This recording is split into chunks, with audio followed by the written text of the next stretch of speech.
Thank you. So Molly's got some stuff. Molly's working away. You might also know that I'm not just selling a weed operation anymore. No, that's for babies. But it's like, it's by the numbers. It's keeping the lights on, you know, but it's not the big time money makers that we're into. We're into making some crystal meth, baby. Let me show you how this works. So I've got some phosphorus here. You need phosphorus.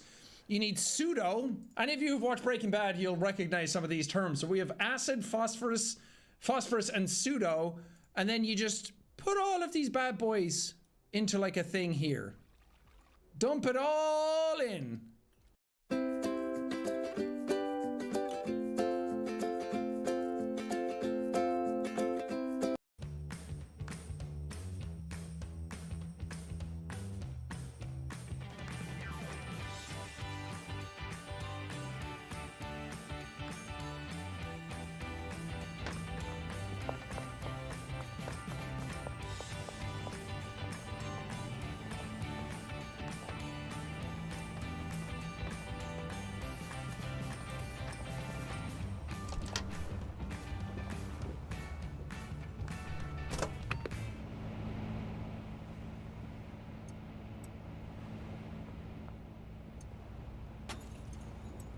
And then give it a stir.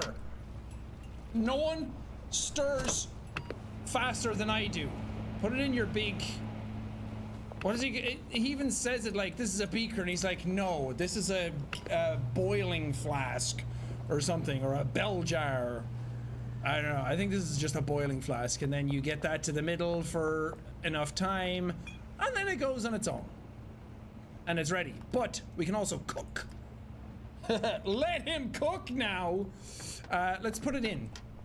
I didn't actually have one on the go. And then you just close that and you click cook and it's ready to go. So that'll be done in 6 hours in-game time, and this one will be done in 7.5. So it takes a really long time. Usually I put it on before going to bed, you know. I like having the meth fumes in my bedroom as I'm sleeping. It really just like gets me going. Let's keep that in there. I've also got a new, we had this last time for packaging, but I have a new mixing station, which is very powerful. And I have a bunch of new pots, which some of these have caveats, like they grow stuff faster, but they also leak moisture more. Do I have a thing in here? It says 0% grown, but it's been like that for like 3 in-game days.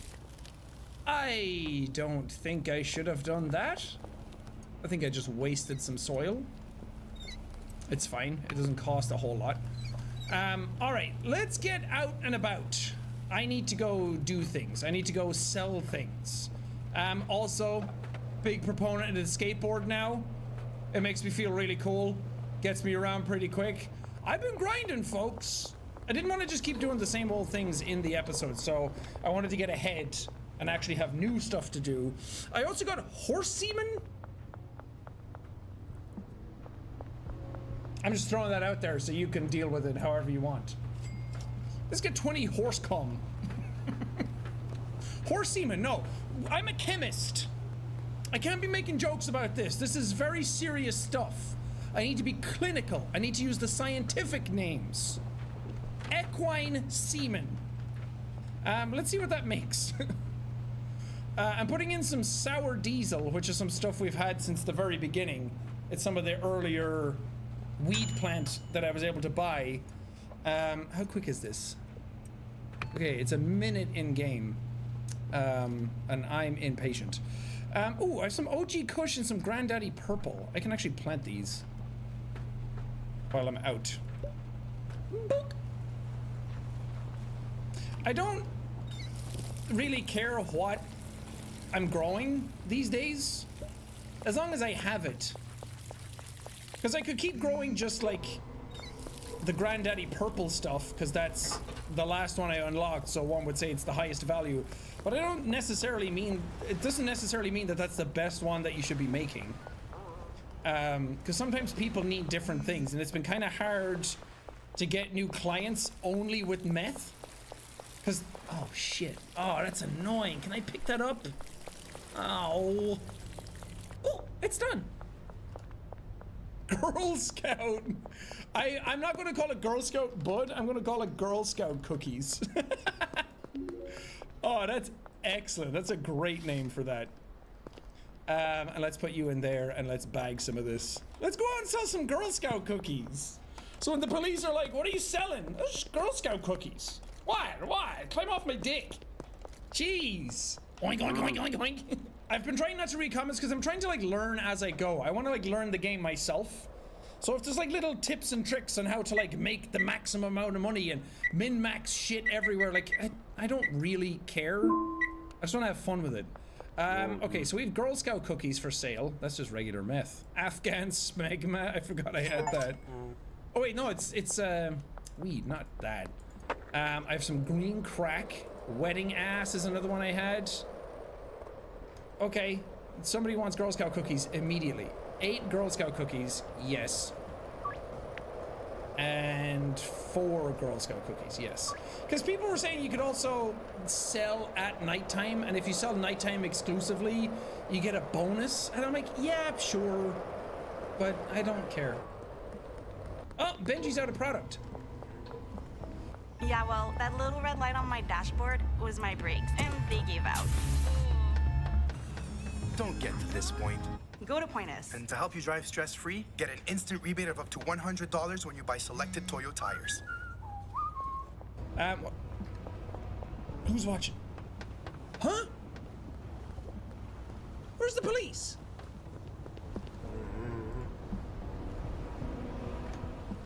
Where? Okay.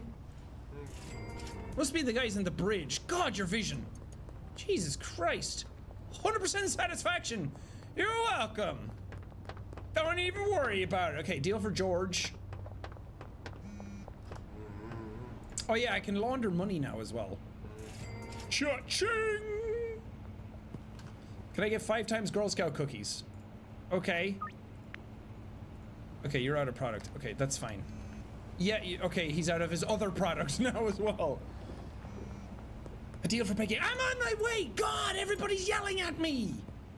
There's so much to do, so much to see! So what's wrong if I'm gonna just take the back streets?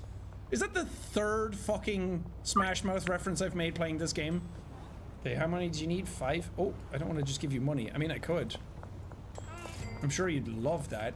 Yeah, see, potential new customers. Peggy? Okay, Benji. Yes, I know, Benji. I know. Let's go see. There he is! Benji! Benji, how much money did you make? I'll give you some of this meth. $803! You're so much better than fucking Betty Boop down the street. Sell some OG Kush and Afghan Smegma. Afghan Smegma is the most ridiculous name I've had in this game so far.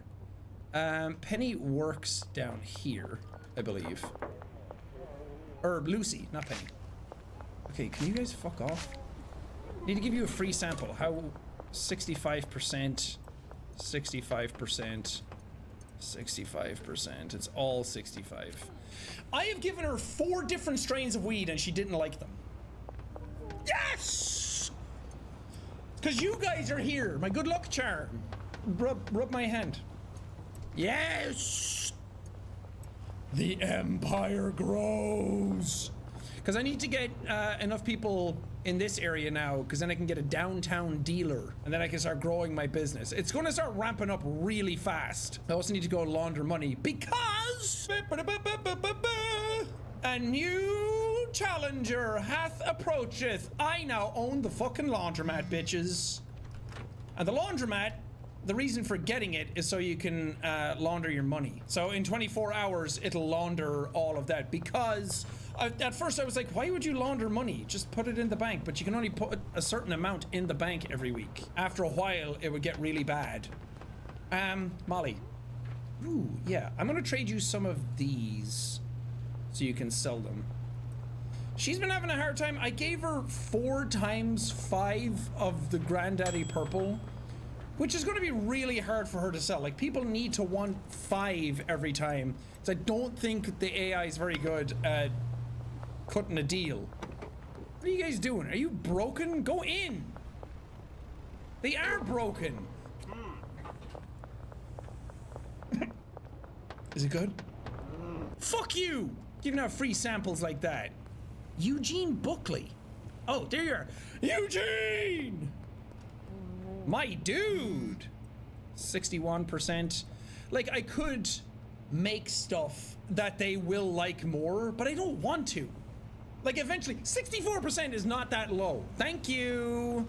Thank you. Mrs. Ming is after her fucking good shit. 3 times Girl Scout cookies. I only have 2.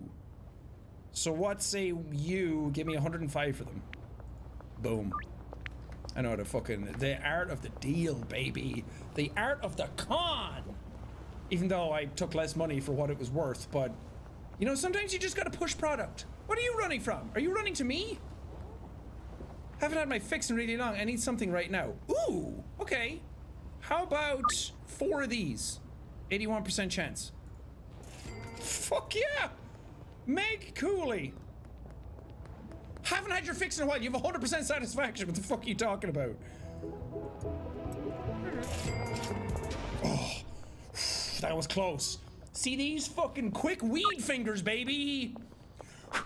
Okay, that was a bit of a sloppy day. I mean, I did get a lot done, but it's not like as concise as I would like to be. Okay, let's go in here. I need 2 lights. Hi. Full spectrum, 2. Yes. And actually, I need 2 of these for them.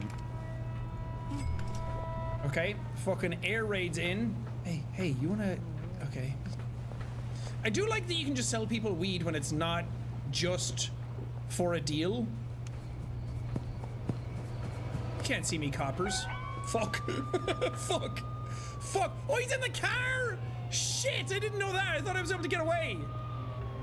Oh, this makes it way harder. Fuck, I've never been chased by the car before, but I have been chased by the police many times. And I've gotten away every single time. I haven't been caught once yet. Neither are you gonna fucking catch me inside my own house. Fuck you. Okay, put you there and you there. And then... Bam. Oh, wait. No, you need to match. Wanted? What do you mean? Not inside my fucking house. Fuck you! Fuck you! Oh, this is bad. This is bad. I've never had this happen before. It's okay. I can run away. I can run away. I can fucking hide. I'm lickety split. I'm Jimmy Nimble. Can't catch me, police. Oink, oink, oink. Fuck you. I'm gone like a fucking angel's fart. Never gonna catch me in here. Never gonna catch me in here. I refuse to need weapons. I'm gonna be the world's first pacifist drug dealer. Mainly because, I don't know, I don't really feel like I've needed them yet. Okay, where did you guys go? Oh, for fuck's sake. I don't think there's a way out here. Unless I can jump over this. Ha-ha! Chess! Chess! And away I go. How the fuck do you get away with it? Thank you for the $800, by the way. She's just going around selling shit at nighttime. And I have to be so careful. Maybe that's why I'm paying her the 20% that she needs. Back to bed. My meth should be done. I'll take care of this in the morning. Why is this not growing? Oh wait, now it needs water. Maybe now it'll grow. Yeah, okay, so it was missing light all that time. That makes sense. Although, doesn't daylight come in the fucking window? Okay, this one is done. Nice, let's make a new one. I'm moving on up in the world. I'm hoping next, cocaine. Whatever, shut up. What's that? Nimble fingers. Don't even need to touch it. Okay, that was shit. There you go, there you go, there you go, okay. And then when this is ready, you fucking break it with a hammer. Fuck yeah. Give me my meth, bitch. Yo, Mr. White. Nice. Sleepy time. Ah, breathe it in. Ah, meth. Okay, I sold so many Girl Scout cookies today. I'm a good little girl. This looks like marmalade. Do you think Paddington would like it? Maybe that's what I should call it. Marmalade. Paddington's Chronic. Fuck yeah, that'd be shit hot. Okay. Let's put... I wish I could mix meth with weed. I don't think you can. I'll put that there for now. I need to harvest my buds. Did you all grow? I think everyone grew fully. Which one is this? Sour diesel? Okie dokie. Oh, not enough room. I might just package these and let my dealer sell them. It's pretty low product. Also, your product doesn't go bad. I thought it did, but that's because it said I had trash weed, but that's only because I made trash weed because I had low quality materials. But it's good to keep them in supply of product, just so they're constantly money makers in the background. I don't really care how much they're making. I mean, it would be great if they made $10,000 every day, but that's not going to happen yet. We're still in the little leagues. Put you in there. Okay, let's go get some... Actually, hold on. I don't have a good system yet. Is there a thing that later on I can get, like, assistance? Like, can I have it be that... Oh, what the fuck are you guys doing here? Hey! Hold on, let me finish that thought later. Green crack, let me give you 9 of those. And you can have the OG Kush as well. Maybe I should take this off of you. Oh wait, no, you are selling it. Never mind. There you go. Good job. I wonder if I can get assistants later where I have like a whole factory and then the assistants are like, yeah, this, I'll bring it to the mixer and mix it with this and I can designate what people are doing. That'd make it so much fucking easier. Let's get 20 of that. And let's get 50 of these. I don't think they'll... Oh, they will. Let me get 10 more since it fits. Okay. I started using jars for a while, but when I started putting stuff in jars, it was harder to sell because to package it, I needed to put the 5 in and then it would work.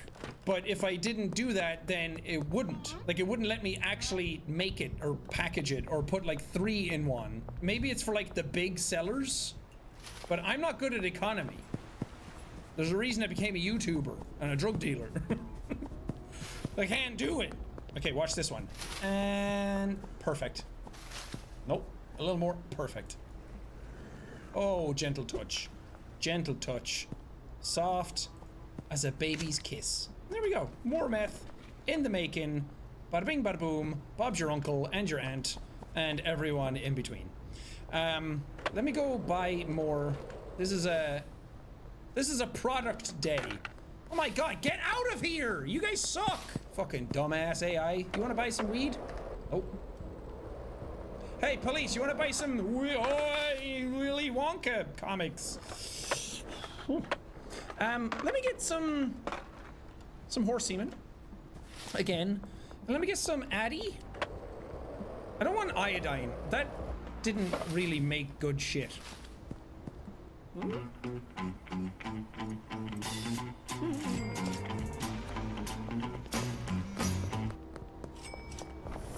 Do you think Adderall and meth is a potent mix? I feel like that's enough that if you smell it, it will fucking kill you. It's fucking crazy. OG Diesel. No, I'm gonna call this Vin Diesel.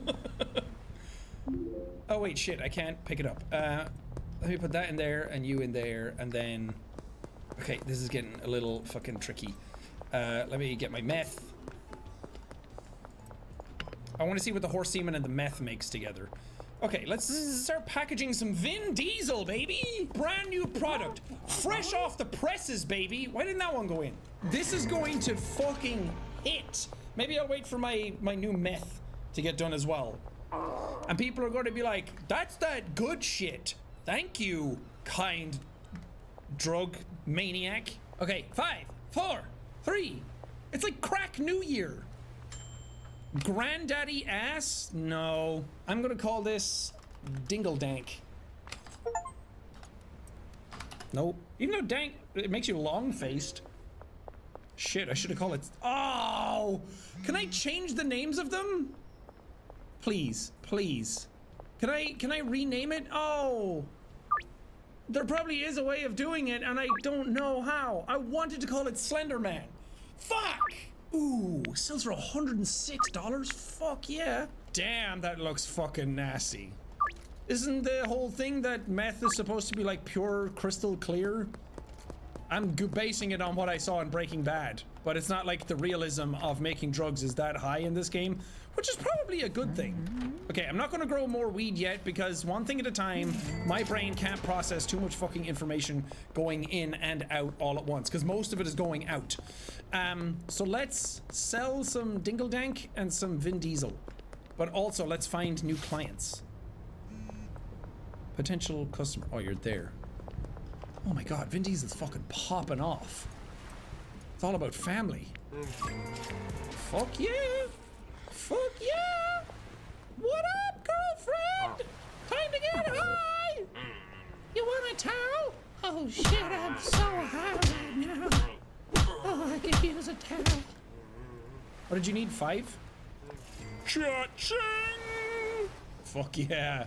Charles Roland, he wanted the good shit. Brand new, hot off the presses. Extra, extra, smoke all about it. New drug hits town, kills everybody. Little boy smokes crack, breaks his legs. That's not funny. Where did you fucking go? Brad Crosby, are you in here? Nope. Oh, maybe you're in the tent? Knock, knock, knock. Oh, shit. But it says you're a potential new customer. I thought that only happened with the people who actually are ready to receive. Hey, what up? You want a free sample? 70% chance. 37. It's not a big meth town. Ooh, nice. Weed is better for getting new customers, but meth is how you get them hooked. What? You're fucking red-eyed, blazed, and an 80% chance, and you still say no? No one says no to me. I'm the one who knocks on children's doors to give them presents. I'm gonna break his fucking legs. Okay, where am I? Oh wait, Kevin Oakley. Kevin? Are you Kevin? I didn't see what your face looked like. No, that's Tobes. Are you Kevin? You're Harold. Okay, is Kevin in here? Nope, that's not even the right fucking building. Supermarket. Supermarket. Kevin. Kevin. Kevin. Right outside the fucking cops. 63. 63. I wish I could give them more. Like I could give them like 5 pieces and it would increase my odds, but yes.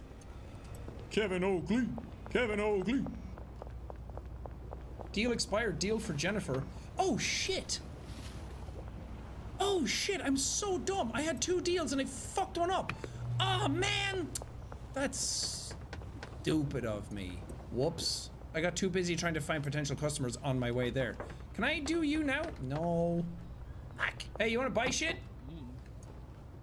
Hey, oh, you're police. No thanks. I'm good actually. Benji!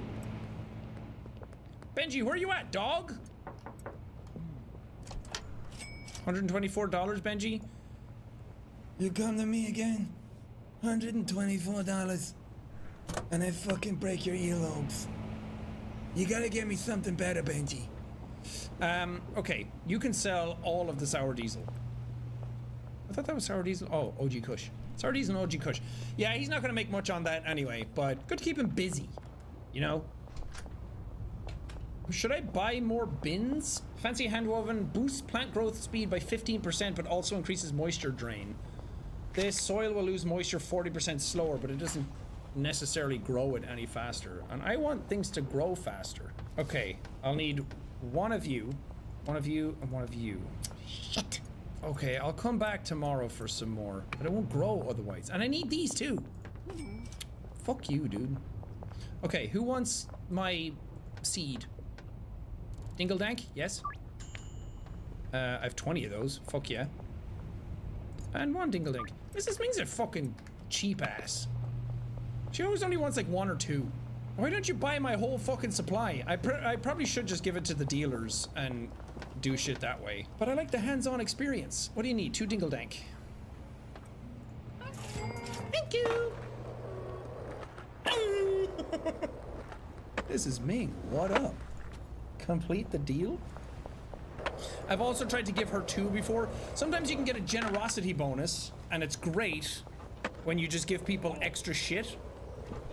But then other times, they don't give you anything. Mrs. Ming's a cheap ass. She never gives me anything for a generosity bonus. Yeah, well, that little red light on my dashboard was my brakes, and they gave out. Don't get to this point. Go to Pointus. And to help you drive stress-free, get an instant rebate of up to $100 when you buy selected Toyo tires.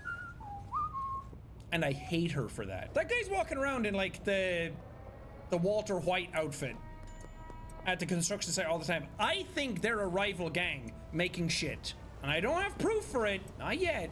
But I will. Right, okay. This is a bit of a mess because again, just so much fucking shit going on that I lose focus and don't know which ones to do first. So let's get you going. And I can put some bags in here. Cool. Let me store you.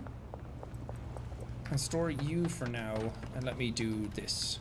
Yeah, is there no upgrades for like inventory space? It would be nice if I could get like a second bar. Get out of there. Oh, mix it up good. Mix it up good. Make sure you breathe in those fumes as well. Make sure you're doing this without any sort of PPE. No masks, anything. That's a good one. Oh, so close. I want to get it perfect, bang on, you know? It's hammer time! I'm glad that it pours that itself. Nice. Surely the police can fucking smell the meth cooking in here. Super Punch. Since it reminded me of Super Bad, and I just watched that yesterday again, or the day before, I'm gonna call you McLovin. I need to call up Albert Hoover tomorrow, buy some more weed strain. I probably should just like stack up, right? Be like the Costco of weed. You guys are gonna go that way. Because they do have patterns. They do have like areas they go to and routines they do. While he's out dealing. How did they get away with it? Oh, she's fucking miles away. And she just ran out of product. I'm here, Molly. I'm here and I'm ready to give. I should be laundering this money. Is there an ATM around here? Wish there was. Gang violence. Shootings. Is it because of the drugs that I have supplied to the town and I'm now destroying everybody? I'm sorry. Ooh, I have 9.5 grand. That's big money, bitches. Is she on her way back? Whoa, she got back already? How did she do that? She just ran out of product and teleported. 931? You fucking legend. I'll give you half of everything, more or less. And you guys can deal with that. I know I make less money off of it, but I'd rather just kind of have that going in the background rather than me having to deal with it. I don't like the pressure. Ooh, we should earn a new level now. Yes. Hustler 4, baby. Noish. Math time! Come on, grab your hammer. And take out that. Begin anew. The thing is... Oh, music's kicking in. When you buy stuff from... Is it Shelly who sells you the pseudo? When you buy stuff from her, you can just make so much based on how... Like, I never really have to use her that often.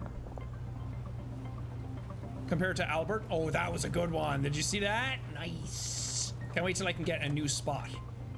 And I can hire staff, and I can get like so much shit going. Fat Diesel. That's like when people said Vin Diesel had the dad bod, and he was like, "You're fat shaming me." Okay. This is the best song in the game, by the way. Oh, I got into the music and I fucked it up. It sounds so fucking cool. All right, I need new bags. Should put some away so I can stock up. Bum, bum, bum, bum, bum, bum. You want some fucking weed? Yo, you want to get high? How many can I get? 40? This guy is usually good for buying some. Okay. Want some Vin Diesel? 80% chance? Nice. $450. Easy. You want this? 73%? 75. 76. You're not... Okay, 80% is good odds. I've had it fail at 75 way too often. And I hate that. Pisses me off. Ultra Monkey. This one's called Luffy D. Because of Luffy D Monkey. Okay. There's so much fucking happening. I need to get more of this. I need to get more shit for meth. I need to make more meth, but it's cooking right now. Hey, what's up? You fucking coral coppers. Oink, oink, oink. I was gonna go to Benji and give him all my shit, but I need some for new potential customers. Because then I can get a new dealer. And have a third dealer going around downtown. What? Yeah, raise the roof. That's what I am talking about. Who are you? Why are you here? Okay, I can't do anything with any of you people. Greg! Greg! Is Greg in here? Greg! You wanna hit this shit? 73, 73, 41. 41's not 7 though, so he's more of a meth head. What about one of each? No. Come on, 73 is not low. It fails so often on a 73% chance. Which is why I just keep trying, because I'm like, I have so much product. I should just keep trying the ones I have. I imagine just like regular OG Kush or something though might be better. Whoa. Sorry, Tobes. Sorry, I thought you were there. Wait, who is that? Philip Wentworth? Oh, hey, Philip. I was just outside your house wondering if you have a moment to talk about our Lord and Savior, crystal meth. Okay. Come on, 70%. 70%, Philip. 70%. Yes. New customer, baby. Jeff Gilmore. Okay, Jeff. What is he? I can't fucking skateboard here now? What? What is this? Fucking... Fuck you, copper. Yeah, told them. They didn't even know what to say to that, except you're under arrest. Get him. They didn't know what else to say, except police officer down, send the SWAT. Alright, where is this guy? Does he work here? Oh, it's the skateboard guy.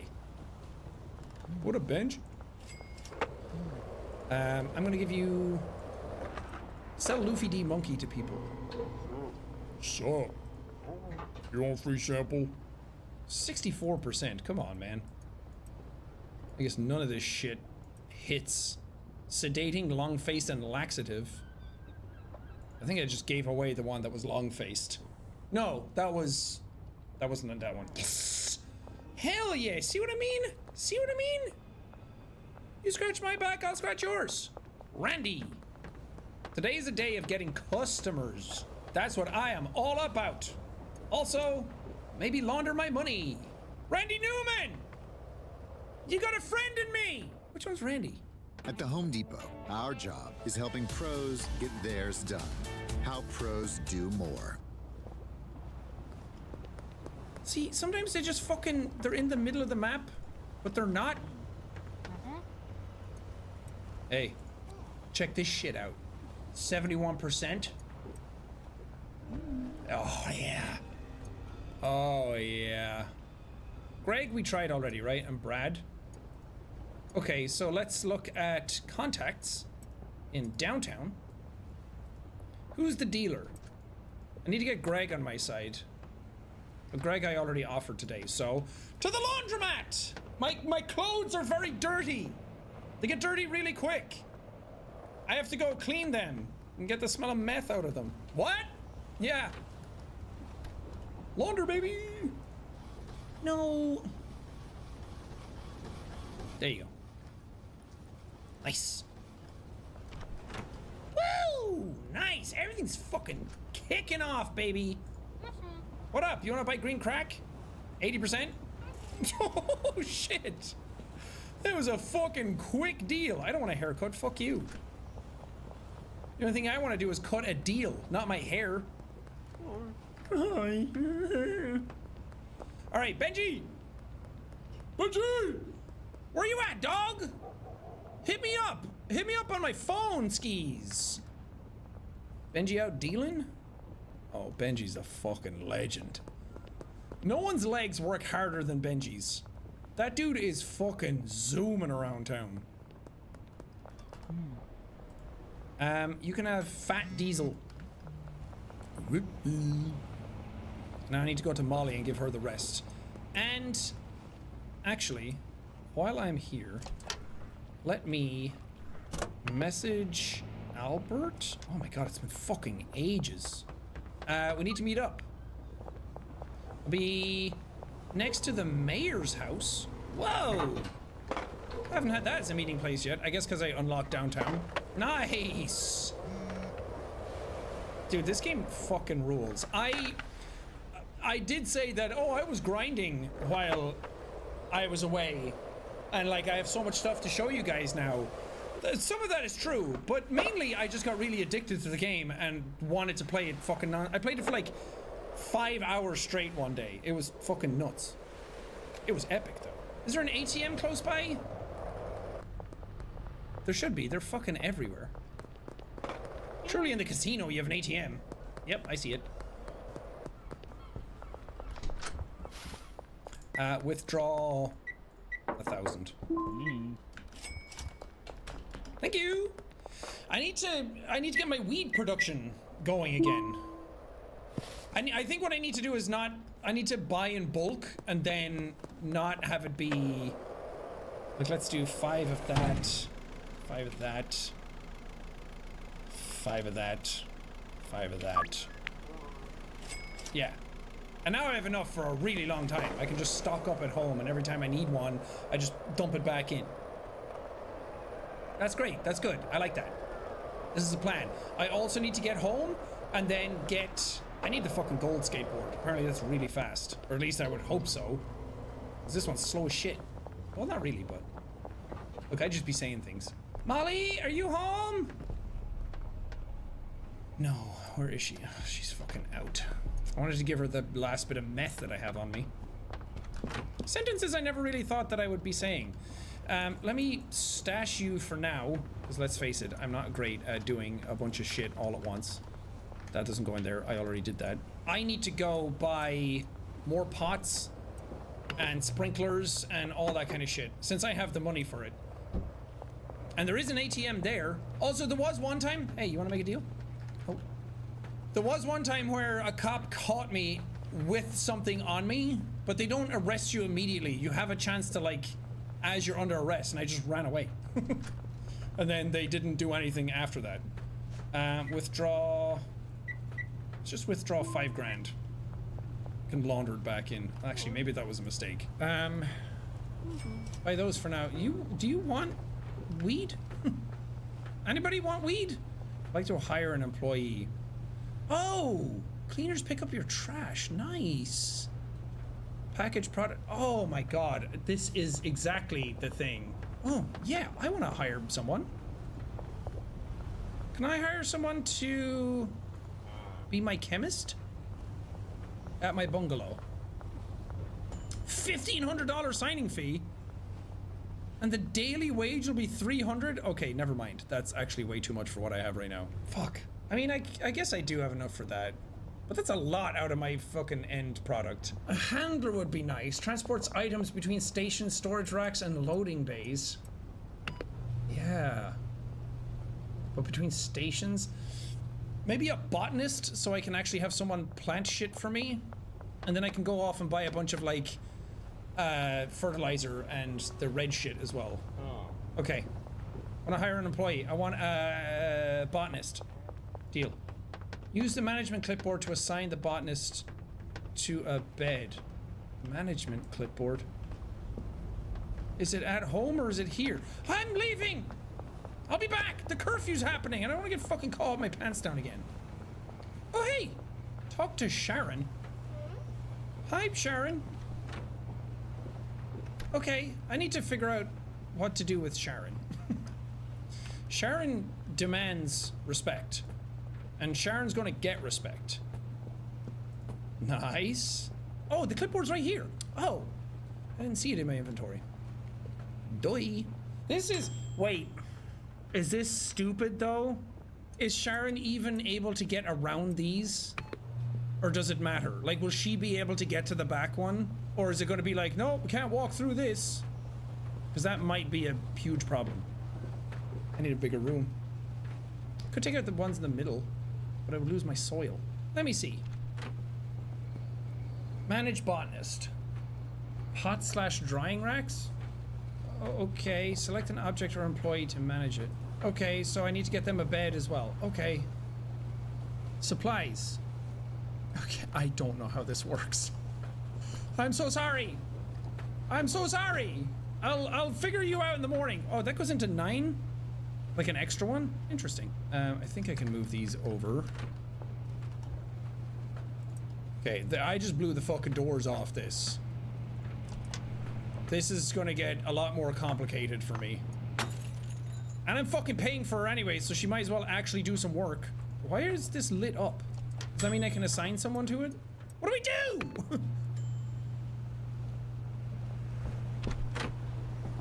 Okay, I need to get her a bed. She's gonna sleep in the room next to me. Me and Sharon bunking up.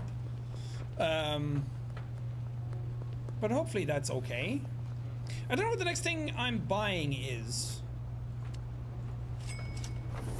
Like, I can't wait until I get to a point where I have 15 employees, 5 places, everything's working on its own, and I make like 70 grand a day.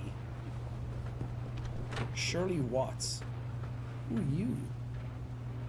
Oh, right. $540. Okay. Or maybe, do you want to sleep here? No, I should let you sleep in the big boy room. There's no windows in here. It's nice. No one can catch you. Let me assign a bed. Select an object or employee to manage it. Oh, and then oh, okay. Oh, shit. Okay. Oh. I can click and drag? Oh, you're gonna be managing a lot. A lot of pot. Manage 9 pots. Additive. Okay, seed. Oh, seed Annie. Additive. Fertilizer if we have it. Additive. PGR if we have it. I don't really need speed grow. And destination. Oh, shit. Whoa, this got complicated. Okay. I need another storage rack, I think. Okay. Does that work? You got it. Okay, now how do I manage? This is really confusing to me. Oh my god, I can actually just like... Huh. I can make the mixing station go straight to the packaging station. I can just automate the whole fucking thing. This is awesome. I should have hired someone earlier. Okay, I don't know why the bed's not working though. Select an object to manage it. Let me see. Oh, I see. I see. And then I click you, pots, drying racks, and you manage that pot. Are you able to manage more? This is fucking wild to me. Okay, so you can do 8 pots. Okay, place cash in the briefcase on the botanist's bed. Oh my god. This is fucking nuts. Okay, so that's how you get paid, and now you're going to work. Huh. Okay, let me go get you some more shit. I need to go buy a fuck ton of like fertilizer and speed grow and all that stuff.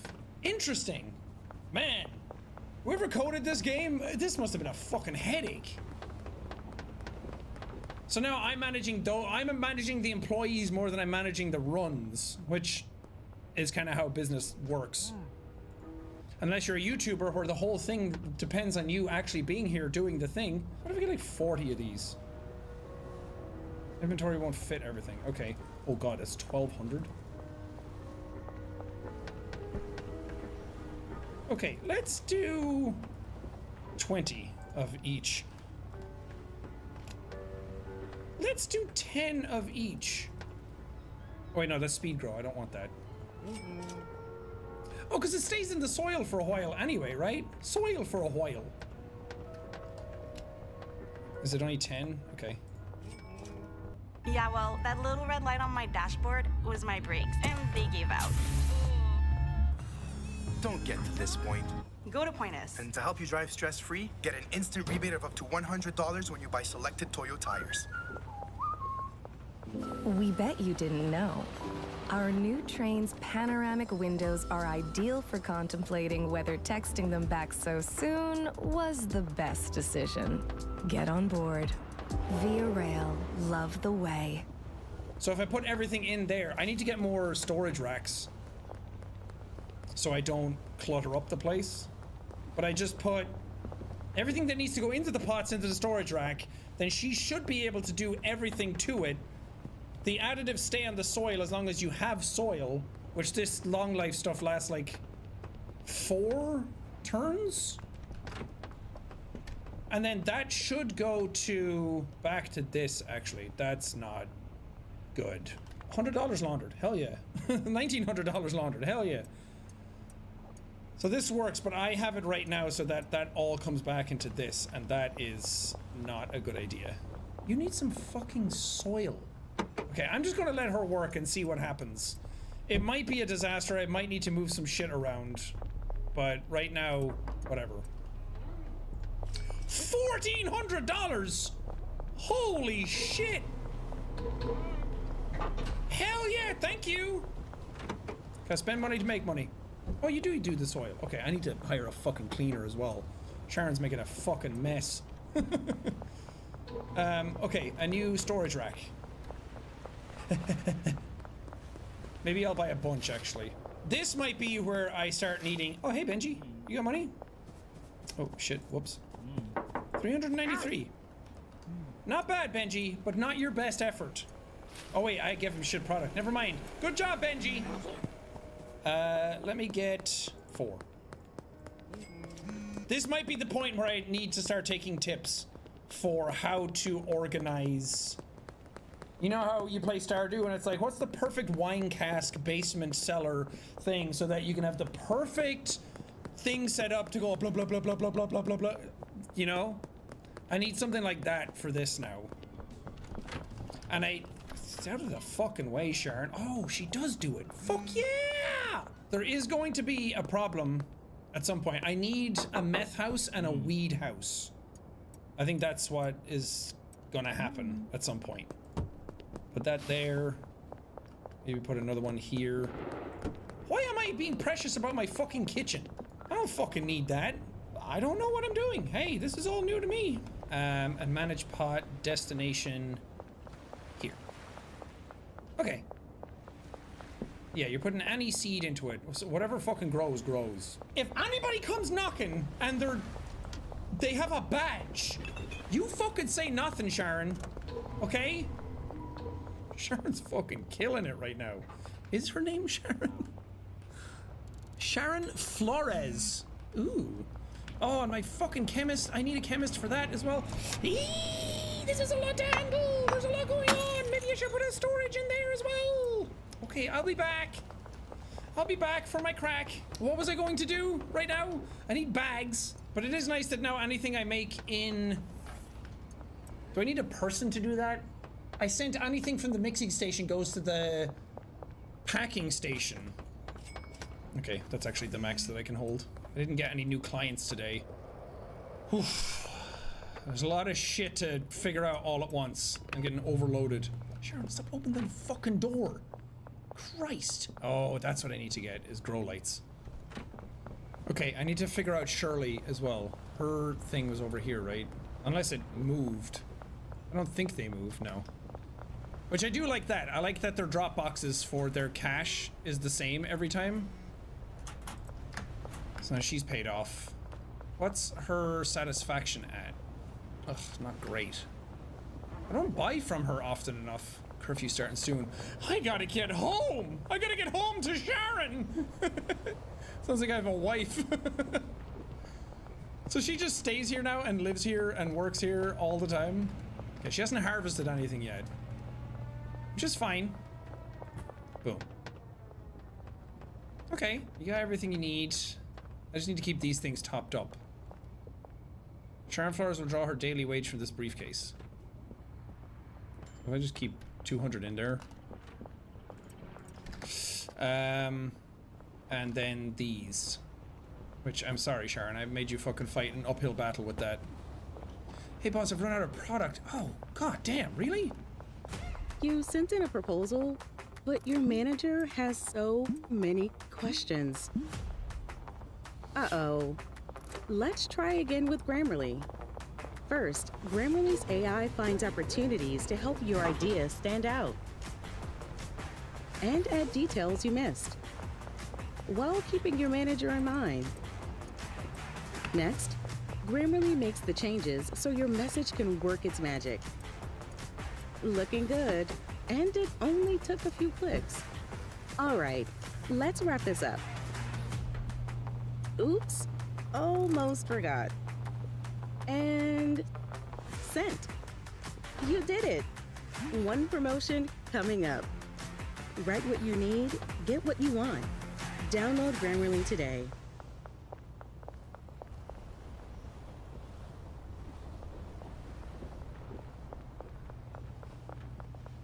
I switched from due dates to due dates, and it made me go from weeks behind to weeks ahead of my deadlines. You see, I used to just bed rot all day getting nothing done. And you know that feeling of anxiety where ticking off items on your daily chores and to-do list is quite overwhelming? That was me. That was until I was told about this one secret. You see, it's called time blocking, and it changed my life. There are loads of articles and studies about how it's such an effective productivity hack, and tons of CEOs and high achievers swear by it. So here's how I use time blocking to go from weeks behind to weeks ahead of my deadlines. So I just spend a few minutes typing down everything that I want to get done this week.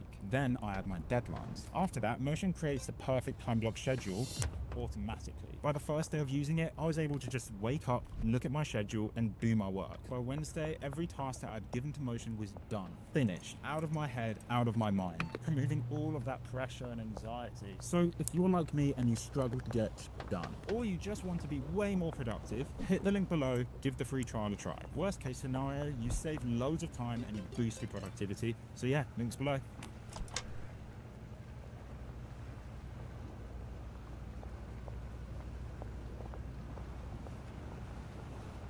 Purple Death? That's a pretty good one. I don't know if people want to eat or take something that kills them. 8 and 8, perfect. And I can give this to Molly then before Betty bye-byes. Damn, $967. She's fucking raking it in. Meth and Purple Death. I don't really have anything. Well, right now I'm in a slump because none of this stuff got harvested yet. Okay, you pushed me out of my own house. Okay, good. She is getting to all the other ones. Do you harvest it yourself? That's what I'm kind of curious about right now. I don't think you can because you don't have a clippers. I'm just gonna let you do your thing and see what happens. Maybe going to sleep will actually yield some results. Because if I go to sleep, it'll pass time quite a bit and then I'll know.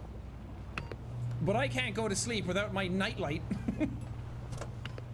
Ah, the beautiful crystal meth glow. Night night.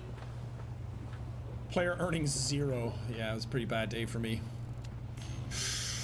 Nice. I'm not unlocking anything anymore though, which is sad. So in terms of like what there is to see and like get, I kind of have it. Unless something unlocks at like a much different level, I don't know. Ooh, I only have one thing of pseudo left to make this. Okay, so you do put it in. Okay, good. Thank you, Sharon. Thank you. You're a gem and a doll and a beauty. Actually, you're my employee, so maybe I shouldn't be saying that. I'm just disposing of all the stuff that makes crystal meth and weed, but it's not what I'm actually doing. God, the police in this place are so uppity. Oh wait, I had stuff in my meth room as well. My meth-alike room. My brain is fucking fried right now, trying to figure out the best like there's a sequence that you can do, like wake up, do bang bang bang, then go empty this, then go do bish bash bosh, you know. But I don't have that in my brain right now. Everything is just happening all at once, everything everywhere all at once, and I don't do well with too many tasks, as evidenced by my YouTube videos. Okay, I do have one thing on me. Let's go try and get a new... I need to get Greg. If I can get Greg on board as a dealer, fantastic. Come on, 73 is pretty decent odds. I would take that bet. Oh, yeah! Welcome to Oxio, the place where the internet truly gets you. Like how sometimes you just have to search down every rabbit hole. That you want to stream your shows, not pesky loading symbols. Or scroll to your heart's content, because culture now runs at the speed of your feed. Our internet was made to flex, to fit your online world. So if you're ready for an internet provider that finally feels like home, swing on by. We'll keep the door open. Oxio, born to be online. This is the real deal.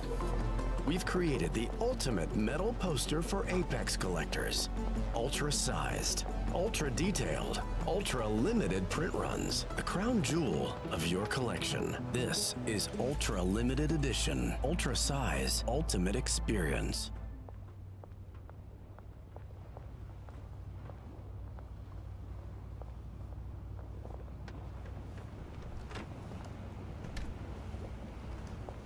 Nice, that's a lot. Fuck yeah, I'm gonna have so much product soon. Put that in there. This is just regular meth, so let's turn it into something else. Let me put your 200 in here before I forget and you get pissed off and want to kill me. There you go, my pretties. There you go. Yes. Yes.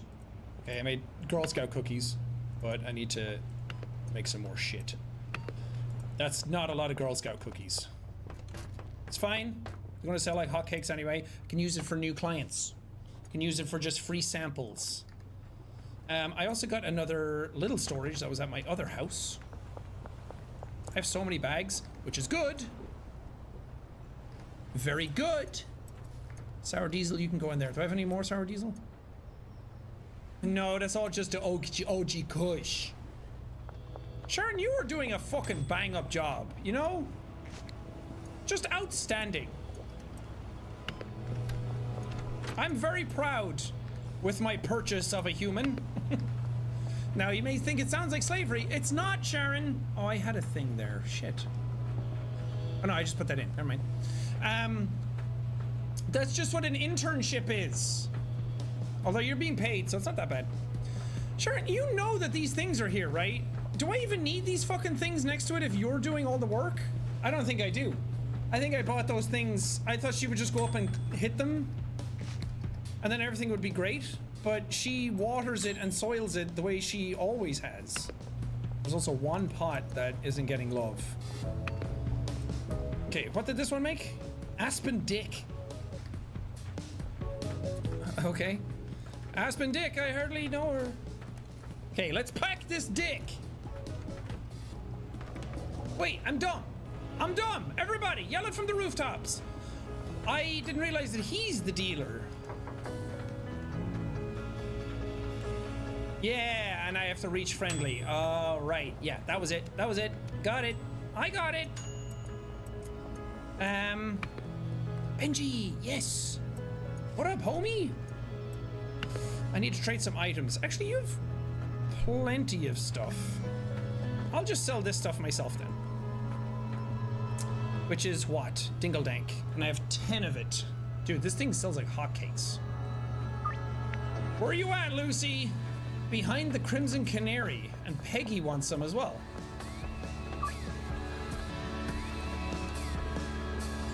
Customer expectation not met.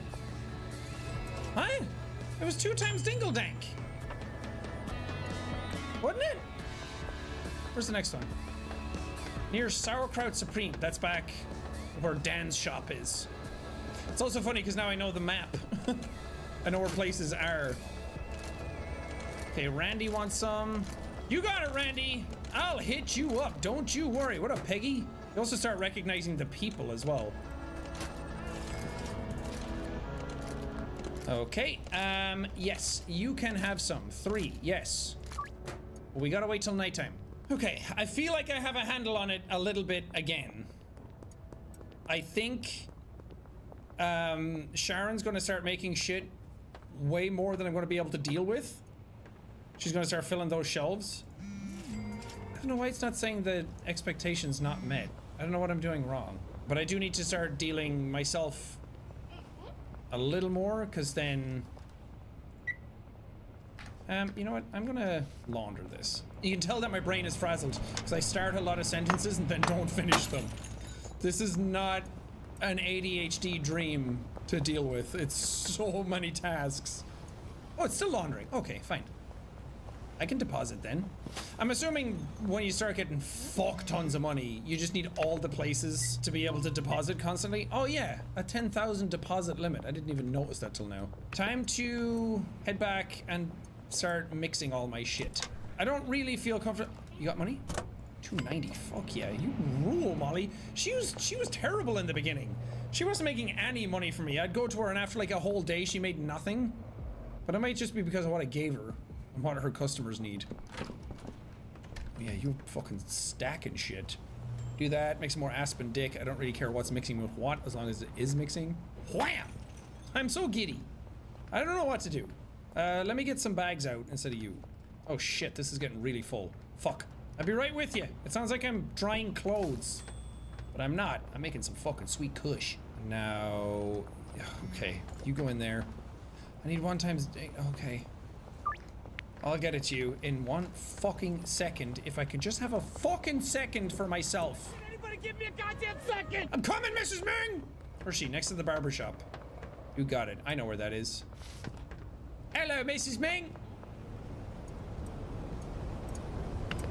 Okay, I thought I was gonna get caught because the cops are right there. Holy shit, how did they not see that? Mrs. Ming's got the fucking satisfaction through the roof. Okay, let's turn that off for now because I don't want to have to deal with it. Curfew starting soon. I have a lot of shit to mix back home. Is this place closed? No, nice. Let me get some fucking energy drinks and some more Adderall. Sharon, what's going on? There's a place... There is a plan ready for harvest. There's no destination. Destination's full. Yeah, sorry. I've been trying to work on that and my manners. Okay, and I can take this shit off your hands. Okay, thank you, Sharon. As long as that's all it is, because I was worried that suddenly she was like, I don't want to work anymore because you're an asshole. And I'd be like, I don't know what to do about that. I can move those over there. Okay, this is done. If I put Fat Diesel in there, it can make something else. I can begin packaging. Take this out. I've gone back to like just making weed instead of making meth all the time as well. And I fucked that up. Okay, now package again. Nice, nice. Okay, take that out. And now this is done. Pink Ghost. Ooh, I like that. That's a cool name. Mega Smegma. Yeah, make that. Just keep making things. That's all I actually really want, is just as long as you keep making things. And then these can go over here, so I can keep things a bit more organized and my brain won't fucking devour itself, which it kind of is. Sharon, you are doing fucking marvelous work. Everything that's going wrong is me. I'm the problem, as Taylor Swift would say. It's okay. I'll get a shit ton of product and then I just give it to my dealers and we are fucking good to go, baby. Good to gonzo. Yeah, well, that little red light on my dashboard was my brakes, and they gave out. Don't get to this point. Go to Pointus. And to help you drive stress-free, get an instant rebate of up to $100 when you buy selected Toyo tires. The OG fruit. It's a new one. This will also be a new one whenever it's done. Yes. And then after this, we can head to bed because the next morning is a brand new day full of wonderful joy and love. Should I set... Wait, hold on. I also have... How many pots was she doing? 8? I can set these pots to the destination of this. So now we're not going to get as bombarded. And that'll be good, right? I think so. That'll be great. I'm going to bed. Fuck you guys. I need this day to be over. Dealer earnings 2,400. Fuck yeah. Good job, guys.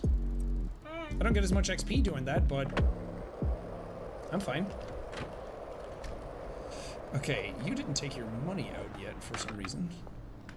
Okay, let me go offload some product on my little drug mules over here. What up, Malls? 1,100 Molly!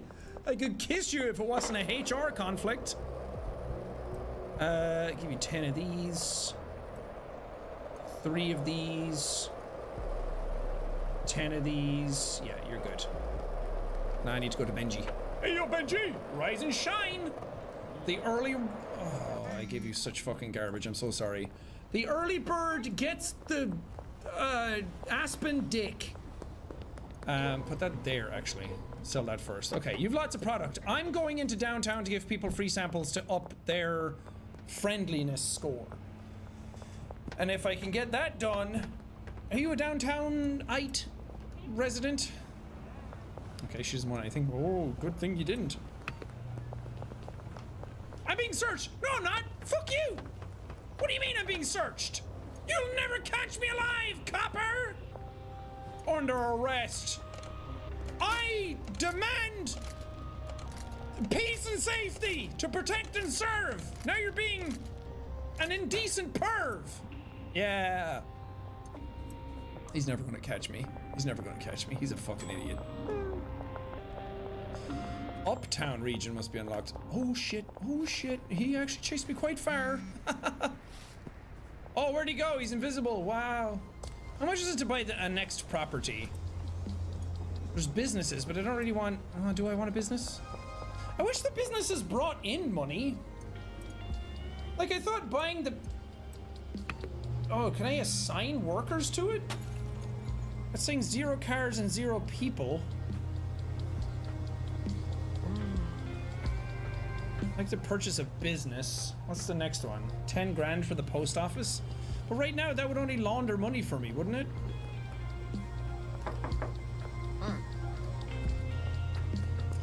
Yeah, I'm not entirely sure. The business buying side of it is new to me. Well, this is the post office. Because I'm assuming you can get the laundromat to actually start making money for you.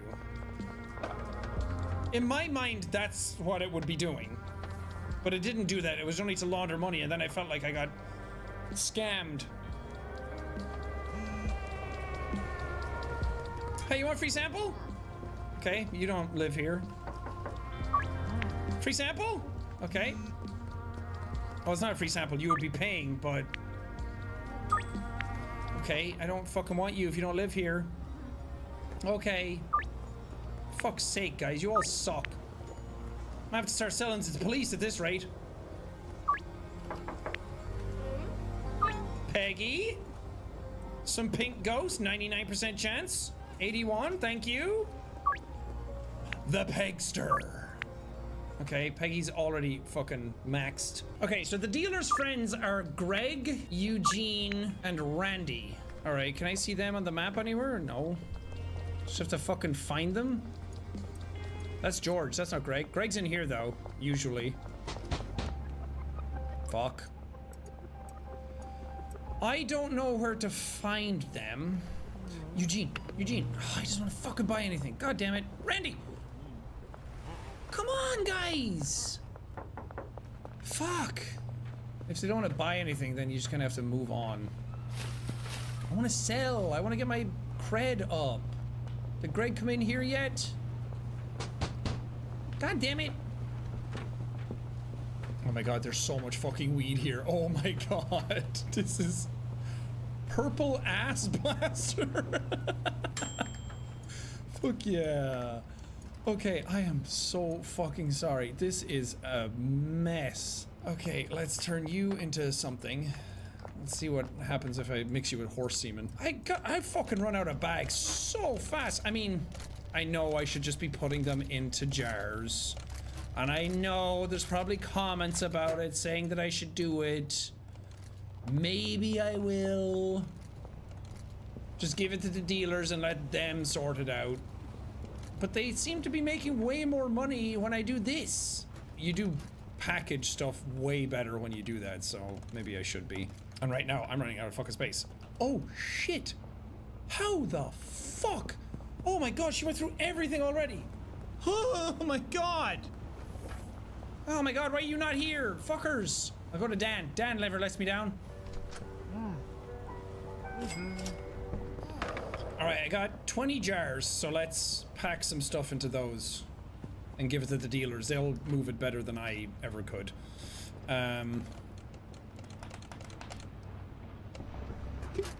Just like that. But the problem is if you have 2 product left over, then it won't allow you to fucking put it in. What is this? Green crack? Do I have more of that? Yes.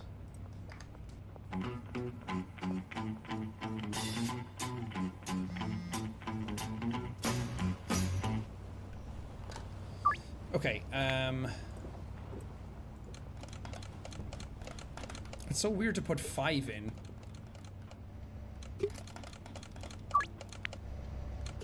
Boop. Okay. Okay, put that on the shelf for now. I'll put all my green crack in here. I need to go get some more seeds.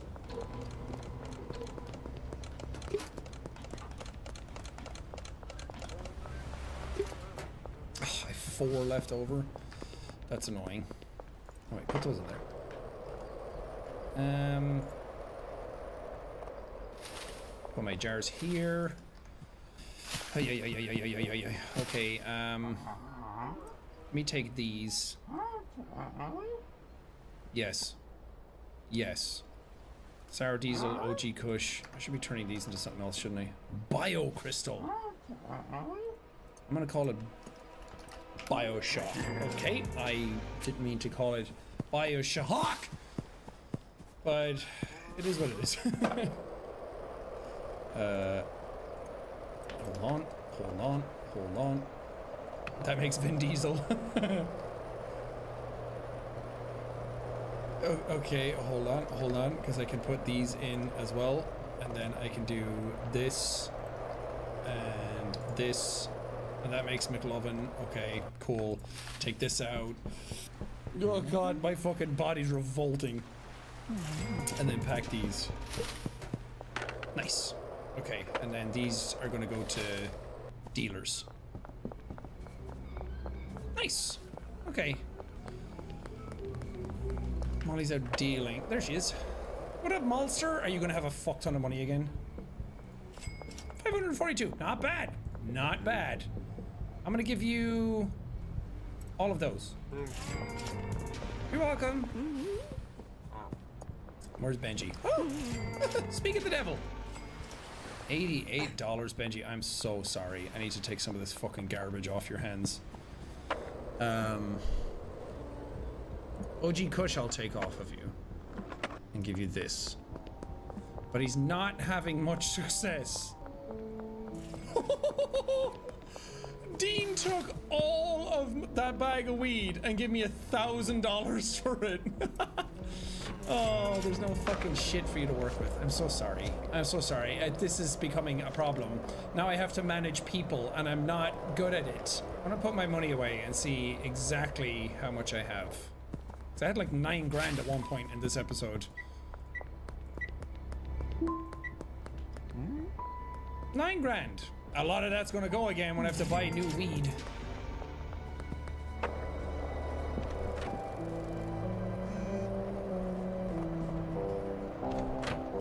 Right, big day today.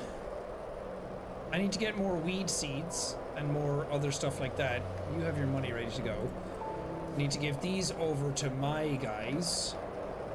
At the Home Depot, our job is helping pros get theirs done. How pros do more.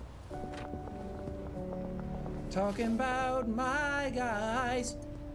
My guys! You push product like a motherfucker. That's fantastic. Do I have any of the other ones that you have so I can... No. Hey, you want some weed? Okay. No. I can probably sell some of this stuff myself too, but offload the jars onto my dealers. Can they break it down if they need to? Like if someone asks for 4, does the AI work well enough to do that? I don't know. Okay, you're making a bit more money now. Fat Diesel, Luffy D. Luffy D I'll take off of you and you can have Vin Diesel. Okay. So I should spend my day trying to give this stuff to some people to increase my reputation with my other guy, because then I can offload a bunch onto him and then I can buy a bunch more weed seed. Okay, no, neither of you guys. I don't actually want you, sorry.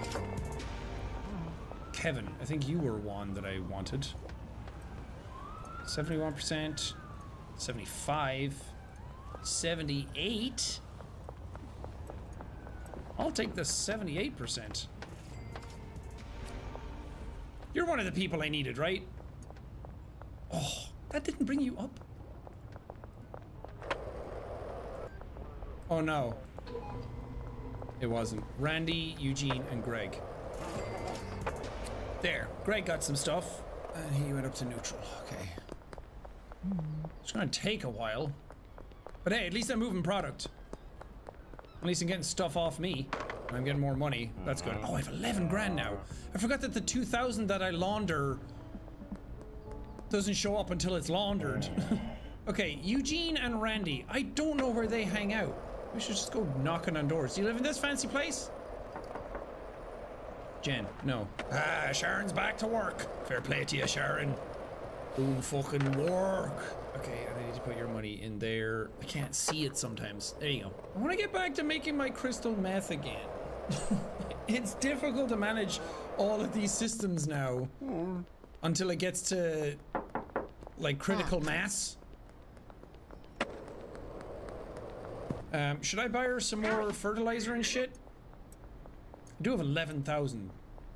Dan will be happy to see me come back. I like Dan. Dan's the best. Dan's where it all started. He believed in me right from the beginning. Hello, Dan. 10. Oh, this increases the yield, but at the cost of quality. Maybe I should have fucking read this. It should increase the quality of your plants. Oh, so I shouldn't have one without the other. That makes sense. Maybe I should get some soil. How many goes in one slot?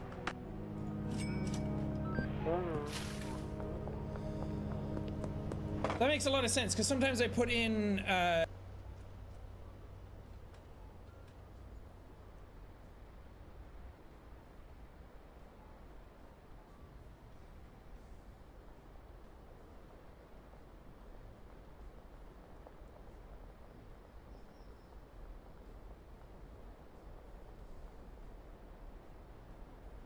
just the red, was it PGR or something? Yeah.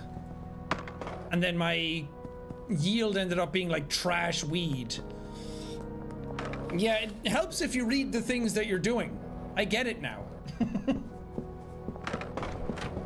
Okay, but you're fucking making stuff without this right now. There you go. Oh, look at her tending my plants. My little babies. I still didn't find fucking Eugene and What's his face? I'm looking at him. Randy. I was looking for them all day and I can't even think of them. Is there a way of finding them? Because when they're new customers, you can click like show on map. You're not Randy, are you? No, you're Jerry. You can see how I got confused with the two guys in the bucket hats. Eugene! For fuck's sake, after all that! Come on, Eugene! I want to be friends. I'll even offer it to you for free!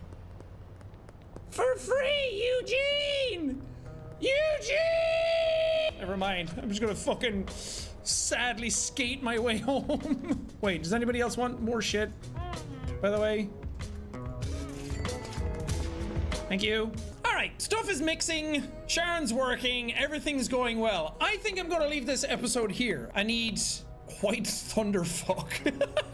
It's gonna get absolutely wild, and it's kind of beyond my ability to keep up with. But overall, this game fucking rules. This.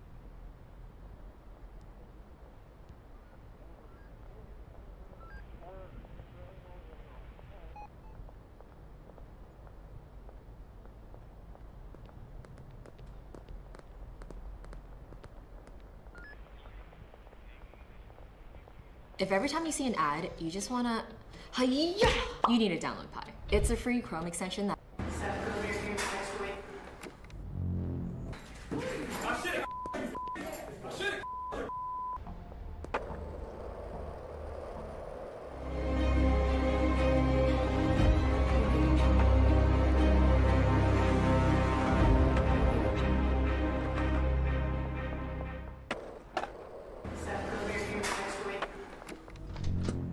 This is Base Webb, who's facing charges of attempted murder in Paris, Kentucky. A week prior to this, a surveillance video outside a Kentucky jail captured the alarming moment when Webb, a former inmate with a 3-month sentence for assault charges, accelerated his car in an attempt to run over 2 jail employees. One of the employees narrowly avoided the vehicle, but the other suffered injuries as Webb's car pinned him against a wall. However shocking his crimes were, wait till you see how Webb handled himself in court. During Webb's initial court appearance, presided over by Judge Vanessa Dixon, his disruptive behavior persisted.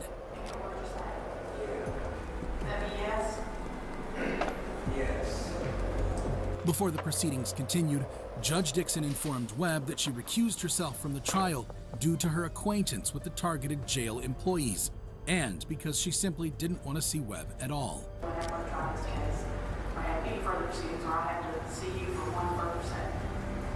This is where things got a little crazy. Just in case you missed that, we'll slow it down for you. Webb literally spits on the judge. Not the brightest move to disrespect the person who was responsible for your freedom or continued incarceration. In fact, immediately after being spat on, Judge Dixon orders to charge him. However, things didn't end here for Bass, because only a short period after this incident, while awaiting trial, he, along with 4 other inmates, incited a riot at the Fayette County Detention Center. During this chaotic event, Webb was shot with beanbag bullets and struck in the neck by a pepper ball. Undeterred, he proceeded to hurl a metal telephone box at a corrections officer. Fast forward to Bass's next courtroom hearing.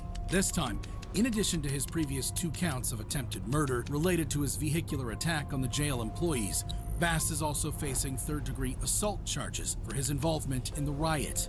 However, if you thought the story of Bass Webb ends here, you're deeply mistaken, because now we fast forward 5 years later, and Bass is once again in court.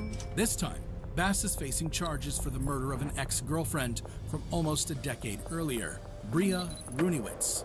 Interestingly enough, Bria had been studying to become a law enforcement officer and was a Bourbon County Jail employee at the time of her murder. A cold case was resurrected following a jailhouse tip that led to the discovery of the victim's remains. During this particular court appearance, Webb showcased a shocking new appearance adorned with sinister head tattoos.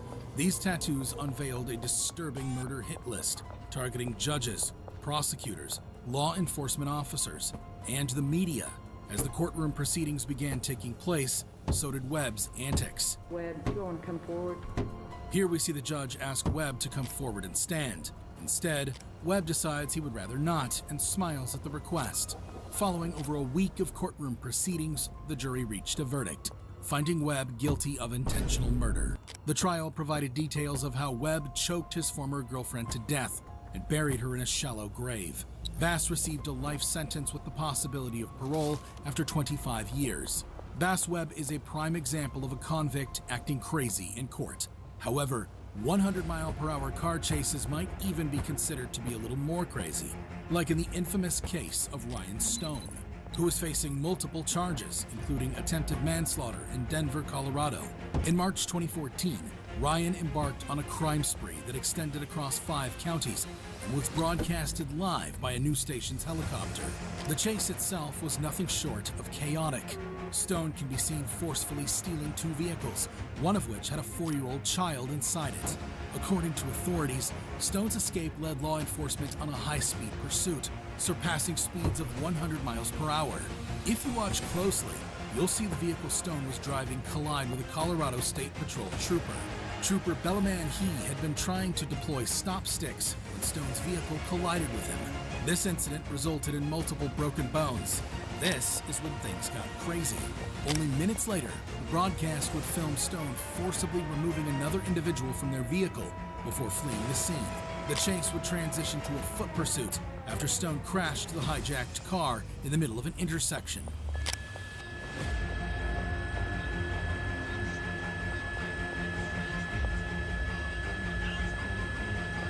Stone sought refuge in a parking lot where he encountered slippery ice, causing him to lose his jacket. His path was soon obstructed by an insurmountable fence. Eventually, law enforcement closed in on Stone, and he ultimately surrendered. The chase lasted a grueling 1.5 hours during the morning rush hour. However shocking the case was, wait till you see how Ryan acted during his trial. Ryan was facing multiple offenses, including attempted manslaughter, first-degree assault, and child abuse. That didn't seem to faze Ryan. Instead, prosecutors played jail phone recordings where Stone seemed to enjoy the chase and boasted about the global attention. Hey, did you know I made the news in the UK and Australia? What? Yeah, my lawyer told me I made the news in the UK and Australia. If you type in Grand Theft Auto on YouTube, my shit comes up first. Stone even mentioned that YouTube typically compensates individuals for videos like his, and declared his intention to contact Channel 7 News to demand payment. You get paid by YouTube. So, Channel 7 News, I believe, is going to be the one that gets paid for that. Well, I'm going to contact Channel 7 News, or have you contact Channel 7 News or somebody, a lawyer. Tell me, hey, look, I want to get paid. When appearing before Judge Paul King of the Douglas County District, Ryan broke down, blaming his crimes on drugs and asking him for a lesser sentence because he wants to start a family with his wife. Time to start a family of my own. With my beautiful wife. Ryan's attempt at appearing remorseful in court did not mix after the court saw the videos of him bragging about his virality to a friend. The judge handed down a staggering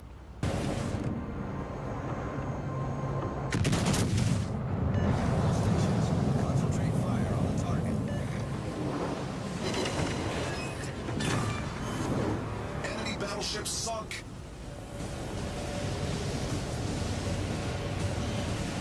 Enemy battleship detected. Enemy submarine spotted. Attention. Reporting the target position.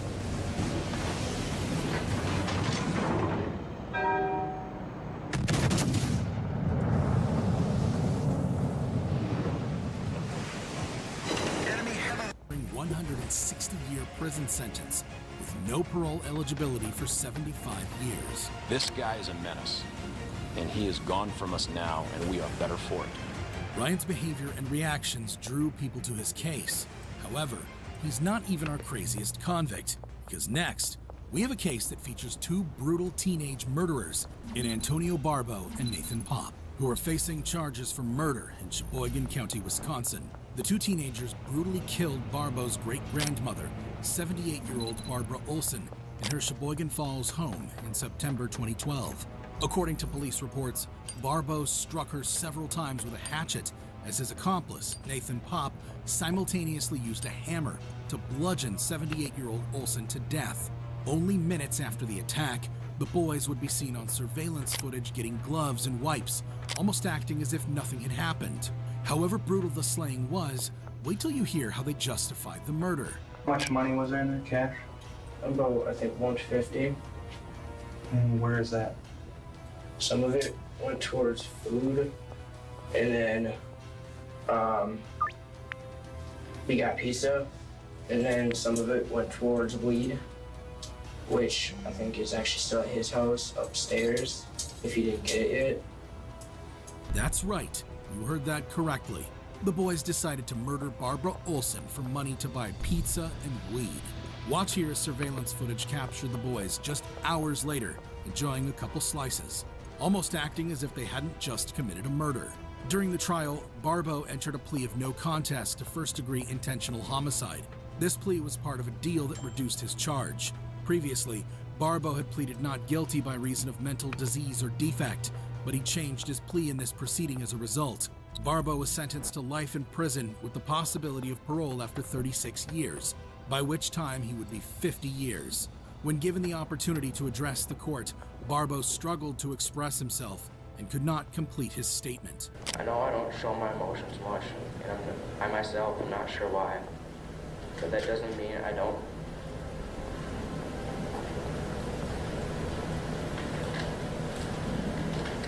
His lawyer stepped in and finished on his behalf. I took away someone's mother, their grandma, sister, friend, when I had no right to do so. As he was escorted out of the court, Anthony can be seen crying and sobbing. His accomplice, Nathan, was also sentenced to life imprisonment and will not be eligible for parole until he turns 45. He showed no emotion as he was seen leaving the court. What makes Barbo and Pop's case so shocking is because they were barely teenagers at just 14 years old. However, other cases went viral because of rather unusual rulings, like the case of Susan Marie Mellon, a woman who spent a staggering 17 years in prison for a crime she didn't commit. She was allegedly involved in the beating to death of Richard Daly, a homeless man. At 42 years old, she was sentenced to life imprisonment without the possibility of parole.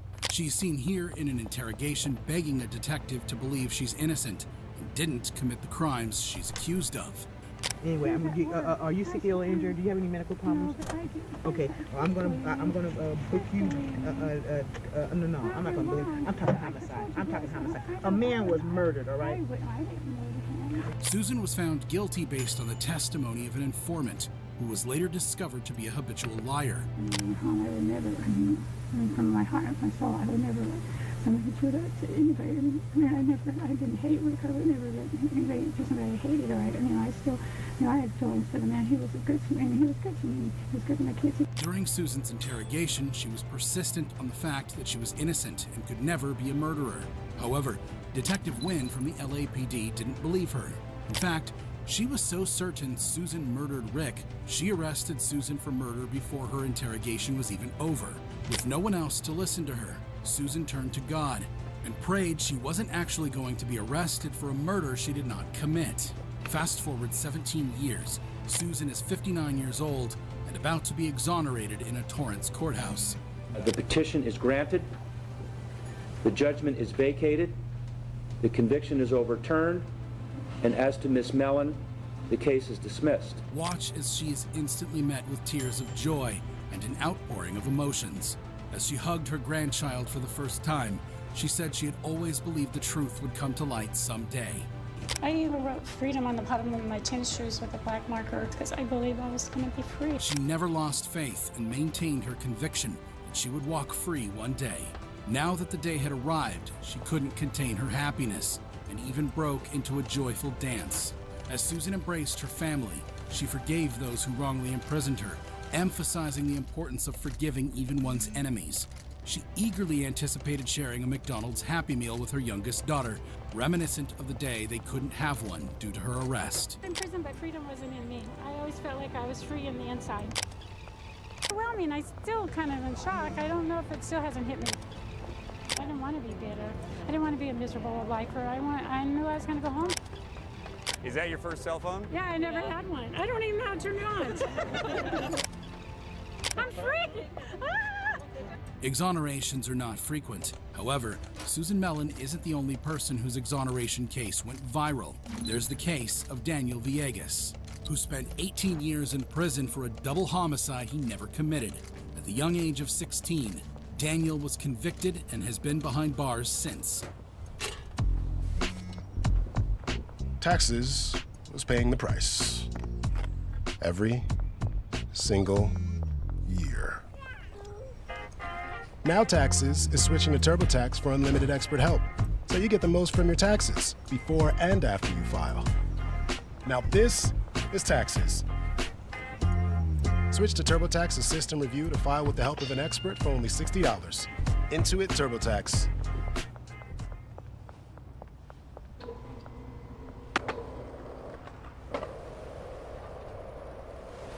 Work today is broken. We're all working in too many disconnected apps, and it's killing team productivity.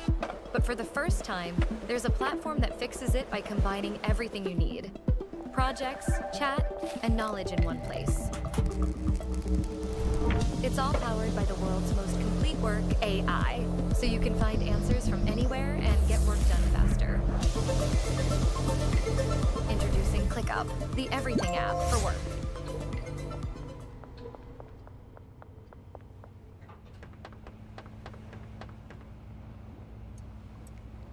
On April 10th, 1993, Armando Mando Lazo, 17, and Bobby England, 18, along with two other individuals, were walking home from a house party when a car approached them slowly and sped away. Witnesses reported that the car turned around and came back toward the group, eventually stopping. Someone from the back seat opened fire, tragically killing Lazo and England. However, the story doesn't end there. You're probably wondering how Daniel became a suspect to the case in the first place. Well, as it turns out, there was actually no physical evidence linking Daniel to the crime in the first place. There was no DNA found, no firearms retrieved, and no forensic evidence linking him to the case at all. He was convicted based on the testimony of a friend who claimed he confessed the crime to him. But this was a reliable witness in 2014 who told the detectives, I asked him if he did it, and he said yes. When 16-year-old Villegas was brought in for questioning, an El Paso detective threatened him with beatings and the death penalty unless he confessed to the murder. Under duress, the teenage Villegas signed a prepared confession from the detectives. He attempted to withdraw his confession a few hours later, but it was already too late. Villegas was charged with 2 counts of capital murder, with the false confession being the sole evidence against him. After spending 18 years behind bars, his verdict was eventually overturned, and Villegas was released on bond. He got married and started a family during this time. However, a third trial awaited him, which would determine his fate. Finally, the moment arrived, and Villegas stood in the courtroom, uncertain if he would return home to his family or be sent back to prison for life. Watch as the judge delivers the news to Daniel that his 18-year-long nightmare was finally over. In the District Court of El Paso County, Texas, 409th Judicial District, the State of Texas versus Daniel Villegas, number 94-0D09328. The El Paso jury found him not guilty of capital murder, marking his true freedom since his teenage years. Verdict Form B. We, the jury, find the defendant Daniel Villegas not guilty of...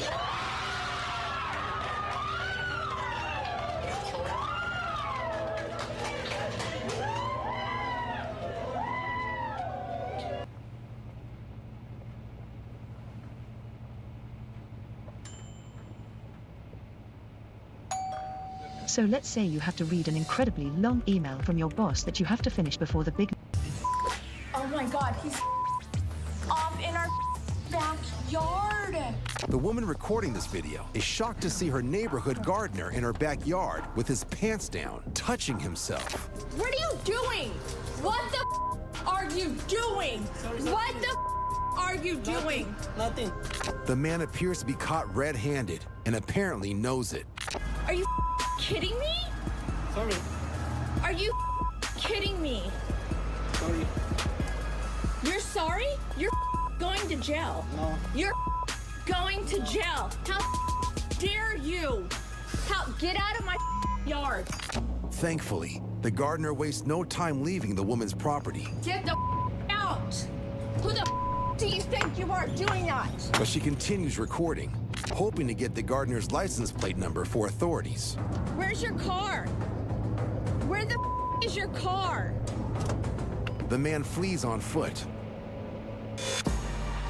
But with the help of the homeowner's video, authorities apprehend the gardener and charge him with indecent exposure. You're going to jail. How dare you? Hopefully, for the residents of this Camarillo neighborhood, they will never be exposed to this gardener again. You're going to jail. How dare you? Help, get out of my yard. We're in Chicago, Illinois, following a big dump of snow. A home security camera records a dog on the sidewalk. It runs into a front yard, then moments later, its owner appears. She spots something of interest at the front door. It's her neighbor's snow shovel. And without asking, she decides to take it. Moments later, another camera shows the woman using the shovel to clear snow around her car. When she's done, she goes back home, taking her neighbor's shovel with her. Meanwhile, the neighbor's been watching the whole thing. He decides to teach her a lesson in neighborhood manners. First, he fires up his snowblower and proceeds to completely rebury the woman's car.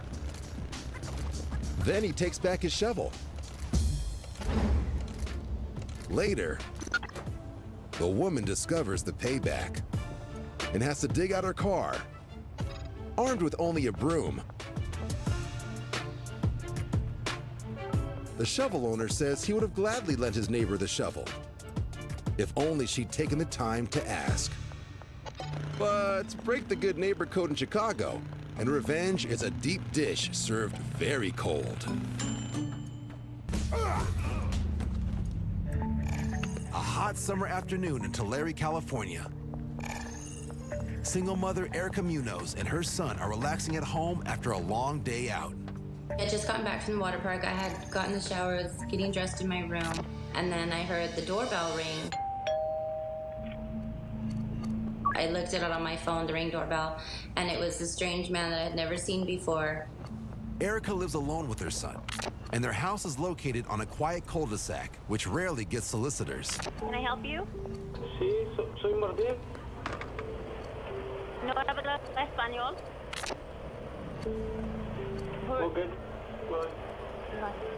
The stranger appears to leave, but Erica continues monitoring her camera. As I was putting on my makeup, I looked down at the phone again, and he was standing at the end of the walkway. So then he turned back around again and came to the door again. Did you need something?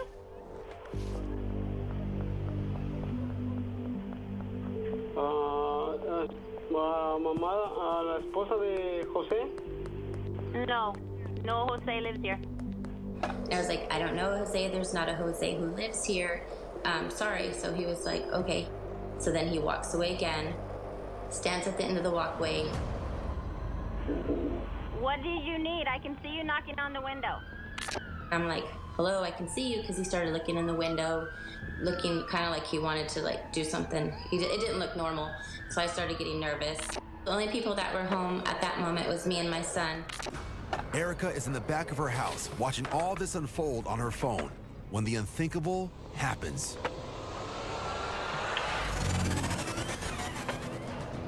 The man just walks into Erica's house, while her son sleeps only feet away on the couch. It was just like a panic moment. I didn't know what to do. I didn't know if this guy had a gun, a knife, anything. So in my head, I'm just thinking he's gonna attack my kid. Erica runs from the back of the house to the living room.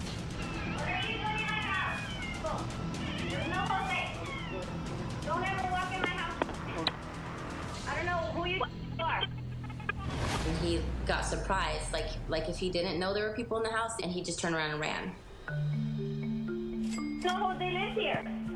I was like, who was this man? I've never seen him before. The cops, when they did come, they did patrol the area for a little bit, looking for the description that I'd given them. The next day, while showing her work friends the clip, Erica makes a horrifying discovery. I was showing my coworkers. When I went to pull up the video, that's when I saw another missed ring. Erica has missed a door cam alert from the previous night. While she was out with friends, the stranger had returned. But no one was home, and he left. What were his real intentions? Because I felt like if you got chased out of the house initially during the day, why would you come back in the middle of the night? Was he actually intending on hurting me, or was it just, items in the house that he wanted? Tulare police arrest 35-year-old Martin Tavar a few days later, when Erica learns he isn't a stranger at all. He actually lived on the next neighborhood over. At the time with his roommate, I guess, who was the Jose he came looking for. There was a trial, and he admitted he was going to rob me. That he had been staking the house and seeing stuff that he wanted. And then they did end up sentencing him, convicted of first-degree burglary with person present. Despite the harrowing experience, Erica can look back with gratitude. I consider myself very lucky. Because of the doorbell camera, I was able to see him walking in. Had I not had that on my phone or in my house, I wouldn't even have known he was in my house. It could have went a lot different, and I felt myself very lucky to still be alive. Don't ever walk in my house. She may feel lucky, but Erica won't forget to lock her door ever again. Kenmore is a quiet residential community on the north shore of Lake Washington, and it's where high school football standout and champion wrestler Hunter Gifford lives with his parents. It's a nice neighborhood. It's also very close-knit. We always know each other and who our neighbors are. I'm certainly happy with who I have surrounding me. But just because a community is filled with good neighbors doesn't mean they don't have an occasional Grinch. Hunter's in the driveway with his friend Pat when he notices a strange man walk up to his neighbor Justin's house across the street. I knew they didn't live there, and they didn't own those packages that they were taking. So immediately I was suspicious. Without hesitation, Hunter takes off after the thief on foot, with his friend Pat following behind in a vehicle. He immediately started running. I knew the guy had to be stopped. I was worried that he could get away, or that if I were to hurt him too bad, I could go to jail. Sorry to ruin your groove. Isn't that the worst? What if I told you that there was a way for you to skip ads like this forever? At one point, I actually chased him through a chicken coop, and the chase ended 3 blocks away from my house when I was able to trip him and shove him into a drainage ditch. I was dragging the package thief up to where he said the packages were. The alleged porch pirate is taken into custody and charged with theft.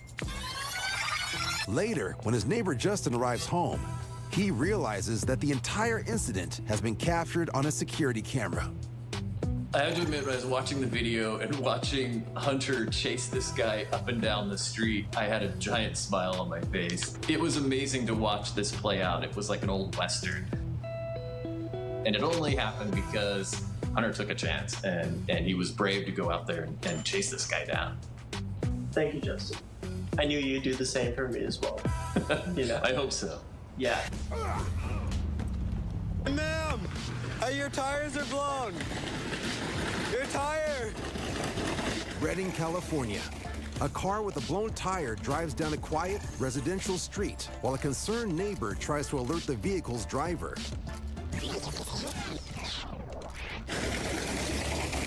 Hey, ma'am, your tire. What are you doing?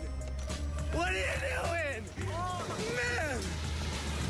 What the Man.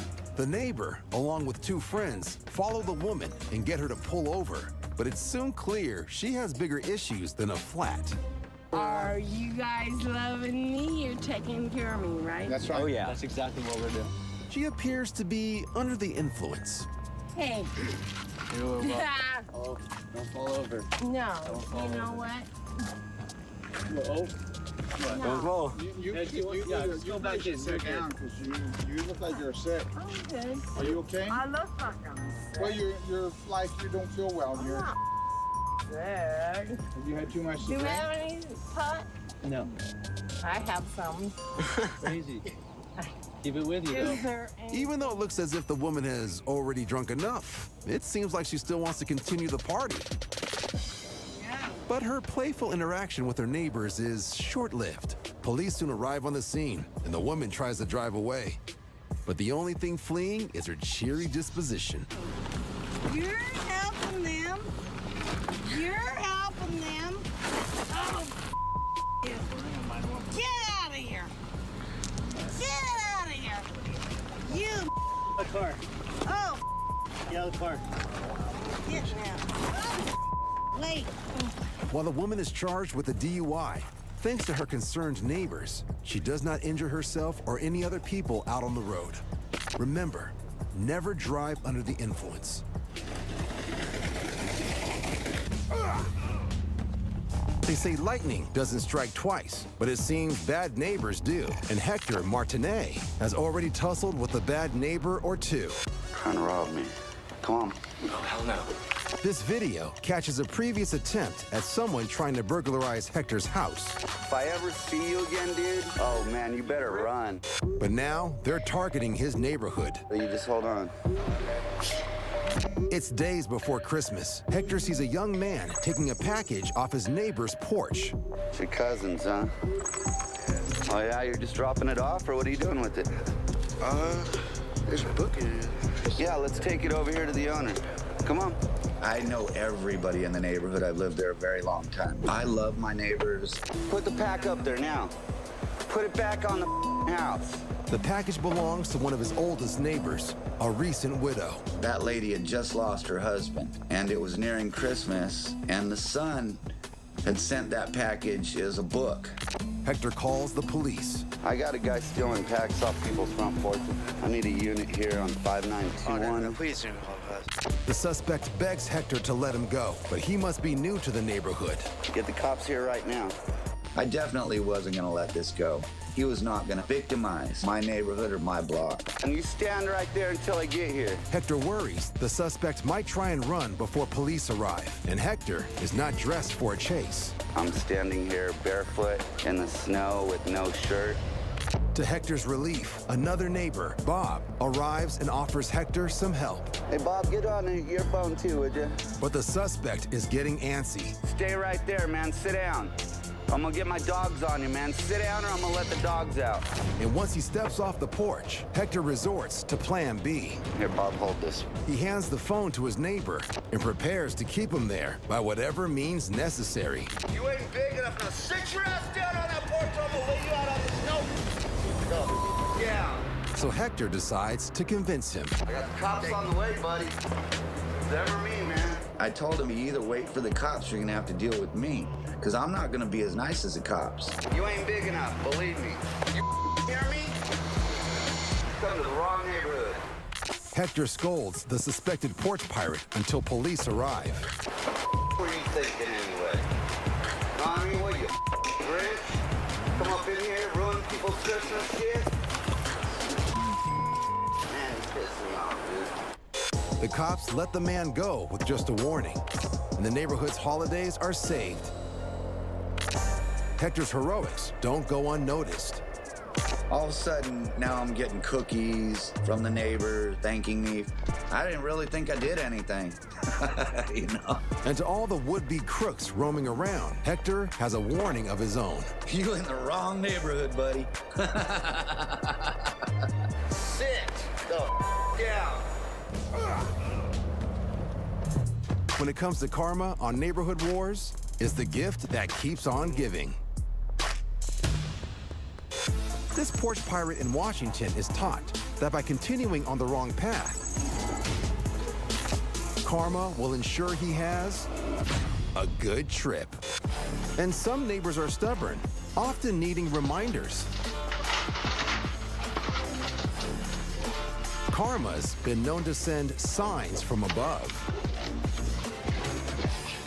In Myrtle Beach, South Carolina, this man tries breaking into a neighbor's house, only to beat himself unconscious while doing so. He is able to rouse himself, but is later found by police and taken to the hospital, proving opportunity may knock, but karma knocks back. What the you doing in my car? And in a small neighborhood in Queensland, Australia, two thieves are caught breaking into parked cars and try fleeing on their bike. What were you doing in my car? You got my wallet? When a neighbor tries stopping them, the thieves run over his foot. That's my leg. But as they attempt their getaway, the bike crashes, injuring both in the process. As they scramble back onto the bike, one of the would-be thieves cradles what looks to be a broken hand. Proving that for these Aussies, karma also serves up down under. This is what happened to thieves. Neighborhood bullies are loud, brash, and rude. What? They come in all shapes and sizes. That's California, bitch. Move it. You home? And yes, they can even be ill-mannered grandmothers. Like this woman in Canberra, Australia. Come a bit closer, excuse me, mate. Show me what you're really all about. Show me what a meal-good man... I'm on my side.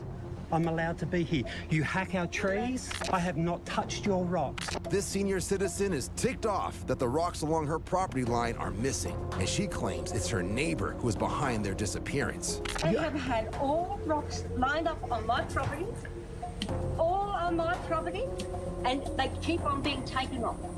If there's any... Shut your mouth and listen to me, you dick. How old are you? Older than you. How old are you? Smarter than you, and there's none of your business. Smarter than me? Yeah, a lot smarter than you. Now get your ass right off my property and don't come on my property again and don't touch anything on my property. I haven't touched anything on your... You're a liar. I haven't touched anything of yours. You are a liar because I know what I put stand over there. But the woman's insults soon turn sinister as she begins spraying a mysterious substance at the man. Spraying stuff on me. I can't not be in my property without being harassed. What a liar, because I haven't even been near your property. You just sprayed me with some poison or whatever it is. Well, get away from it and stop. I'm allowed to be here. This is my yard. Go back inside. No.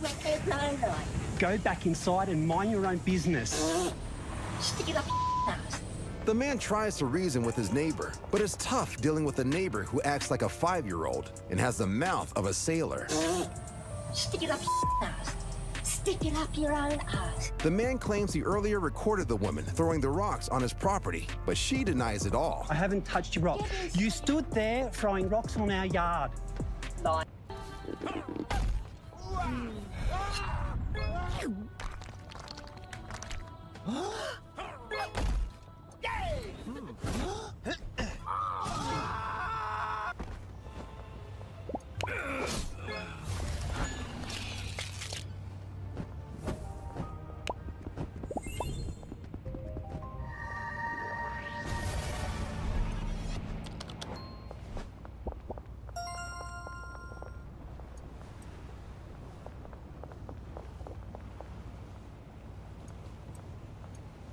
I love Monday.com. What's Monday.com?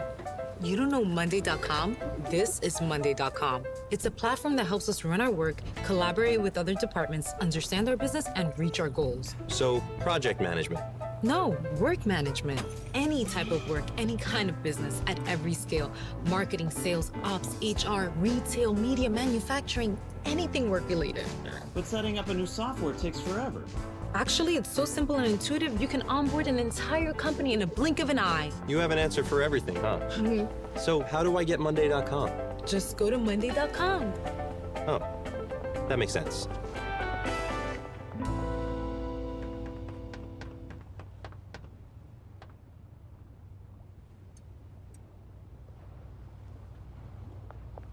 I will take... I've got you on camera. What do you have to say about that? You take my... And what do you have to say about throwing the rocks over here? That is what I say. You're a lying... You are a lying... Stop spraying me with the spray. I don't know what's in it. Despite her immature taunts, the man pleads with his neighbor to stop. Please go back inside. I won't do what you tell me to do. You will not hear the end of me until you stop stealing from me and interfering with my property. I'm not doing anything to you. Excuse me, you're standing here spraying me with whatever's in that bottle. Seemingly caught red-handed on video, the woman ends her neighbor's spat, true to form, with the foulest of mouths. You're a liar. And you know I've got you. You're a You haven't got a brain in your ass. Not even a brain in your ass. That's because you sit down all day and nothing works.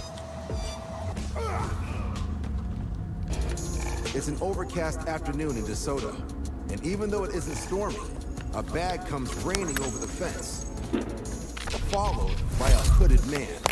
But he isn't just any old neighbor jumping the fence to retrieve a football. He's looking to break into an empty house. He jumps down from the wall, seemingly confident there's no one home. But what he doesn't realize is the homeowner is watching him through their security camera. The thief is caught completely off guard when the homeowner addresses him through the security system and does his best to improvise some kind of story as to why he's creeping around the neighborhood.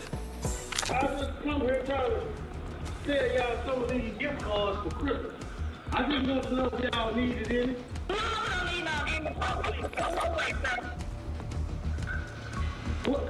Where are you at? You talking to me through this camera phone, ain't you? Looking to change the subject, the intruder tries to discuss the impressive technology that caught him red-handed before things take a threatening turn. If you don't come to the door by the time I count to 10, I'm gonna come on in there and get what I need to get. Having heard enough threats, One. the homeowner sets off an alarm loud enough to alert the entire neighborhood, and the intruder books it back to the wall. Thanks to the homeowner's watchful eye, the trespasser leaves empty-handed, taking with him only his bag of quote-unquote Christmas gift cards. I live on a pretty big property out in the middle of nowhere in the mountains of New Mexico, and apparently one of my neighbors has been chucking their empty cups onto my property. What I did was I got myself a motion-activated trail cam. Go ahead and put it on the street. I'm going to aim it so that it's sort of pointed at the road and pointed at the cups. And so that way, whenever one of my neighbors drives by, we'll see which neighbor is actually the one throwing the cup. The spy cam is a great idea, but sometimes the evidence just falls in your lap. Holy Talk about being in the right place at the right time. Time to confront that naughty neighbor, Dale. Dale! Yours? No. Have you been throwing these in my yard? No. Yes, you have. No, I haven't. You've been throwing these in my yard. Why? I wouldn't throw those in your yard. Nothing to do with it. I just saw you throw this cup into my yard. You? No. Get out of here. What are they doing there? I have you on video throwing this cup in my yard around a whole bunch of other stuff. I just got home, all right? I just saw you throw this cup into my yard, and I want you to go pick up the other ones that you've been throwing in there too. You want me to what? Go pick up the other ones. Look, if you've got trash in your yard, you're getting too close. Who's getting close? You're on my property, my house. Did you throw this cup in my yard? No. You did, no. And I can show you the video. Oh, I don't think so. If you go clean up the cups, I will forget about the whole thing. It's time for you to get your reading super powered. So stop straining your eyes and start listening instead. I have to do a lot of reading for my job, emails, contracts, PDFs. To stay focused, I use a free Google Chrome extension called Speechify. It's like the voice of the internet. I get a play button everywhere. So if I click play on email, it reads. If I click play on a PDF, it reads. If I have physical books, I take a picture, it reads. Speechify can read to you in the highest quality digital voices available anywhere. So let's say you have to read an incredibly long email from your boss that you have to finish before the big meeting starts in 10 minutes. Or you're cramming for an exam the night before, but can't bear to keep your eyes open to read one more textbook chapter. Or you're reviewing a dense legal document that would change your life forever. Or you're proofreading your thesis one last time before you submit it to make sure there aren't any errors. No matter what you have to read, we could all use a second pair of eyes to help us retain information and put our best foot forward. Enter Speechify, a reading assistant powered by artificial intelligence and deep learning, and designed consciously for students and working professionals who want to get more done. Speechify does the reading for you, so you can spend less energy reading and more energy comprehending. Choose your listening speed. Start at 230 words per minute and build to 500 words per minute, which is 2.5 times faster than most people read. Choose from a range of incredible voices that use human inflection, so you can stay engaged without getting tired. And I found it makes it so easy to not only focus, but also retain and understand and comprehend the things that I'm listening to. So, if you find reading boring, or it's difficult for you to focus, download Speechify for iOS and for Chrome. Changed my life. Enemy with Semtex!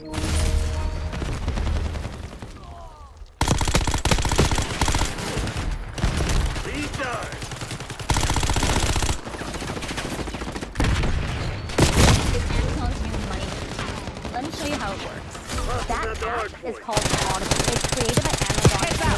It's blowing popularity right now. People are spending hundreds of millions of dollars per month on Audible. And what other people don't know is that you can be on the receiving end of all that money and actually get paid by Audible every month. And because Audible is a subscription service where people don't stop paying, you don't stop getting paid. I showed my mom how to do this in her spare time, and now she has a new income stream with Audible paying her every month. And the way we do it is really simple.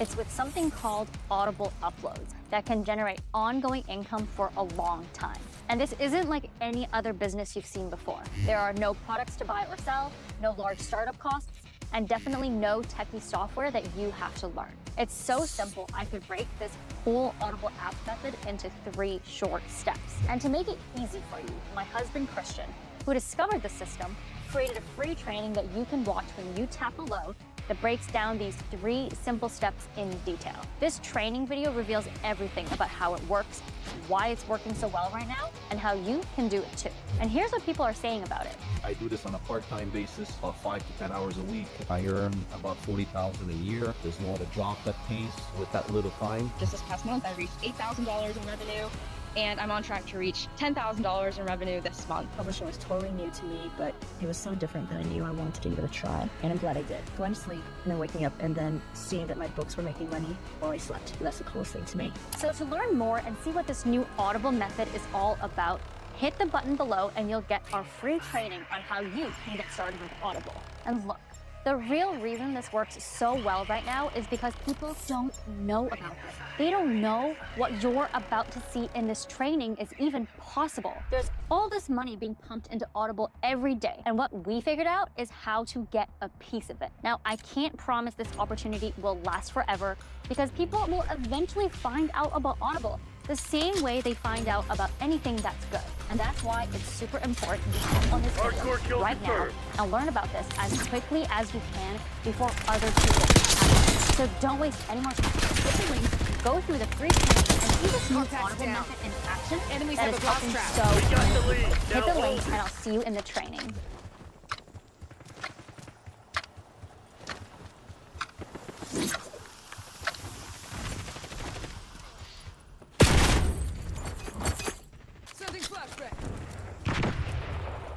I have it on video. I know it was what you. You're talking about. I don't want to hear any more about it. You take the trash and you go. That is literally your trash. It's not my trash. It doesn't seem like Dale is getting the message. It's your trash, Dale. I expect you to clean up the rest of it. I'm going to give you 1 day, or I'm going to pick it up myself and dump it on your property. You know what to say to you. It's better be gone when I get out of there. I'm going to trust you're going to pick it all up, Dale.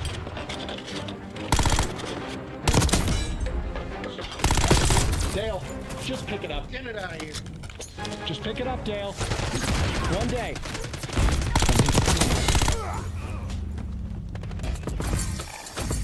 Who doesn't love coming home to find a delivery van? Grenade coming in. With porch piracy on the rise, the only way to ensure your package is safely delivered. Maybe if it's handed to you by the drivers themselves.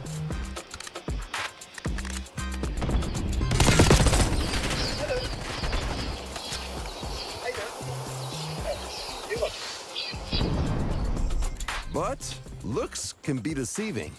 The delivery driver assumes the woman Enemy who just turret pulled active. into the driveway Turret is. But it turns out this stranger is just posing as the homeowner. And once the delivery van is out of sight, she absconds with the package. Porch pirates shadowing delivery trucks is a growing problem in neighborhoods throughout the country. Where the fuck they come from? Thieves will follow the truck, hanging back until delivery is made, and then swooping in for the steal. This porch pirate, who's still at large, skips the porch altogether and just lets the package come to her. Security experts suggest having packages sent to a neighbor's house or a work location if you can't be home during delivery times. That way, your package will find its way to you, rather than someone pretending to be you.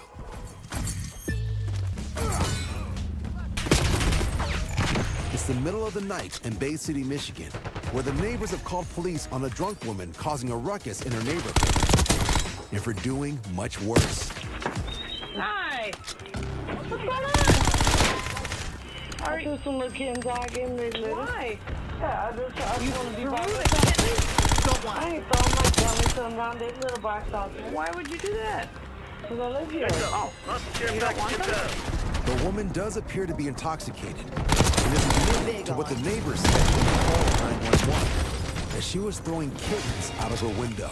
I don't know. Someone called us and said that you were throwing kittens. No, ma'am. Hey. I don't know. What's going on? What's the problem? What's the problem? I'm drunk at home? No. The suspect provides few answers, so the officer finds some neighbors to get a clearer picture. Who can give me some information? Sleeping. Because I'm not getting a whole lot. While the other officer tries to calm the inebriated suspect. Nice. Let's go ahead. Hey. Just calm down, all right? Okay, this is what happened. She got mad. I don't know what the whole story was. She got mad, okay? She started whipping the kittens, okay? Whipping them, throwing them? Yeah, just like you know how you throw baseball like that. Just come over here, Lacey. No, I'm sick of this. I didn't do. She grabbed the mom and just walked her across the street. No, we're fine right here. Hi, I'm a stripper. Okay. You gonna see my double D's? Cause on my own. I ain't did. My friend and his boys, he told his boys to go get a box and put them in there. Okay. The officer makes her way to some kids across the street who have gathered the kittens here to take them to the box for safety. Hi, kiddos. What's going on? Nothing? Making friends with the cats? They need their mom. Yeah, their mom ran off in the bushes. Heads up. Oh, these little guys are too young. They need their mommy. With statements from multiple neighbors, the officers place the woman under arrest. Lacey, stand up. What, you're arrested? Yeah, put your hands behind your back. Right now you're under arrest for animal cruelty. I didn't even do anything. Leaving them with one last incredibly important job. Enemies have a block trap. Reuniting Mama Cat with her kittens. 34-year-old Lacey Williams pleads guilty to abandonment or cruelty to animals and drunk or disorderly conduct in public. She is sentenced to 15 months probation in order not to own animals in the future. But this story does have a happy ending. The mother cat and her kittens are taken by city animal control and all quickly adopted into loving homes where they don't have to fear being thrown out of a window. Line was disrupted. We're in Milwaukee, Wisconsin, where a resident security camera shows a neighbor out walking her dog. As any responsible dog owner will tell you, there's a right way to deal with this situation and a wrong way. This woman chooses to walk away without picking up. Grenade coming in. So our frustrated neighbors plan a surprise. And when the dog walker returns 2 days later, they're waiting. Wasted. Up sighted. Clean up your dog poop. Excuse me, ma'am. Hey, you, clean up your dog poop. Stop letting your dog poop on my lawn. I have you on video. Come pick up this nice pile of that your dog left in my yard. I've been waiting for you for 2 days. Hostile Sam turret. Disgusting. Disgusting. Look at it. I have children here. Launch your UAV. That's your dog. Crimson still a sleeper. I will watch you every day. I have you on video. Pick up after your dog. Please pick up after your dog. Please pick up after your dog. Thank you for picking up the feces from my yard. I appreciate it greatly. Greatly appreciate it. Please leave my yard. You're trespassing. Get off my yard, you and your dog. Thank you. Thank you very much. Thank you very much. Thank you for being a courteous neighbor.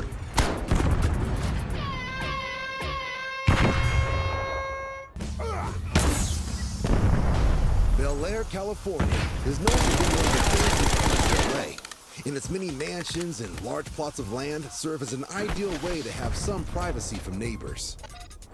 Enough privacy for midday skinny dipping in a secure backyard pool. The only problem? This naked man doesn't live at this house. No medals for He's second a place. total stranger. Crush those dirtbags. Now inside the house, the naked intruder moves from room to room. Sam turret is online. At This one shit ain't point, working. even We lost commandeering the a advantage. pair of shoes. Luckily, the homeowner is out, but she's been alerted to the man's presence via the security app on her phone. Shocked and scared, she immediately calls her husband, and he's upstairs.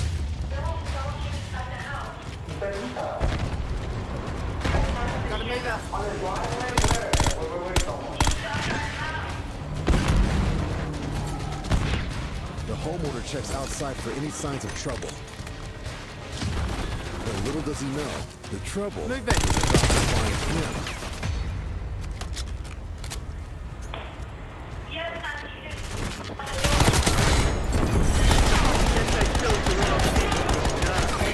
My bad. Big down. On the court.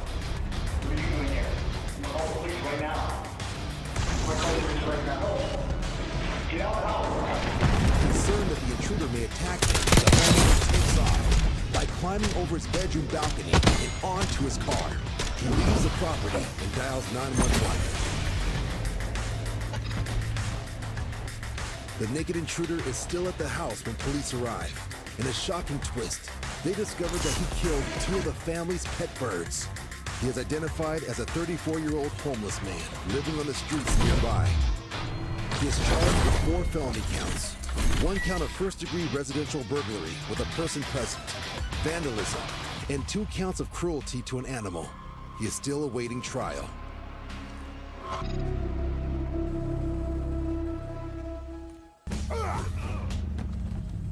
Many people try to relocate to a quiet suburb, but some get more than they bargained for. In 2009, Brad Cresson, his wife, and 3 children moved to Albuquerque, New Mexico to start their new lives. We actually picked a neighborhood that was far out from the city. It was a safe neighborhood away from any of the kind of crimes and activities that would go along with the city areas. The security camera really did give us a comfort of mind, a peace of mind. So we just watched animals cross the yard in the middle of the night and things like that we caught on camera, and watched our kids come and go. One night, Brad is getting ready to put out the trash when he spots something on the security camera monitor.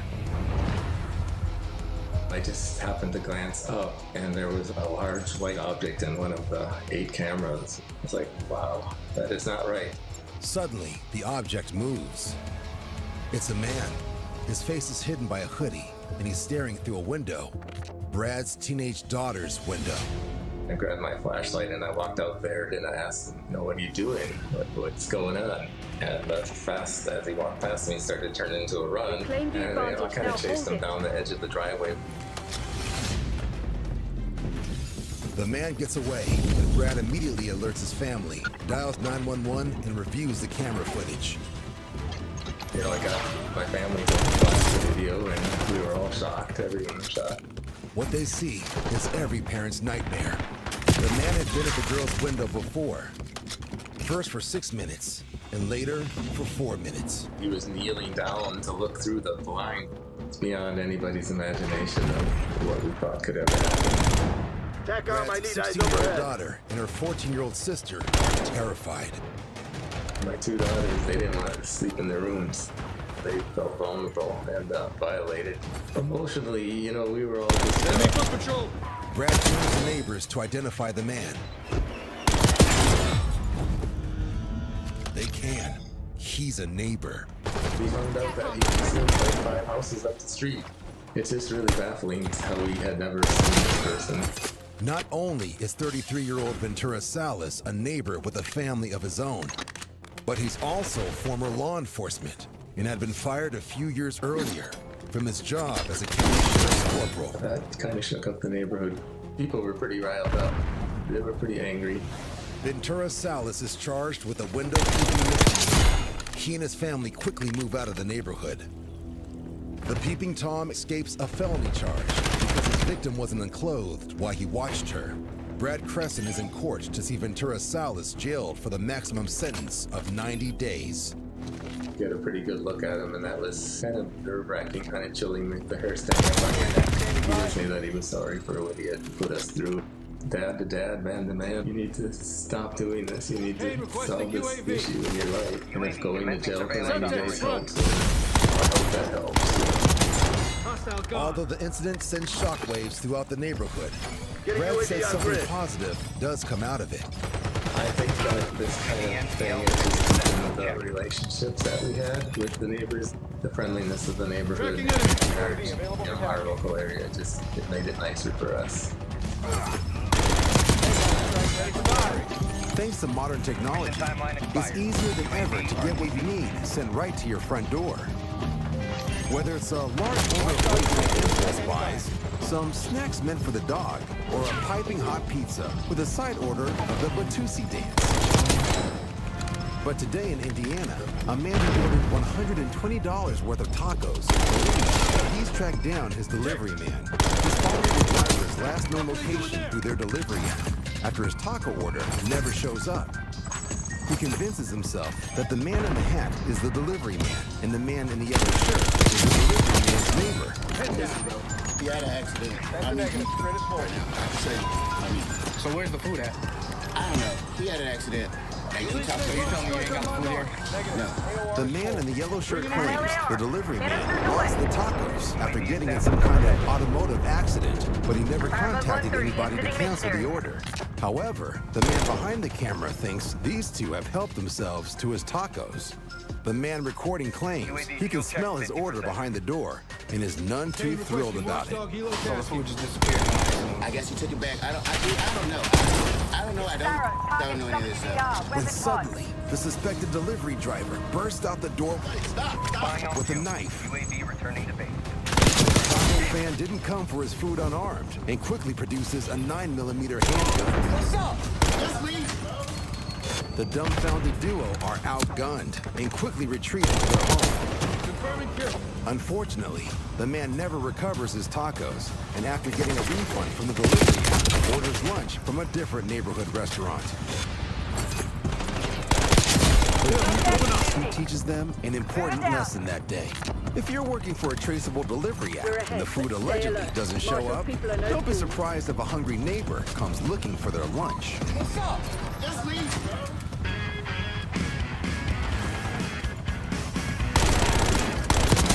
Good effect on target.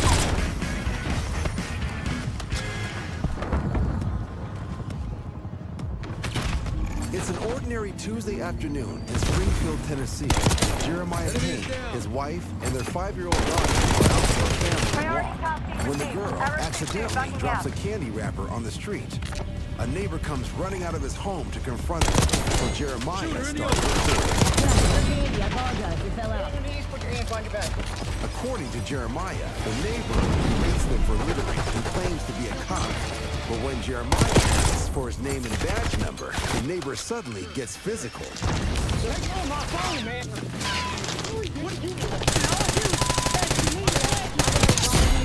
It's not clear why the neighbor Good fight, Crimson. Mission success. We're just trying to watch it. Guys, please.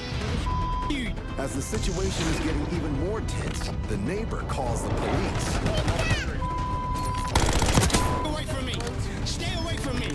I would just like to watch the photo. No, we're leaving. No, You're not a cop to detain me. You are not a cop. Hey, minutes later, the police arrive. I'm not going to jail, dude. I didn't do anything wrong. The neighbor goes over to explain his side of the story, and then the cops come to speak with Jeremiah and his wife. So I want to press charges on him. I have it on video. Would you like to see it? After watching the video, the cop consults with the neighbor, and then they approach Jeremiah. Mr. Payne's right if he's as long as you stand here, okay? Sure, of course. Jeremiah has no clue what the man is about to say. I'm not trying to hurt you. Don't want to scare you. I'm trying to be man enough and apologize, which is a hard thing for cops to do. I just didn't like the litter in my yard. That's She didn't mean to drop it, but to go to that extent because I pulled out my phone and asked you for your name and badge number, really? Come on now. That's being a tyrant. 100%. You're right. I apologize. I'll extend my hand to you if you're man enough to shake me. Oh, I'm not enough to shake your hand. Alright. Leave it at that, sir? Yeah. I'm still going to post a video, though. I mean, that's your legal right. I'm not going to stop you from doing that.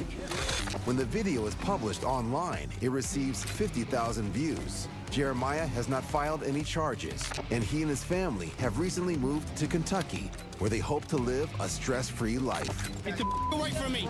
Stay away from me! There is trash trouble ahead one mellow Tuesday morning in Tucson, Arizona. 26-year-old Savannah Stamper Cruz is surprised to see her next-door neighbor on her security camera marching towards the front door. Savannah and her neighbor share the same garbage cans and have argued about them in the past.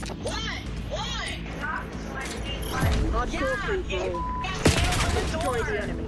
You want to start something and then go cry baby to people? Leave the trash cans. Tomorrow is Wednesday, remember? Remember? The next day is trash collection day, but earlier this morning, Savannah spotted the trash cans on the sidewalk and moved them to where they are now.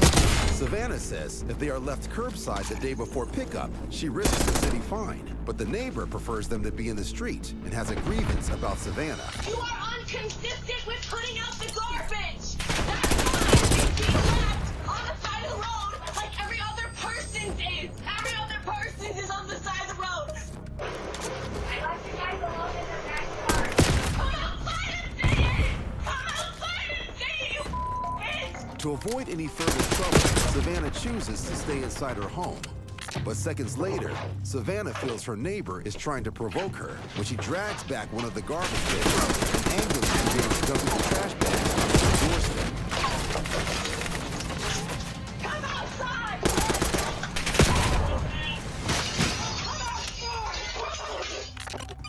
As she gets up, Savannah claims her neighbor punches the window and breaks the glass, sending shards onto the driveway.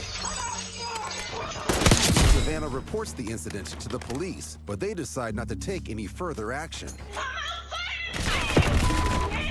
The video is seen 1.2 million times online, and many people ask Savannah why she doesn't go outside to confront her angry neighbor. So she tells her side of the story. It took everything in me to not do something, and I'm proud of myself, and I appreciate the people that are proud of me for staying inside. Savannah says the neighbor has now moved out, so there will be no more trash talk on Trash Day. Come outside!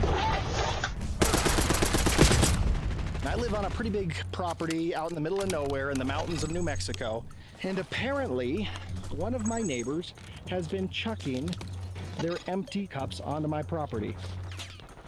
There's a whole bunch of them. And so what I did was I got myself a motion-activated trail cam.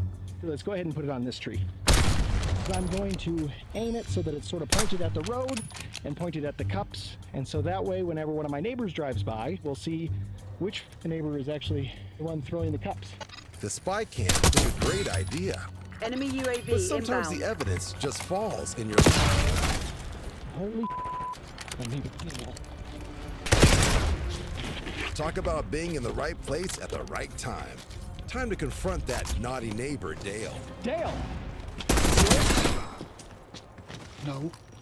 What? Have you been throwing these in my yard? No. Yes, you have. No, I haven't. You've been throwing these in my yard. Why? I wouldn't throw those in yours. Nothing to do with it. I just saw you throw this cup into my yard. You No, get out of here. Dale, I have you on video throwing this cup in my yard around a whole bunch of other I just got home, all right? I just saw you throw this cup into my yard, and I want you to go pick up the other ones that you've been throwing in there too. You want me to what? Go pick up the other ones. Look, if you've got trash in your yard, you're getting too close. Who's getting close? You're on my property, my house.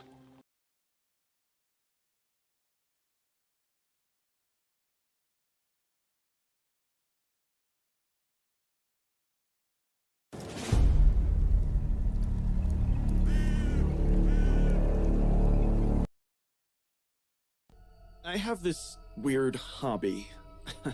I like taking Snapchats in creepy places. It started as a joke, just something to freak out my followers. Most of the time, it's just shadows or weird lighting, but sometimes things don't add up. Tonight is one of those nights. I heard about it during lunch. A bunch of kids whispering about the old pet cemetery in Blackwood Hollow, about the cat lady. Decades ago, she lived alone, obsessed with her cats. When she died, she was buried with them. And now, they say she haunts the place, looking for new souls to take. People claim they hear meowing when there's no cat around, see glowing eyes watching them from the trees. It's too good to pass up. I drag Harper and Jake out with me. Harper protests the whole way, muttering about bad vibes, while Jake rolls his eyes, calling it all Grade A horror movie stupidity. But I see the way Jake keeps glancing at Harper when he thinks I'm not looking, and the way Harper's voice shakes when she talks about Blackwood Hollow, like she knows more than she's saying. We reach the cemetery just after sundown. It's smaller than I expected. Rows of tiny headstones, some crumbling, others marked with little paw prints. The wind carries the faint smell of damp earth and something else. Something stale, like dust and decay.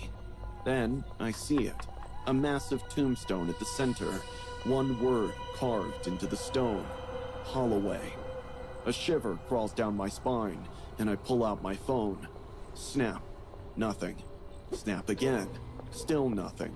I switch to night mode. The snap takes longer to load. The screen lags. Then a notification pops up. Meow. Look behind you. My stomach twists. I didn't type that. My breath turns shallow. Guys, I didn't write this. Harper snatches my phone, her hands trembling. Jake's face pales. This is a joke, right? Before I can respond, a low guttural meow echo through the graveyard. Then another, and another. Glowing eyes blink from the shadows. Dozens of them. The darkness shifts, slithering like something alive.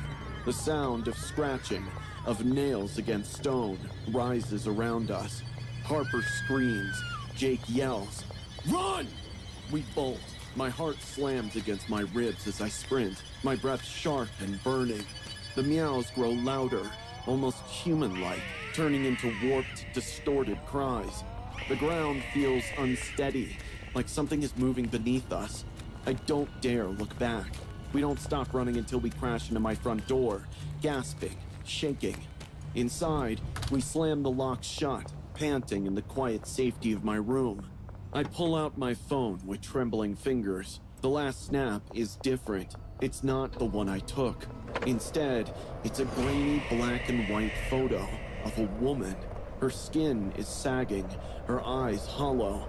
She stands in the cemetery, surrounded by cats, their bodies pressed against her legs, staring, watching, and she's smiling. Harper's face drains of color. I know her. I whip my head toward her. What? She swallows hard. My grandmother used to tell me stories about her. About a woman named Margot Holloway. People called her the Cat Lady. My grandma said she wasn't just some lonely woman. She practiced something dark. She believed she could steal time, extend her own life, by taking others. Jake scoffs, but his voice wavers. That's insane. Then explain the photo. Harper snaps. I try to delete it. The app won't let me. I don't sleep that night. The next day at school, I can't shake the feeling of being watched. Every shadow in the hall seems darker, every whisper just out of earshot. I need answers. So I go to the library. Mrs. Holloway, the librarian, sits behind the counter, reading. Her silver hair is pulled back tight, her bony fingers turning pages methodically. When I ask about the pet cemetery, she freezes. Slowly, she looks up. You shouldn't have gone there, dear. Her voice is soft, almost affectionate, but something about her face, it feels familiar. A chill skates down my spine. Then my phone buzzes. A new snap from an unknown account. I hesitate, then tap to open it. It's the same black and white photo, but this time the old woman's smile is wider, and she's standing closer. My breath stutters, my fingers go numb. I look up at Mrs. Holloway. She's staring at me, her lips curl up, just slightly. And then she purrs. My phone slips from my hand. The air in the library turns thick, suffocating. The fluorescent lights buzz, flickering. The shadows stretch toward me, clawing at my feet. I stumble back.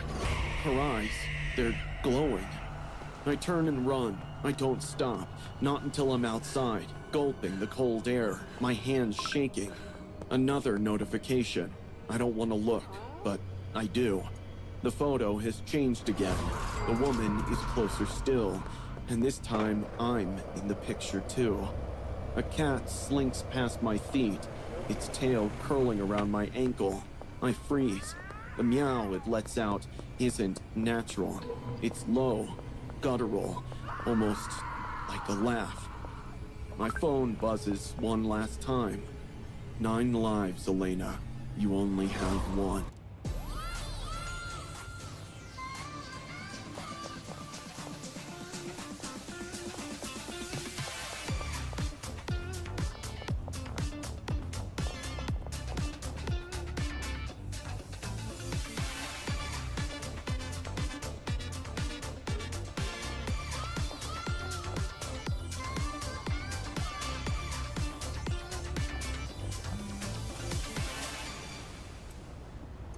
It's a multi-day extravaganza of world-class theater, dance, music, and more. The Ottawa Children's Festival returns May 8th to 13th. Fun, engaging, and accessible activities for kids of all ages. Along with award-winning performance art from Canada and around the world, the festival showcases a variety of educational workshops and programs. Join us May 8th to 13th at our new location at Lansdowne Park, plus our second location at Arts Court. The Ottawa Children's Festival, celebrating 40 years. Tickets and schedule at ottawachildrensfestival.ca.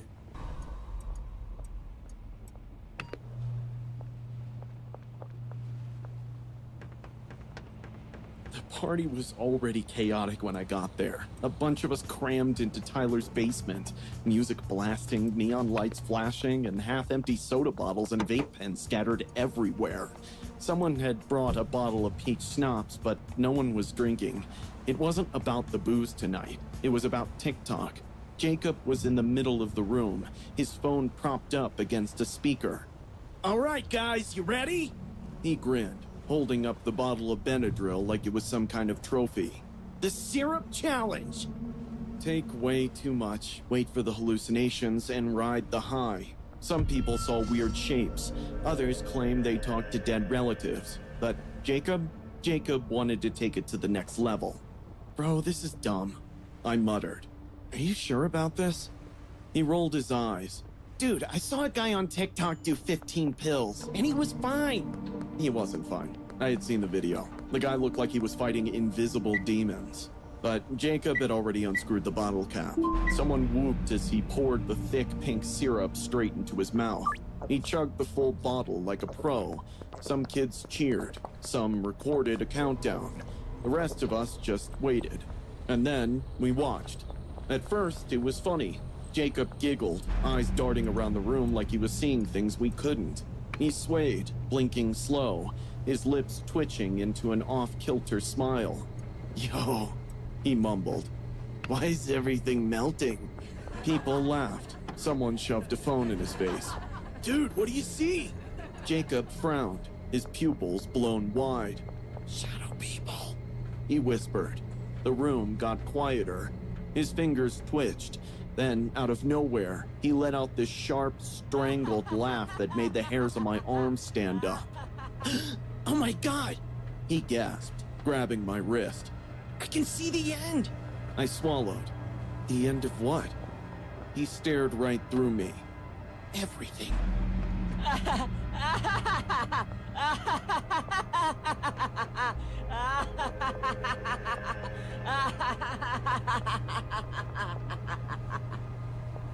Minutes passed, but Jacob got worse. The laughing stopped. His breathing was weird, shallow, fast. His skin looked gray under the neon lights.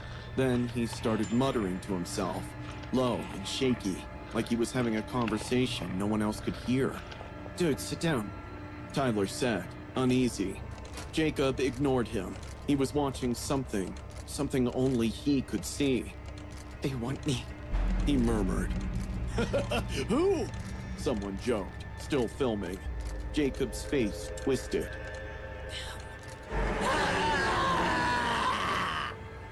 Suddenly, he screamed, a gut-wrenching animalistic scream. The room exploded into chaos. Someone dropped their phone. A girl shrieked. Jacob clawed at his arms like something was crawling under his skin. Then he bolted, straight upstairs, shoving people out of the way. "Jacob!" I ran after him. We found him in the backyard, staggering toward the house's edge, the 2-story drop looming beneath him. "Jacob, stop!" He turned, eyes glassy, a sick grin twisting his lips. "I wonder if I can fly." And he stepped onto the ledge. The next few seconds blurred. I grabbed his arm. Tyler tackled him from the side. We yanked him down just as his foot slipped. He hit the ground, convulsing, foaming at the mouth. He started vomiting blood.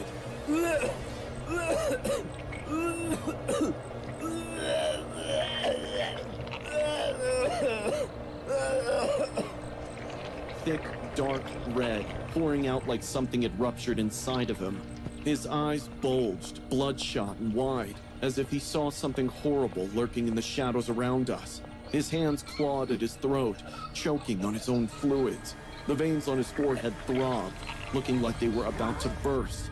Someone gagged. A girl screamed for someone to call 911.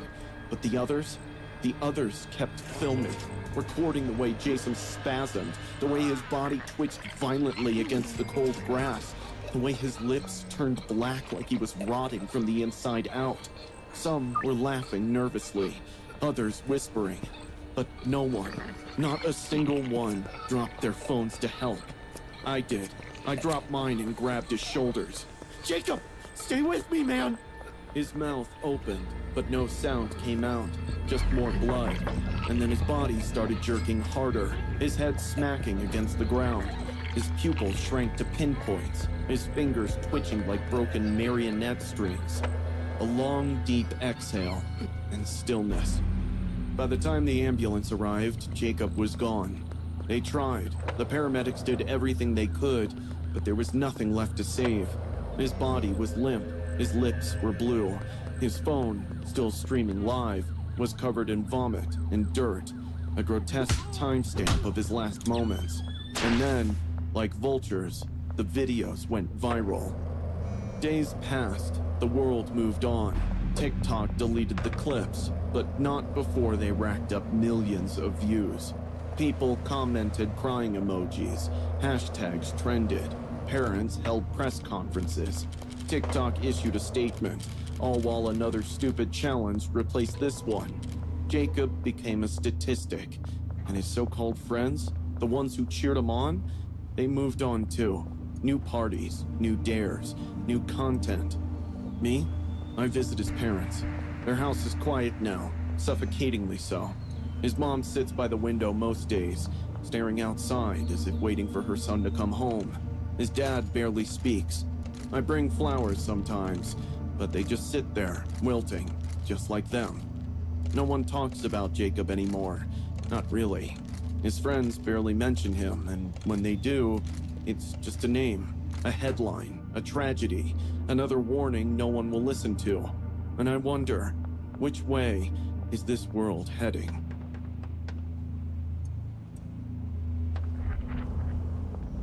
This game, you're not ready for it.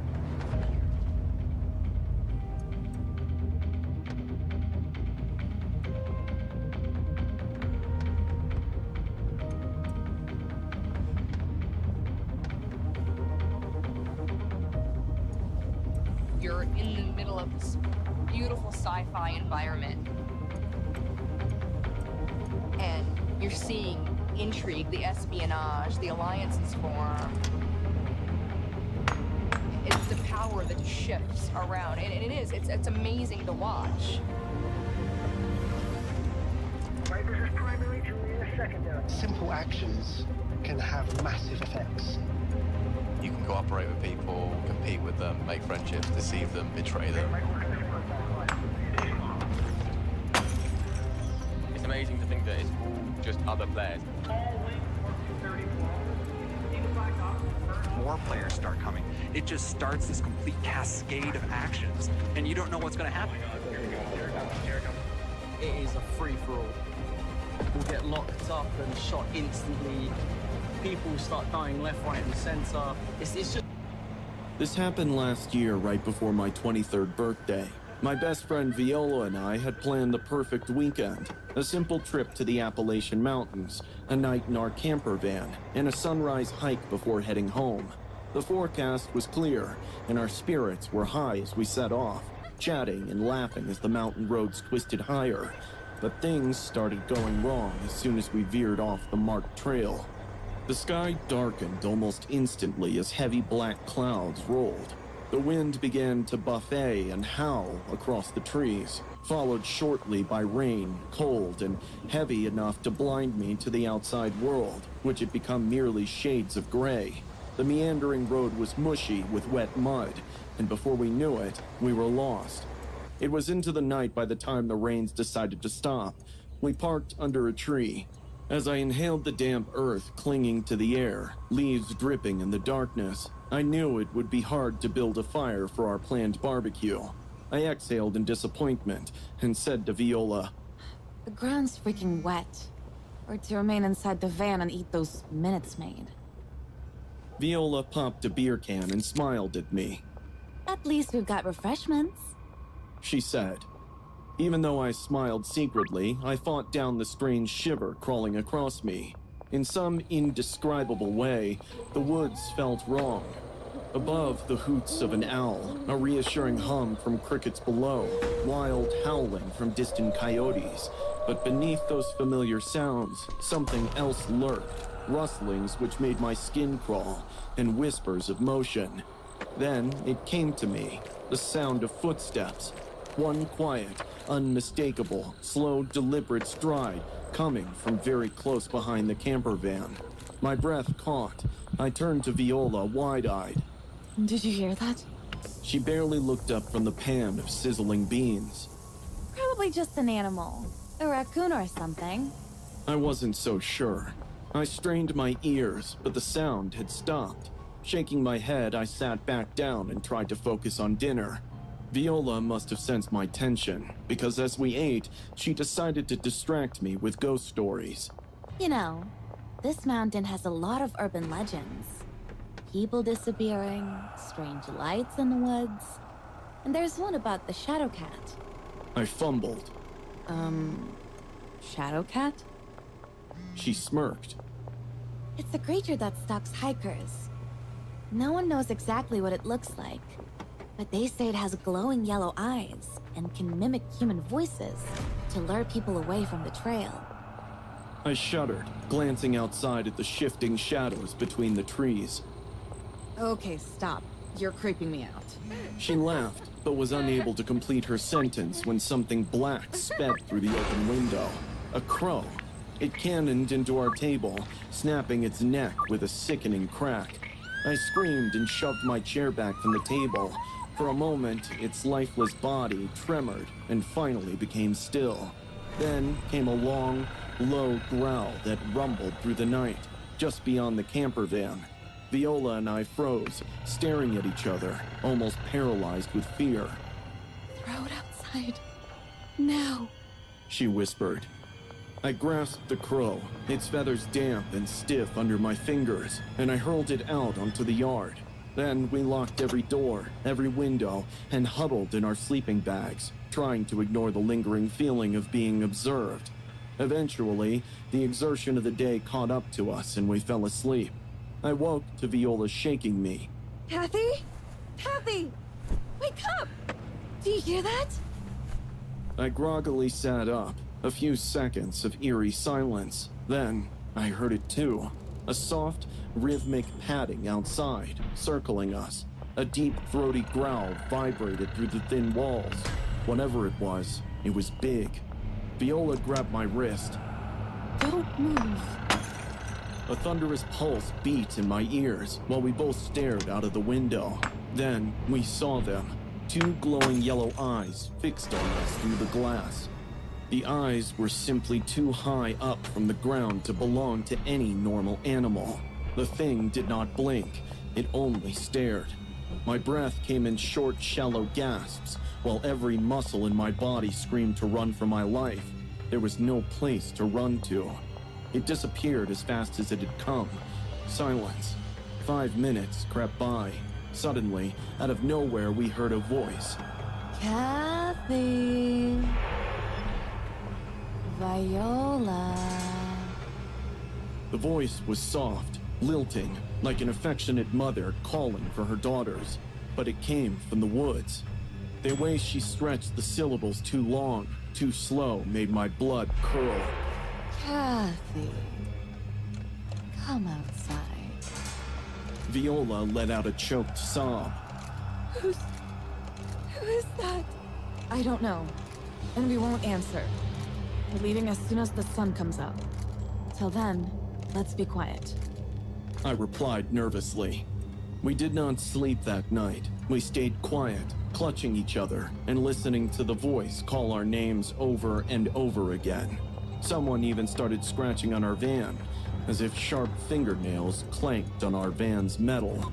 It started from the back and dragged along the side, clawing at the door. My stomach twisted with the fear of death. The van rocked again. Something pushed against it. I put my hand over my mouth to stop myself from screaming. Viola trembled violently beside me. Another bang, then silence. The voice returned, now just outside the van. Kathy. Let me in. My entire body was trembling. Viola grabbed my hand, her nails digging into my skin. Don't listen. She whispered. Minutes dragged on for hours, and then, all of a sudden, as they began, the noises stopped. The voice diminished to a mere sound in the distance. At the first rays of sunlight filtering through the curtains, we did not dare to move. We piled our things into the front, started the van, and raced the mountains. I didn't have the courage to so much as look into the rearview mirror. Finally, I exhaled, relaxed my grip on the steering wheel. At the time we reached the main road, Viola spoke first. We're never coming back here. I nodded, unable to shake the feeling that something was still watching us, hidden in the trees, waiting for the next lost travelers to whisper their names in the dark. Allegedly filmed in the Appalachian Mountains, the capturer of the clip claimed to have recorded a mysterious creature during a hiking trip. The Appalachian Mountains have long been a source of chilling urban legends and folklore, with tales of eerie encounters, missing people, and supernatural entities. A terrifying cryptid said to roam the Appalachian wilderness, the Wumpus Cat, is a half-woman, half-cat creature with glowing yellow eyes. Legend says it was once a woman who spied on a sacred Cherokee ritual and was cursed to roam the mountains forever. Some hikers claim to hear eerie growls and see glowing eyes in the darkness. What do you think?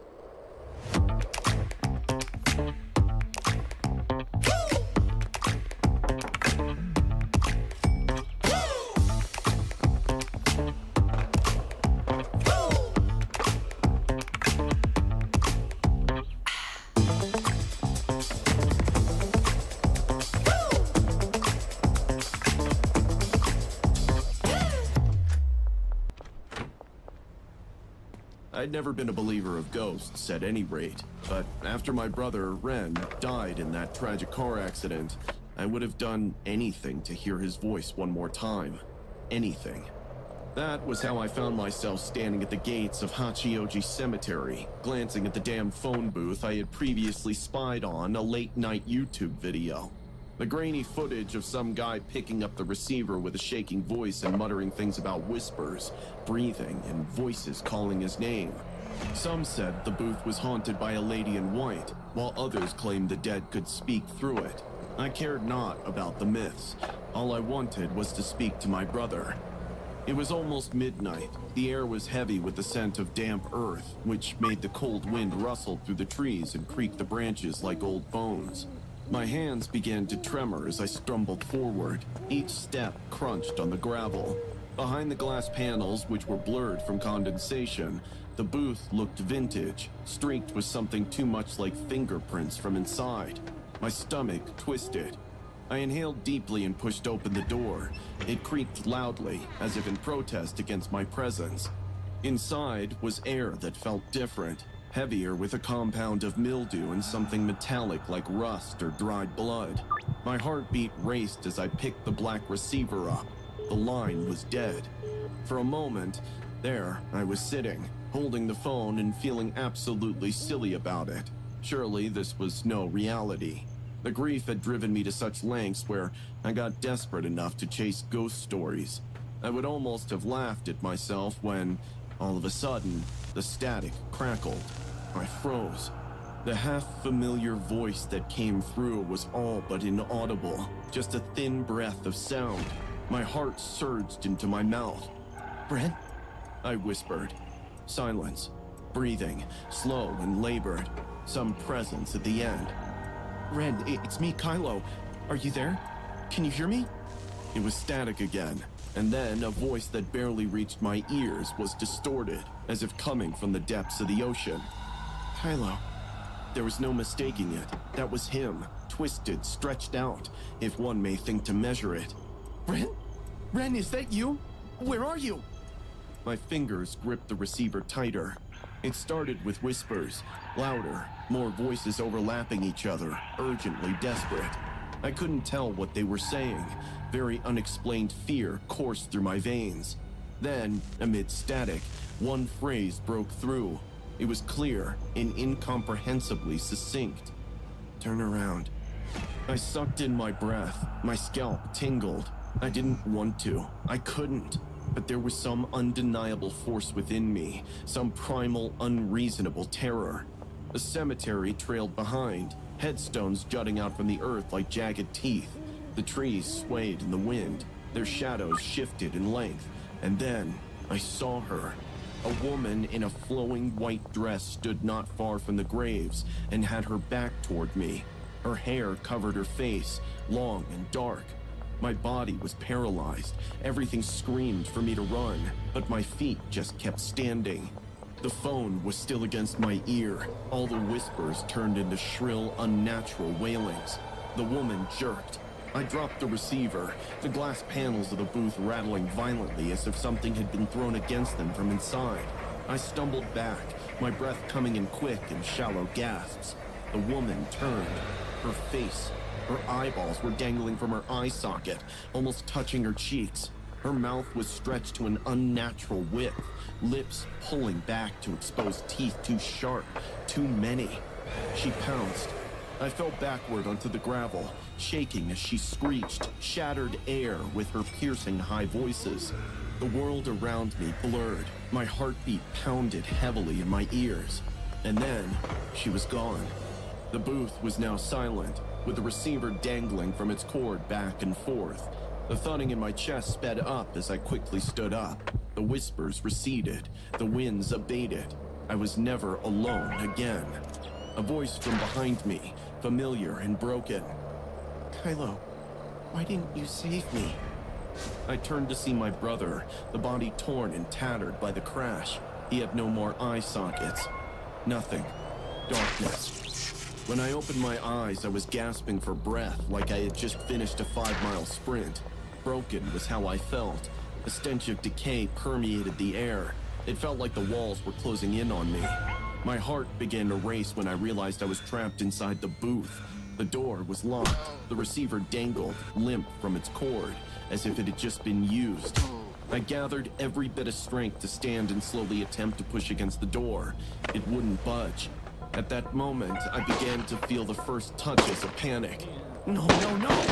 I cried out in disbelief, pounding with fists against the glass. And just then, the lady in white stood outside the door. This time, though, she was not far away. She was just beyond a few feet, looked me straight in the eye through a glass panel. Her soulless black eyes bored into mine. Pale, bony fingers touched the glass. My scream caught in my throat. She stood there and smiled wickedly, slowly, as her loosened lips parted to reveal a mouth without any humanity. Kylo. She sang creepily, sending a chill up my spine. Stay. No! No! Let me out! I screamed. She tilted her head, amusement in her expression. Then she blew onto the glass, and her breath formed words that chilled my very marrow. You belong to me. And then the telephone rang, loud and clear. I turned around, the hand shaking now, with the antique rotary glowing faintly. The number blurred in front of me as if the wild had moved closer. Written on the receiver, Kylo scratched as if done with a fingernail. I draw a breath. With shaking fingers, I turned back to the woman in white. She was gone. Some kind of omen insidiously crept into my mind, saying that I was nowhere close to being alone. The ringing stopped. Then the receiver lifted, slowly, on its own. And the voice at the other end was no longer a whisper. It was clear now, familiar. Kylo. And now it was Ren's voice, no longer warped. It was soft. It was broken. I need you to let go. Tears filled my eyes and started threatening to spill out. Ren, I'm so sorry. I know, he whispered, but you can't stay. You need to go, now. Then the phone clicked. The air shifted. The door swung open all by itself. I didn't hesitate this time. I was running now that I was free from the cemetery, burnt inside, inhaling air into my lungs. When I turned back, the booth was nothing. The cemetery was silent, as if it entirely swallowed it there. To this day, I don't know if I ever really left. Some nights, there's the ringing of the phone. Some nights, I dream of a woman in white standing near my window, watching, waiting. Sometimes, only sometimes, I hear her calling me. Kylo.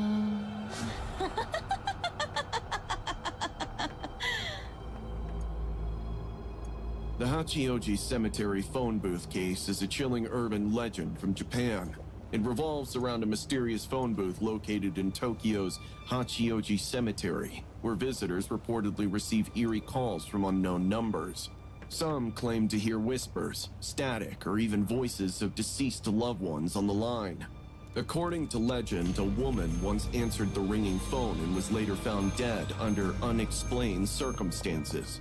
Paranormal enthusiasts believe the booth is a gateway between the living and the dead. Though no official records confirm the deaths, the unsettling stories persist, keeping the mystery alive. I never expected my train ride home to turn into a nightmare. It was a cold evening and the train was packed with tired commuters, lost in their phones or staring blankly at the floor. I had taken this route 100 times before, just another ordinary night in the city. But this time, something felt off. I first noticed him standing near the middle of the train car, a tall, rough-looking man with wild eyes and a nervous energy that made my skin crawl. His hands twitched at his sides, and his lips moved as if he were whispering to himself.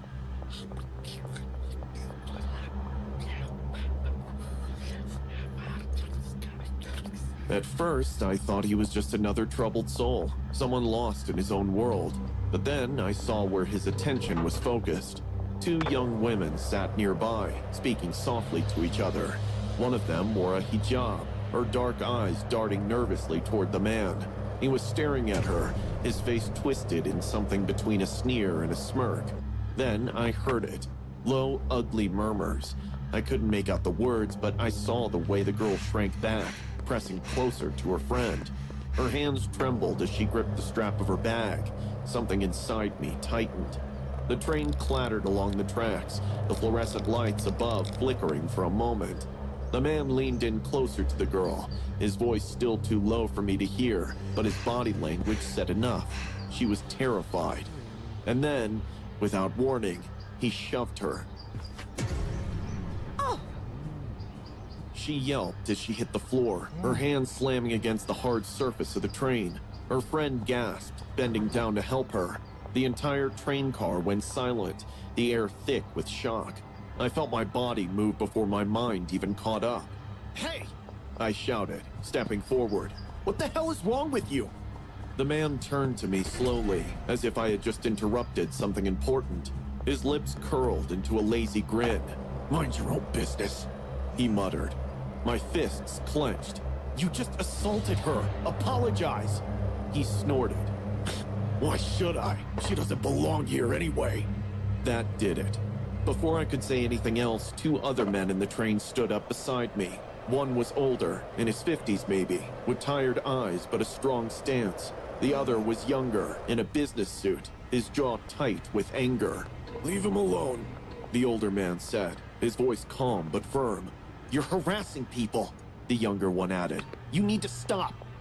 The man's grin faded. His eyes flitted between the three of us, calculating. The train rocked as it sped through the tunnel, the windows reflecting our tense standoff. "Big heroes, huh?" the man muttered. "Think you can tell me what to do?" The tension was thick, ready to snap. My pulse pounded in my ears. The other passengers were frozen, some clutching their bags, others pretending not to see what was happening. Then, everything exploded. A glint of metal. Before I could react, pain ripped through my side. My breath hitched as I stumbled backward, a sharp burning sensation spreading through my stomach. He had a knife. I barely had time to process it before he turned on the older man. A quick, brutal stab to the chest. Blood bloomed on his shirt. He gasped, eyes wide, and collapsed onto a seat. "No!" the old man screamed. The younger man tried to run, but the attacker was fast. The knife slashed across his throat in one horrifying motion. He fell instantly, his body crumbling to the floor. I pressed a shaking hand to my stomach, my fingers wet with blood. My legs felt weak, the world tilting around me. The train car erupted into chaos. People screamed, scrambling to the far end of the train, some trying to pry open the doors. The two girls huddled together, sobbing, their faces pale with shock. The attacker stood there, chest rising and falling, his knife dripping red onto the floor. His eyes flicked around, wild and unfocused. He wasn't done. My vision swam, but I forced myself to move. I had to stop him. With whatever strength I had left, I lunged at him. My shoulder slammed into his side, sending him stumbling back. He growled in frustration, swinging the knife wildly, but I dodged, just barely. He wasn't expecting me to fight back. I grabbed his arm, trying to wrench the knife away, but he was strong, too strong. He shoved me hard and I hit the metal pole behind me, my ribs screaming in pain. The train screeched as it neared the next station. The lights flickered again, and then red and blue lights flashed outside. Cops. The train door slid open, and officers stormed in, guns drawn. "Drop the weapon, now!" For a moment, the man just stood there, his chest heaving, the knife still clutched in his bloody hand.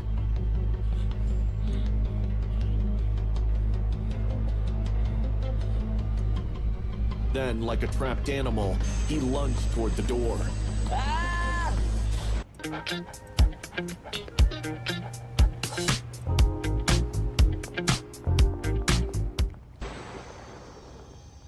A gunshot rang out, not a fatal shot, just a warning. The man froze. The cops tackled him to the ground in seconds, wrestling the knife from his grip. Handcuffs snapped around his wrists. It was over. I don't remember much after that. My body gave up and everything blurred. I woke up in a hospital bed, the sterile white walls too bright, the steady beep of machines filling the silence. The nurse told me I had survived, barely. The knife had missed my vital organs by inches. The other two men, they weren't so lucky. Ricky and Daniel, those were their names. Two ordinary men who had just wanted to help, who had stood up for what was right, and they had lost their lives because of it. The news covered the story for weeks. They called it a hate crime. The man, his name was Charles Barker, had a history of violence, of extremist beliefs. He had boarded the train looking for trouble, and he had found it. But so had we. I still think about that night, about the two men who never made it home, about the two girls who were just trying to exist in a world that saw them as different. I survived, and as long as I'll live, I'll make sure people remember what happened that night, because hate only wins when good people stay silent, and we didn't. On May 26, 2017, Jeremy Joseph Christian carried out a brutal attack on a Max light rail train in Portland, Oregon. Christian, known for his extremist views and history of violent behavior, began harassing two teenage girls, one wearing a hijab, shouting racist and Islamophobic slurs.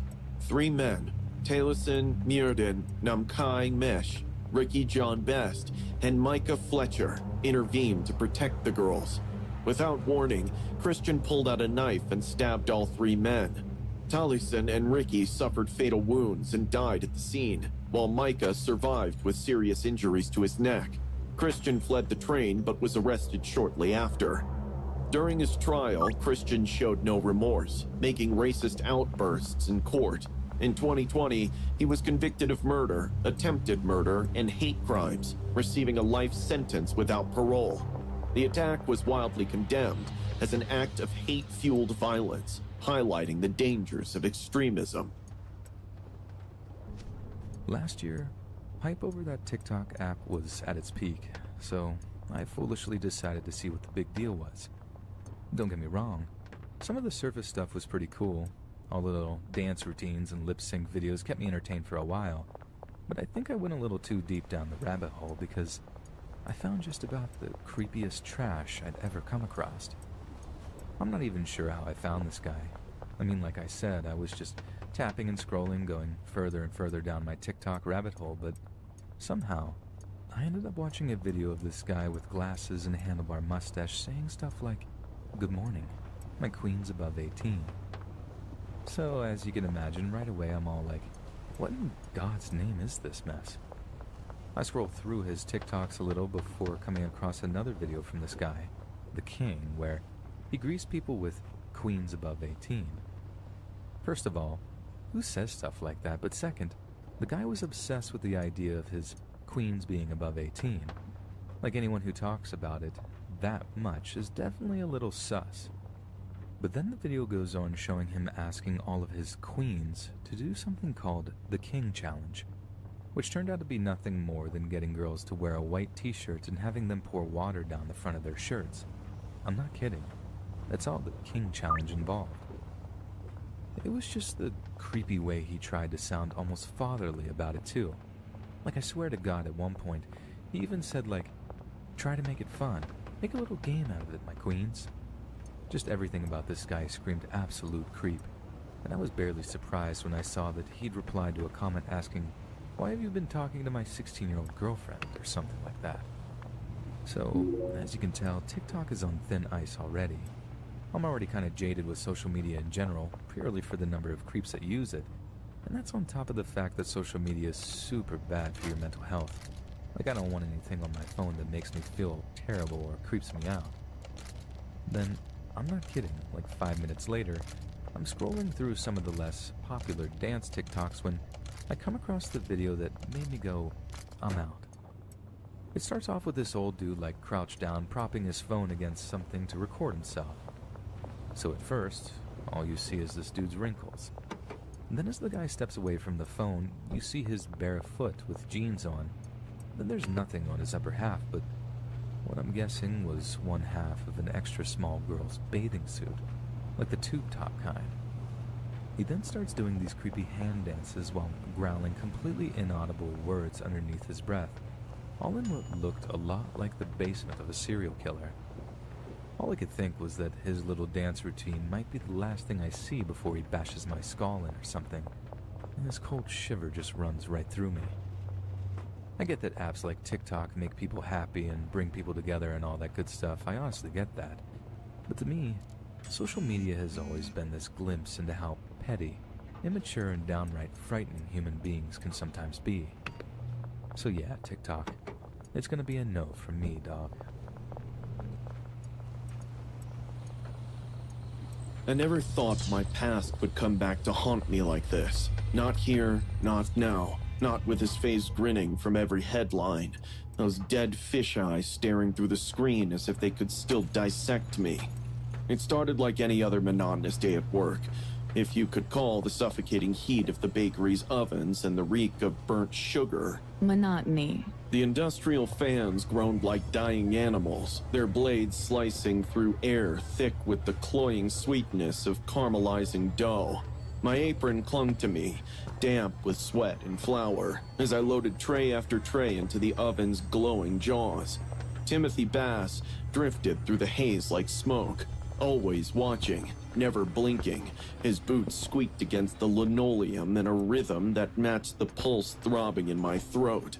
He'd materialize behind the women, always the women, his breath a wet rasp against their necks as he reached for a muffin. Or adjusted the thermostat. Once I caught him sniffing the chair where Janine had been sitting, his nostrils flaring like a hound's, fingertips digging into the vinyl until it crackled. When I froze, a tray trembling in my hands, he turned slowly, smiled. His teeth were too white, too straight, as if they'd been filed to points. "Something wrong?" he asked, tilting his head like a curious predator, the scar on his left cheek thin, surgical, a pale worm buried under stubble, twitched as he spoke. I shook my head, my tongue glued to the roof of my mouth, but I knew the way prey knows the shadow circling overhead isn't just a cloud. It wasn't until years later, scrolling through cold case files at 3 a.m. while my husband snored oblivious beside me, that I saw her name again. The screen's blue light carved hollows into the dark, and there she was, Mandy, her senior photo glowing like a ghost. Acme, Washington, 1989. A girl so vibrantly alive she seemed to burn through the pixelated image. Wild auburn curls, freckles like scattered cinnamon, eyes the fierce green of summer leaves before they rot.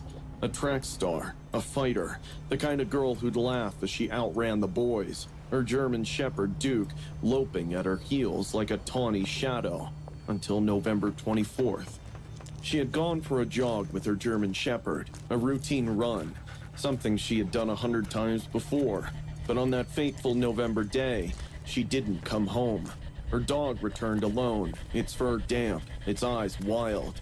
Something was wrong. Something unholy had taken root in the small town, and its name had no face. Not yet. 3 days later, 2 fishermen found Mandy. The Nooksack River had peeled her to horror, its icy fingers probing every wound, every violation. Her skin was the color of a week-old bruise, lips parted in a silent scream, hair tangled with twigs and riverweed like a crown of thorns. They'd pulled her onto the bank and one of the men vomited into the shallows. Bruises bloomed across her legs in the shape of grasping hands. Crescent moon cuts scored her palms. From her own nails, the coroner would say, as she clawed at her attacker's face. But the worst was her eyes. Wide open, clouded, hungry, as if death hadn't stopped her from searching for the monster who'd done this. The town unraveled. Porch lights burned through the night. Fathers cleaned shotguns at kitchen tables. Mothers checked closets before bed. Reverend Cole preached about the devil walking among them, his spit flecking the pulpit as he snarled, "Look to your neighbors!" For weeks, the only footprints in the autumn mud belonged to detectives and grieving parents. Then the snow came, burying leads, burying hope, burying Mandy in a polished casket too small for her laughter. The case froze, buried, forgotten. Until 2017. Until Detective Bohey, all nicotine and caffeine and rage, thawed it with a DNA test. Until I sat in a too-cold interrogation room, my breath fogging the two-way mirror, and whispered, Timothy Bass.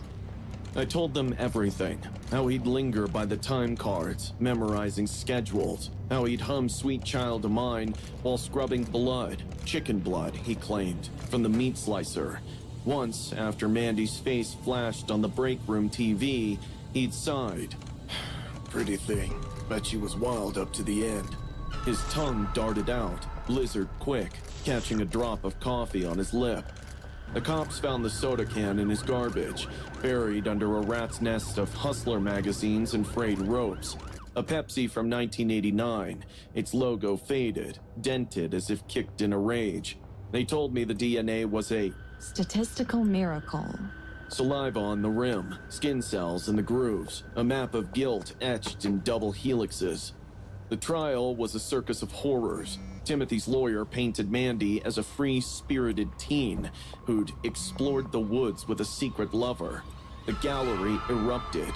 Mr. Staubach lunged, howling, until bailiffs dragged him out. Timothy just smiled, fingers steepled, watching me from the bench. I felt those fingers on my throat, in my hair, snap. When the prosecutor displayed the Coke bottle, the one found near Mandy's body, its glass smeared with Timothy's sweat, I gagged. The courtroom tilted.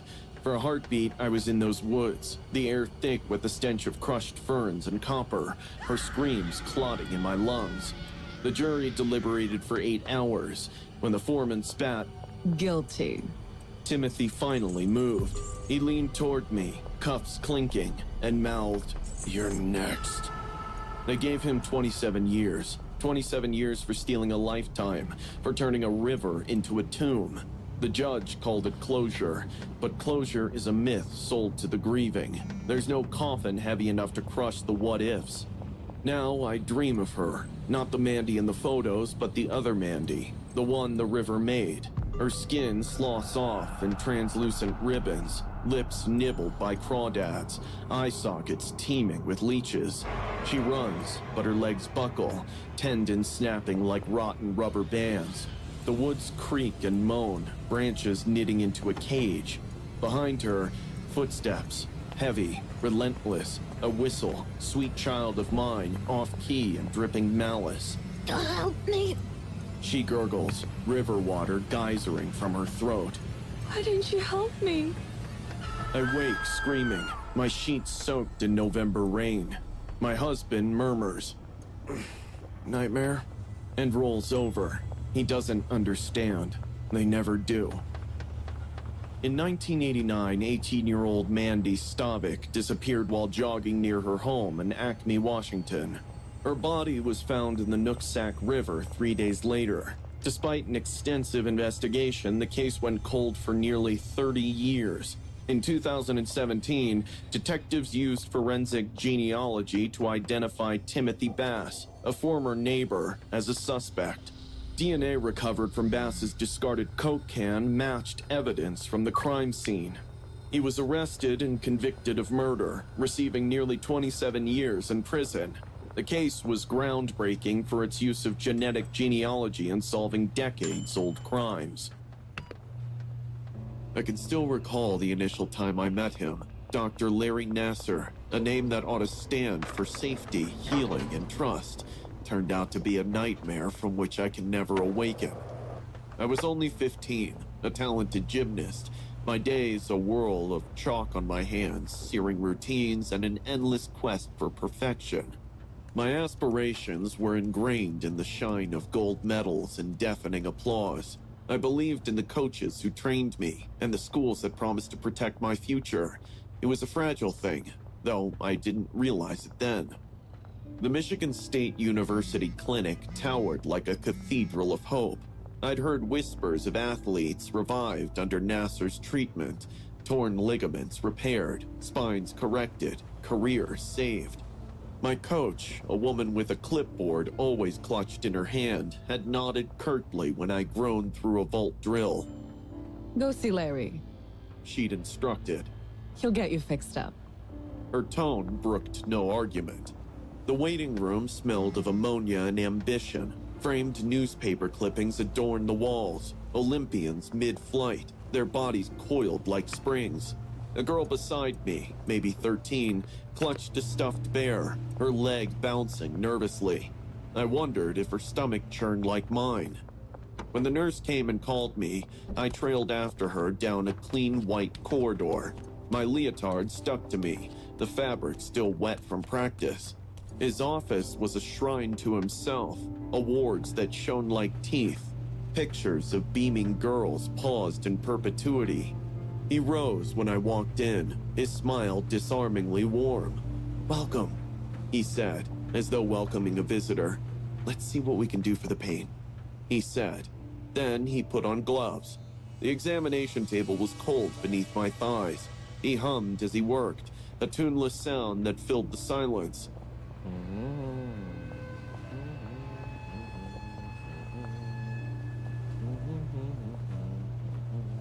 At first, his touch was clinical, probing the knot in my lower back. But then his hands slid lower, fingers grazing the edge of my uniform. My breath hitched. He paused, tilting his head. "Just checking for muscle tension," he explained, his voice smooth as oil. I nodded, teeth digging into my lip. This is what healing feels like, I chastised myself. But his hands delved deeper. The world spun, my heartbeat in my ears. Was this normal? Was I dreaming it? He smiled softly, taking notes on a clipboard. "You're doing great." The compliment was a yoke. I gazed at the ceiling, tallying water spots until he finally moved away.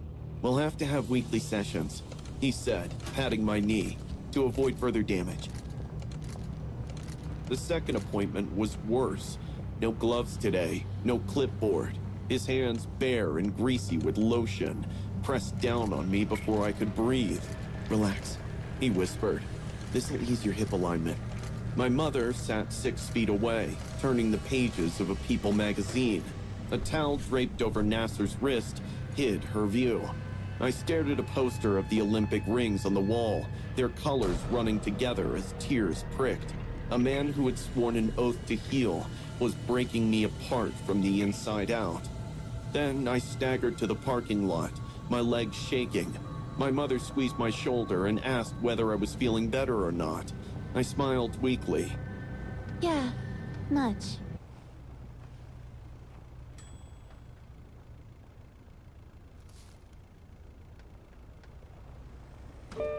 If you only list your vacation home on Airbnb, you'll get a couple who'll stay a couple of nights. But if you list it on Vrbo, you'll get Vrbo families who stay longer. Become a Vrbo host today.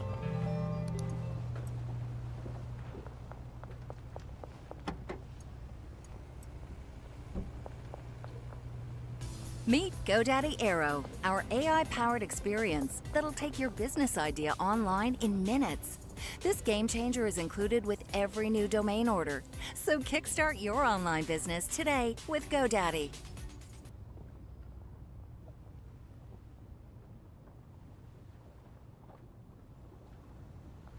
This is 15-year-old DeAndre McCrae. McCrae's family had become increasingly concerned with his behavior, hanging out with the wrong crowd, trying to show off through acts of violence. Most of the time, his family wasn't sure where he was or what he was doing. One evening while he was at the park with a group of friends, McCrae instigated a fight with 16-year-old Sedaris Sermons.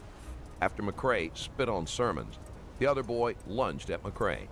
McCrae pulled a gun and fatally shot Sermons in the neck. Afterward, McCrae fled the scene, but his mother and grandmother made him turn himself in. We're with the homicide unit.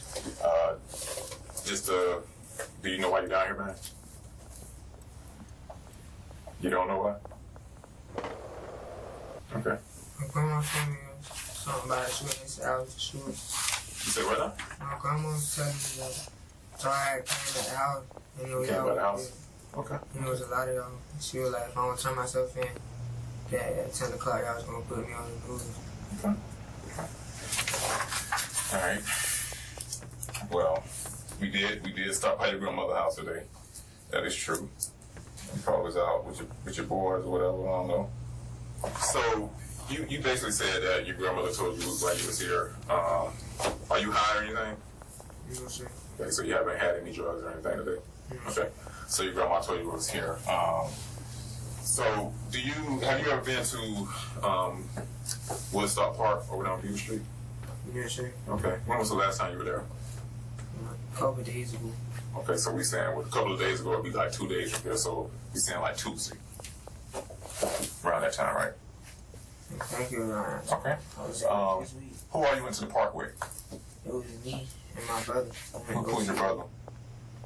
And then, I know about Zoe on Instagram. You know about who? Zoe on Instagram. Zoe? Yeah, they would call Okay. Zoe. How long you known Zoe? For a long time. We played football together. Played football. McCrae and several other teens took a rideshare to the park. The group included 3 girls and at least 2 other boys. You look too skinny playing football, man. You was sweet like that? What position you played? Receiver. I played receiver. Lock and turn down. I stopped playing. Pick on the Oh, you said you was locking stuff down? You was getting locked down? I was locking stuff down. Oh, I'm just asking, man. You don't look like you was balling like that. You look... Okay, who you played for? I was playing for MOT, then I played for Gilbert. After Gilbert, I stopped playing. Okay. You should have played football, man. You look like you fast or whatever you may be. I don't know. What was your 40? 40, I ain't doing all that. All right, so you say Zoe. You known Zoe for a long time. You just don't know his name. Okay, and who else you were with? Just Zoe. Just Zoe. I want to go see some girls. Okay. Who the girls? You got a girl, man? One of my girls, man. Who's your girl? She Haley. Haley? In the restaurant. Okay. How long you and Haley been dating? We haven't been dating like we just friends type thing. We've been friends for a long time. Okay, so when y'all was at the park, did y'all from your grandma's house, did y'all walk from your grandma's house, or how did y'all get up to the park? Did y'all take a scooter? We rode our bikes up there. You rode your bike up there? Okay. So you and Haley rode y'all bike up there? No. You and Zoe rode your bike up there, and then did Haley meet y'all up there, or it was already up there? Okay. Okay, so what was y'all doing at the park? We was chilling, playing basketball. Okay. Smoking, stuff like that. Y'all smoking? No, it's fine if y'all was smoking. That's cool. We're not the drug police, man. It's fine. It's okay if you're smoking, bro. They're just smoking weed. Okay, so smoking a little weed. The girls are smoking weed with y'all too? Okay. Where were y'all? Were y'all just at the court smoking weed, or what were y'all at? We were like at the playground, like on the bench type something. On the little bench, whatever. Okay. And that day, just tell me what happened, man. Like, were y'all just shoot hoops, or? We was just over there playing basketball, man, and Zoe played with a group of other boys. Okay. As they went on the game. It was a group of boys, they were getting mad at the basketball game. They got mad at the basketball game? After the basketball game. Okay. Then we went over there and started fighting. We started playing basketball, and next thing I know, I get shot. You heard a shot? Everybody started running. Okay. McCrae's friends told the police that McCrae usually carried a gun, and that they had seen him with it earlier in the evening. Do you know what happened after that shot? I ran and left, man. Zoe left. You and Zoe left? Okay. So, did you turn your back and you heard the shot, or you just heard the shot? We were just playing basketball, I heard the shot. I got low, got back up and ran. I got you. So, how did you get home or whatever? I rode a bike with our bikes back there. Okay, what kind of bike you got? Don't even just ask. A black and green bike. Okay. So y'all rode your bike back, then you just go to the house, chill. I got you.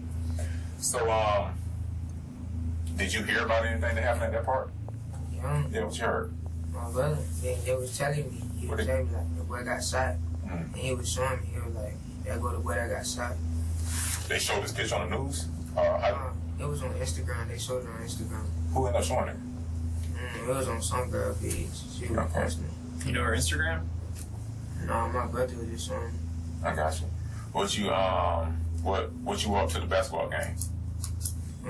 Like what did you wear? Like when you was up there? I wore some blue shorts and a blue shirt. A blue shirt. All right. I had on my Black Forces. Black Forces. Okay. Damn. So go to the. Let me get this straight. So y'all take y'all bikes up there, meet the girls. Haley, was that? You said Haley? Yep. Haley's up there with y'all. Y'all saw playing basketball. Argument started. You heard a gunshot. Okay. Did you see anybody with a gun up there? I wasn't too focused. I was just like, I didn't want to get into between them. Why? And it was all over a basketball game? That y'all was fighting? What was said? I wasn't fighting. No boys fighting. They was fighting. How many boys were there? Who was fighting? It was like 4 or 5. You know, there was a group of the boys. There was a group of them. Was any girls with them?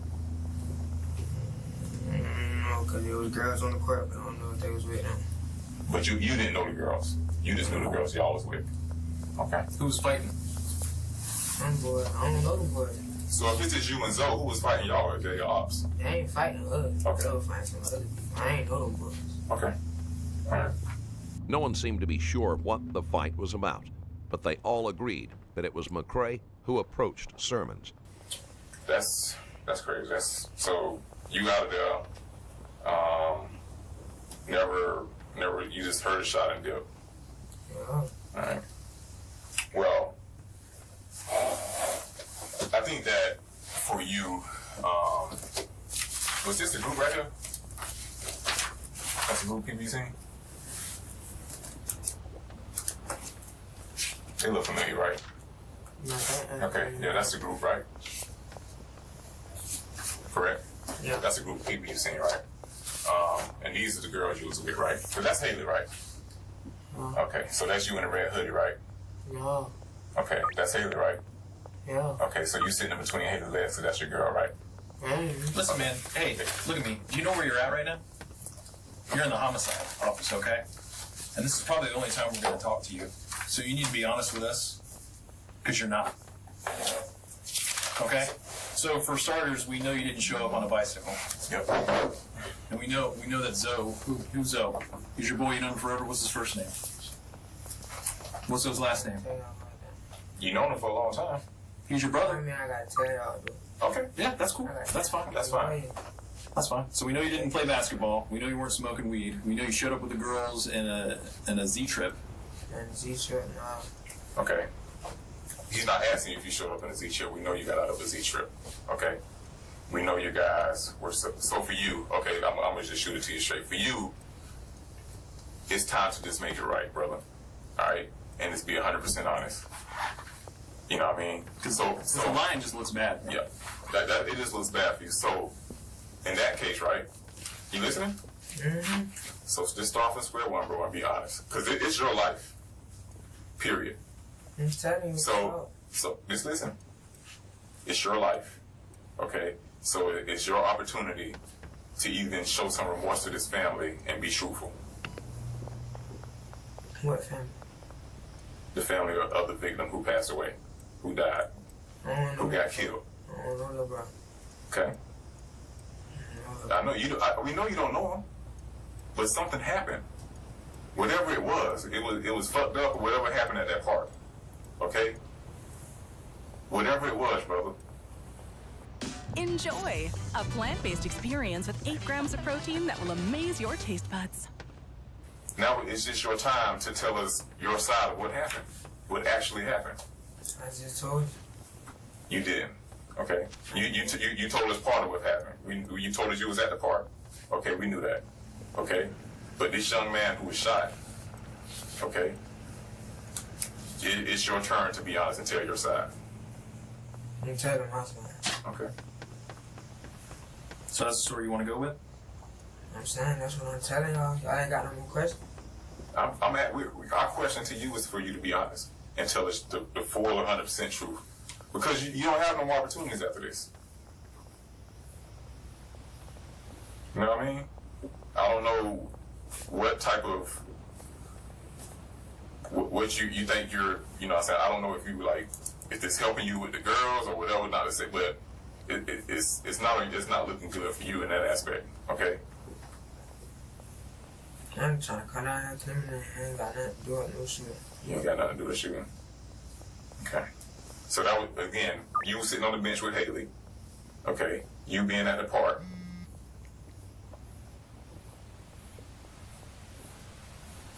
Spitting on our victim. Spitting, that's total disrespect. Did he spit on you first? Spitting on what, spitting? Did he spit on you first? Who?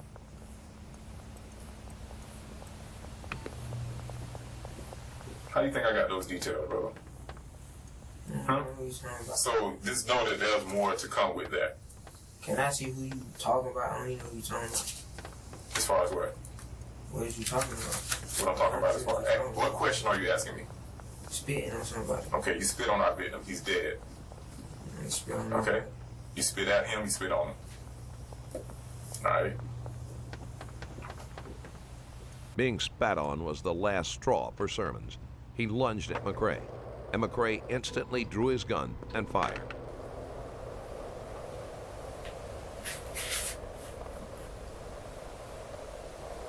How long you been out in that side of town? How long you stayed out there? Just out on the west side. How long you lived out there? I don't live on the west side. Okay.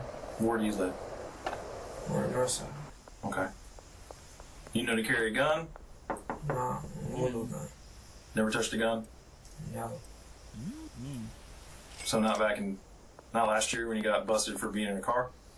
You didn't get caught with a gun on that one? No. No? I got busted caught with that. Yeah. No. Okay. That wasn't your gun? We never got caught without no gun. Okay. Alright. So back on Tuesday night at the park when these guys were fighting, did anybody come at you with a gun or a knife? No? Okay. How far were you when the shooting happened? At the court. At the court? About how far? I don't know. I was at the basketball court. You don't know about like feet or yards or anything like that? I wasn't counting all that.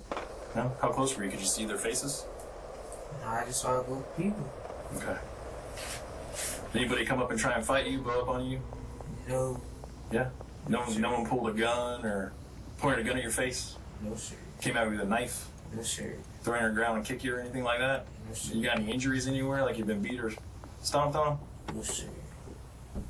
So it's just you and Zoe up there, huh? Yes, sir. What's Zoe's name again? Zoe. You know his first name? I said I ain't got to tell y'all that.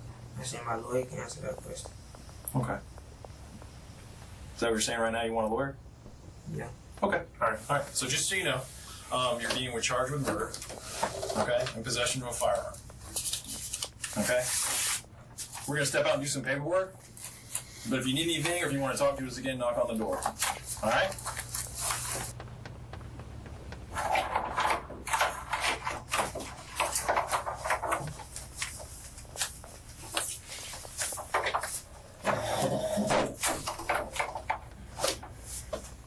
So what they said? Huh? You know, I'm sorry, no question about what happened. What you say? No question about what happened. They was like, you getting charged for murder.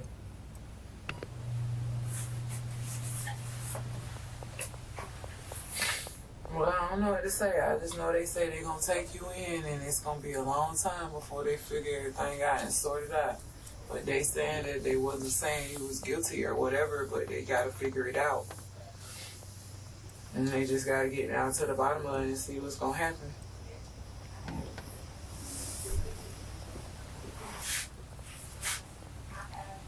And like they said, they got enough evidence to book you in.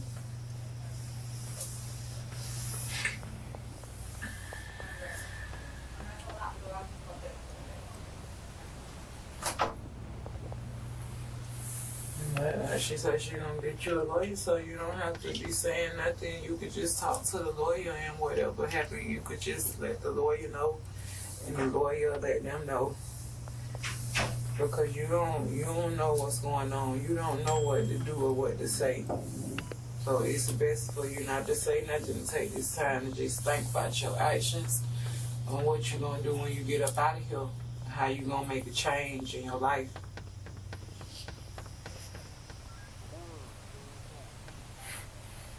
So I don't know what kind of evidence or whatever they got because they didn't show it to me. But they said we'll get a chance to be able to see it. Well, they say they ran this past the judge and that's the only reason why they was able to arrest you because they had evidence. So just let them go through their evidence and see what it is they got. If you know that this ain't you and this ain't what nothing that was done, then you just gotta sit back and pray. You just gotta sit back and pray and Everything gonna be alright. Ain't no point in crying because what's done is done. What's done is done.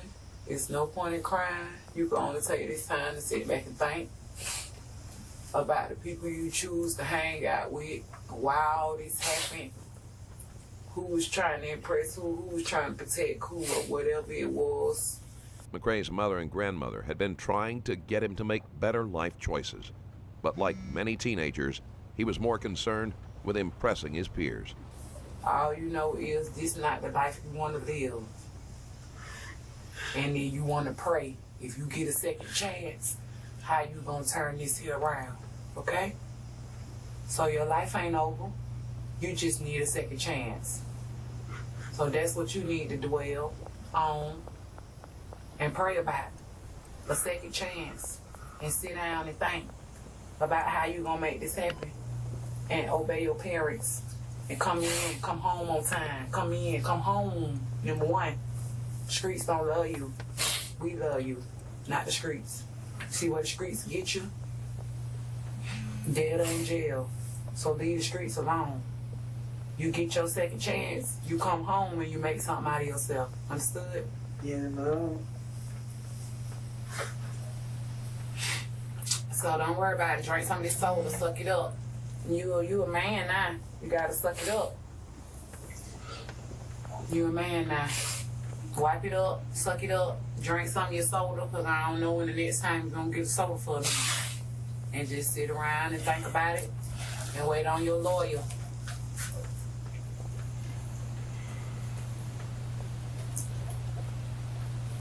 The lawyer will be able to sort it out. But what's done is done now. And you here.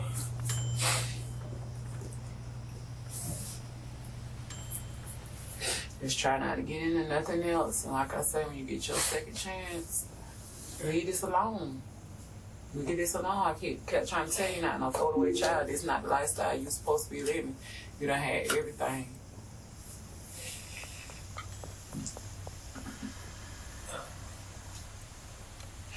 Just leave it alone. I've been praying, so you pray. I prayed, you safe. Ain't nothing happened to you. You're not dead. So prayer work, okay? So just pray. Suck it up. Don't worry about it. What's done is done.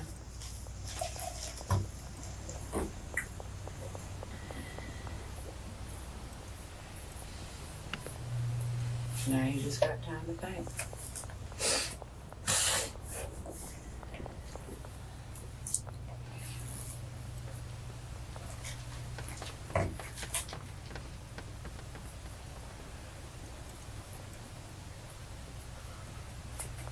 I don't know if your grandma's coming out here or not.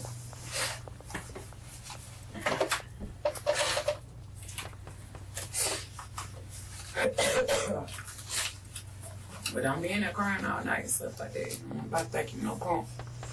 So like I said, just go ahead and wipe it up.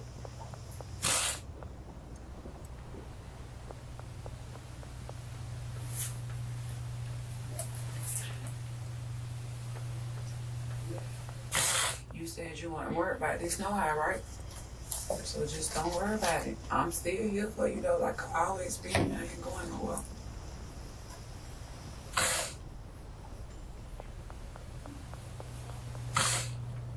Ma?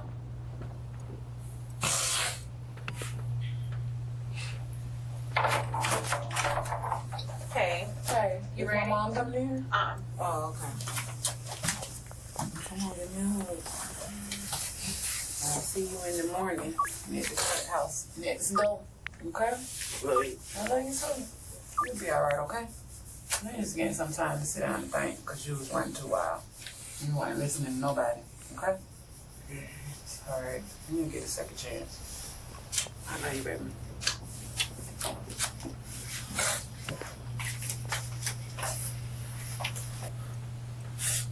My mom, bro.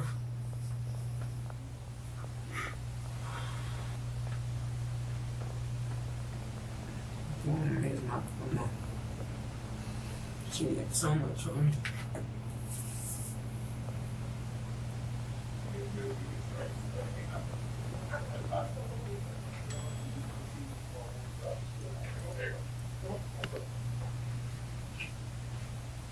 We serve DNA.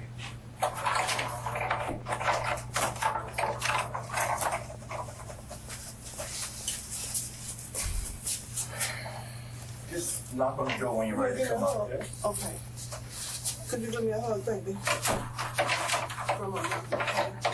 I'm sorry you got to go through this. But all you got to do was listen to your parents. Okay?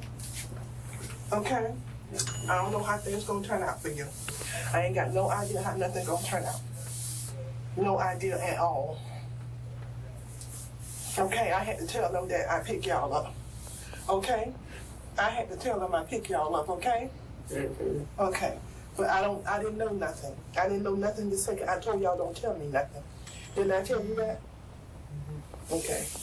All right, baby. So I'm so sorry you got to go through what you're going through. But if God help you out of this, please get yourself together, baby. And it's going to take a miracle. It's going to take a miracle that we don't have. You can turn me loose now. You can sit back down because I don't know what's going to happen, baby. I don't know what's going to happen. Your grandma don't know. Ain't nothing we can do to help you now. It's all over now. I know. It's a hard pill to swallow. You my brother no more. No, nobody. Nobody. Nobody. That's why when you have your precious time, it should be precious time.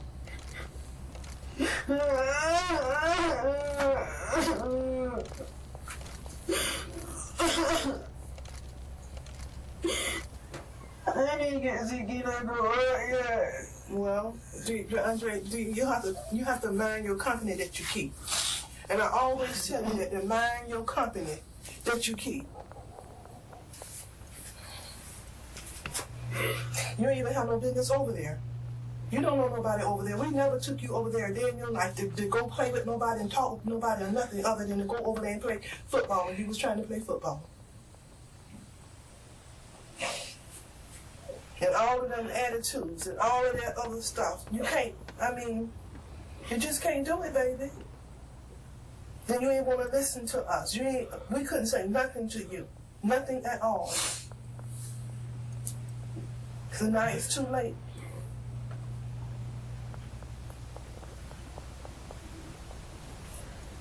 So we still praying and we looking for a miracle. I don't know what happened. I wasn't there. Okay, baby. I just don't know. I don't know. We'll see you in the morning. Okay. Yeah, we coming. I don't know if you'll be to say anything to us or not, but we're going to be there in the morning. And you got some serious charges, baby. And I'm glad you didn't listen to your uncle on secret.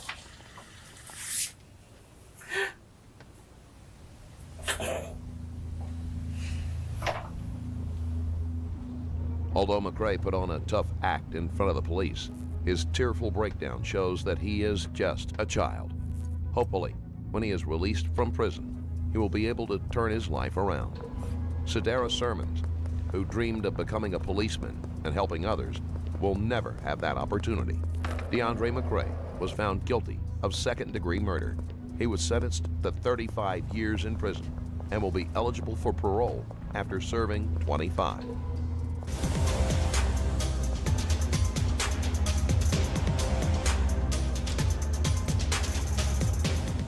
Sigis, 3 times more protein than the leading yogurt. Sigis, simple is better. Cheez-It in 10 cheesy flavors. Cheesy, crunchy satisfaction. My grandson evidently killed himself last night. He's cold. You can't move him. The people off behind us watching with binoculars and stuff. Okay, do you know what happened? No, I don't. His head is back. His eyes are open. He was murdered. By who? I don't know. Had his head covered. His head was covered? Yeah, he had the blanket up over his face.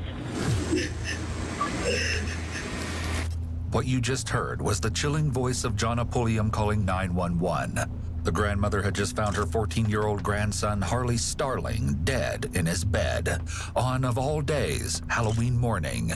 As the horrifying details of the case emerge, she learns that this was more than another tragedy, but something far more sinister. It's the night before Halloween 2016 in Springfield, Ohio, and the Starlings are safe at home marathoning a parade of horror movies, such as The Eye and Paranormal Activity. In the room are the Starling brothers, including 16-year-old Nicholas Starling and 14-year-old Harley Starling, along with their grandmother Jonna and her boyfriend Victorino. When the movie marathon is over, the family turns in for the night. But when Jonna wakes up the following morning, she finds Harley's door locked and the boy unresponsive. She calls for him to wake up and unlocks the door, only to find the boy's body is blue and cold to the touch. Were there any weapons around or anything?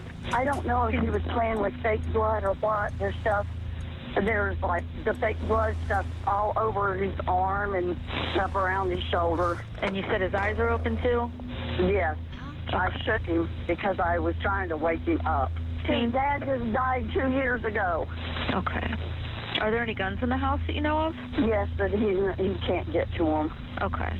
Do you live here with them, or how? They live with me. They've lived with me since their dad. And what was? It was in November. Did you hear anything weird last night or anything? No. Okay. He just went to bed, and that was it. Jonna was certain Harley had taken his own life, but things weren't quite adding up. Investigators quickly got to work questioning those in the home the night of Harley's death. The interrogations begin with Jonna Pulliam, who took custody of the late Harley and his older brother Nicholas 2 years prior to the incident. Looking back, the boys undoubtedly had a rough upbringing before moving into Jonna's custody. Their father was tragically killed, and their mother was in and out of the home. Jonna sets the scene for detectives, describing the moments that led to her discovering Harley dead in his bed. We all left the room at the same time. I said, "Good night, I love you." He said, "I love you." And I went in my room, he went in his room. Okay. And then you heard Nick up a couple times throughout the night? Yeah, I heard it squeak the door. The door squeak? Yeah. Okay. Because if the cat wants out, he'll go jump on you. Okay. So I got my door shut. They can't jump on me. They can't wake me up. But they do wake up Nick. Okay, so Nick he'll will get let him up? Yeah, he'll let him out. Okay. So then you saw him up, and then... yeah, that's on the video. And then you woke up again in the morning at 5? At 5, I hollered at Nick, and he said, yeah. When I came out, and I asked Nick, and Nick was coming out of the bathroom, he said, yes, I'm going to get him up. And he walked over to the door, and he says, Grandma, the door's locked. Usually it's not locked, so... Okay.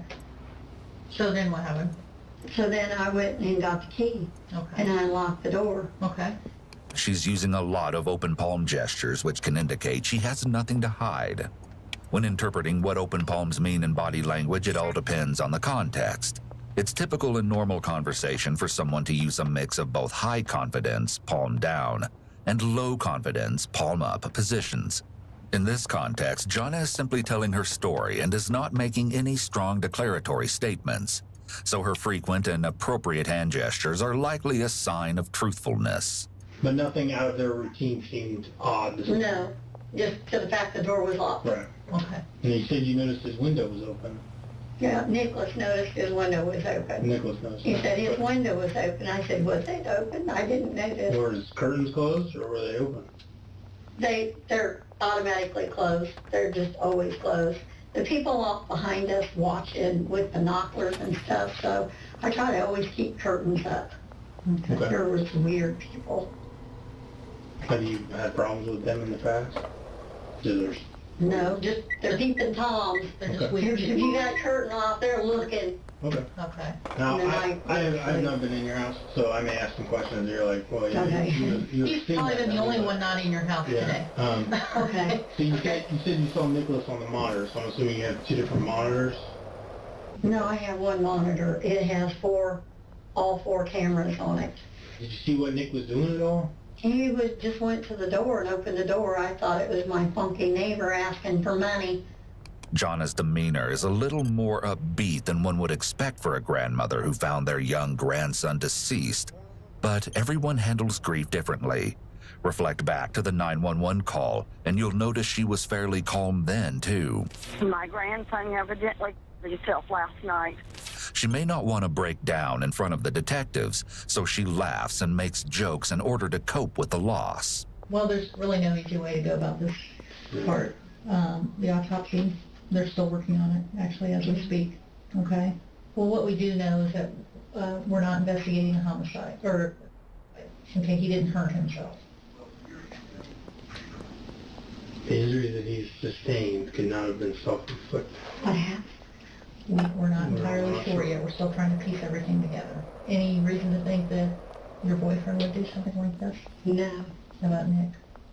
I wouldn't believe that Nick would do it either. The possibility?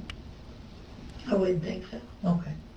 Notice the immediate and resounding no for the boyfriend. But when she's asked about Nicholas, she uses a qualifier saying, I wouldn't think Nicholas would do it either, indicating that she may be a little uncertain as to his innocence. He was my baby from 2 weeks old, 3 weeks old. How have things been since you got him 2 years ago? They've had rough in and out, because, their dad lying. Then I found out he didn't allow him to have any friends, and Harley was trying to make friends with everybody at school. Sure. Now we hear a strain in Jana's voice. This is the first time we've audibly heard Jana express sadness. Remembering what the boys were like when they were younger and the love she felt for them may be triggering her feelings of grief. I went from trying to figure out why he would kill himself to who would kill him and why. Mm-hmm. What would they advance? There's no advantage to it. It doesn't make any sense to us either, okay? So that's why we're trying to figure out what the hell happened, because we don't know. Her grief may be compounded now by feelings of stress or guilt that someone inside the home may have killed Harley. She may be wondering what signs she missed, or if she could have done anything differently to prevent this tragedy. As Jana's heartbreaking confusion echoes, investigators turn their attention to Harley's older brother, Nicholas. Hi, Nick. How are you? You doing all right? You doing okay? Not really sense. Well, I understand that. So. Immediately, Nicholas clasps his hands under the table. Interlacing your fingers can be a common way to ease feelings of anxiety or stress. The gesture is an example of an adapter, or a method individuals use to comfort themselves. It's comforting because it subconsciously restores a sense of control in what could otherwise be a totally out-of-control situation. And this situation certainly fits the bill. Okay, so when you went to bed, was anybody else still up? Well, as far as I can tell, everyone was going to sleep. Okay. Well, then about 11:30, I gone and got the dogs, took them out. And then later, I got back up because I didn't sleep until I got the dogs back in. Okay. After I woke up. Did you leave your door open or closed? Open. Open? Okay, so if anybody else is not moving around or anything like that, you would know that. Great, okay. So you went to bed. I am kind of heavy sleep. Okay. There's a notably long pause before Nicholas answers about his sleep, and it's not just his slow speech. Throughout the interview so far, Nicholas is presented as someone much younger than he actually is. In one instance, he provided unnecessary and excessive detail given the question asked, indicating that he might have trouble understanding the intended meaning of simple questions. And you have two, they're pretty big dogs, aren't they? No, one's a little dog. He's a mixture between a beagle and a basset. The biggest dog with the clouded eye is a mixture between chocolate Labrador and a pit bull. Okay. Okay. In addition to his monotone speech, his speech is also slow. Nicholas seems to struggle with expressing himself verbally. This may explain his slower delivery, as he could need time to think about what he wants to say, or he may struggle to find the right words. All of these characteristics are typical of individuals with autism spectrum disorder, ASD. We can't make any conclusions about Nicholas's diagnosis based on an interrogation tape, but he displays some behaviors that align with this diagnosis. I've gone to their boxes, opened their cages, walked to my grandma's store. Okay, so it's your grandma's store. gone through a room, opened the back door, let him out, roasted. It's important to note that most individuals with autism spectrum disorder do not commit acts of violence and murder. According to research, it's the presence of other conditions, co-occurring disorders, such as personality disorders, mood disorders, or psychosis, that can contribute to a greater risk of violence among individuals with ASD. Then what's the next thing you remember? Restaurant quality pizza that takes date night pressure off your plate. I'm not going to go into details about my dreams. Your what? My dreams. Okay, I'm not worried about your dreams. Individuals with developmental disabilities often take words, statements, and questions very literally. This can be part of their general struggle with interpreting language and communication. Even though no one asked him, Nicholas wanted to make it clear that he doesn't want to go into details about his dreams. But one thing Nicholas hasn't made clear that his grandmother Jonna did is her genuine interest in what actually happened to Harley. She asked detectives for answers again and again. I went from trying to figure out why he would kill himself to who would kill him and why. What would they advance? That isn't the case so far with Nicholas, who hasn't asked at all.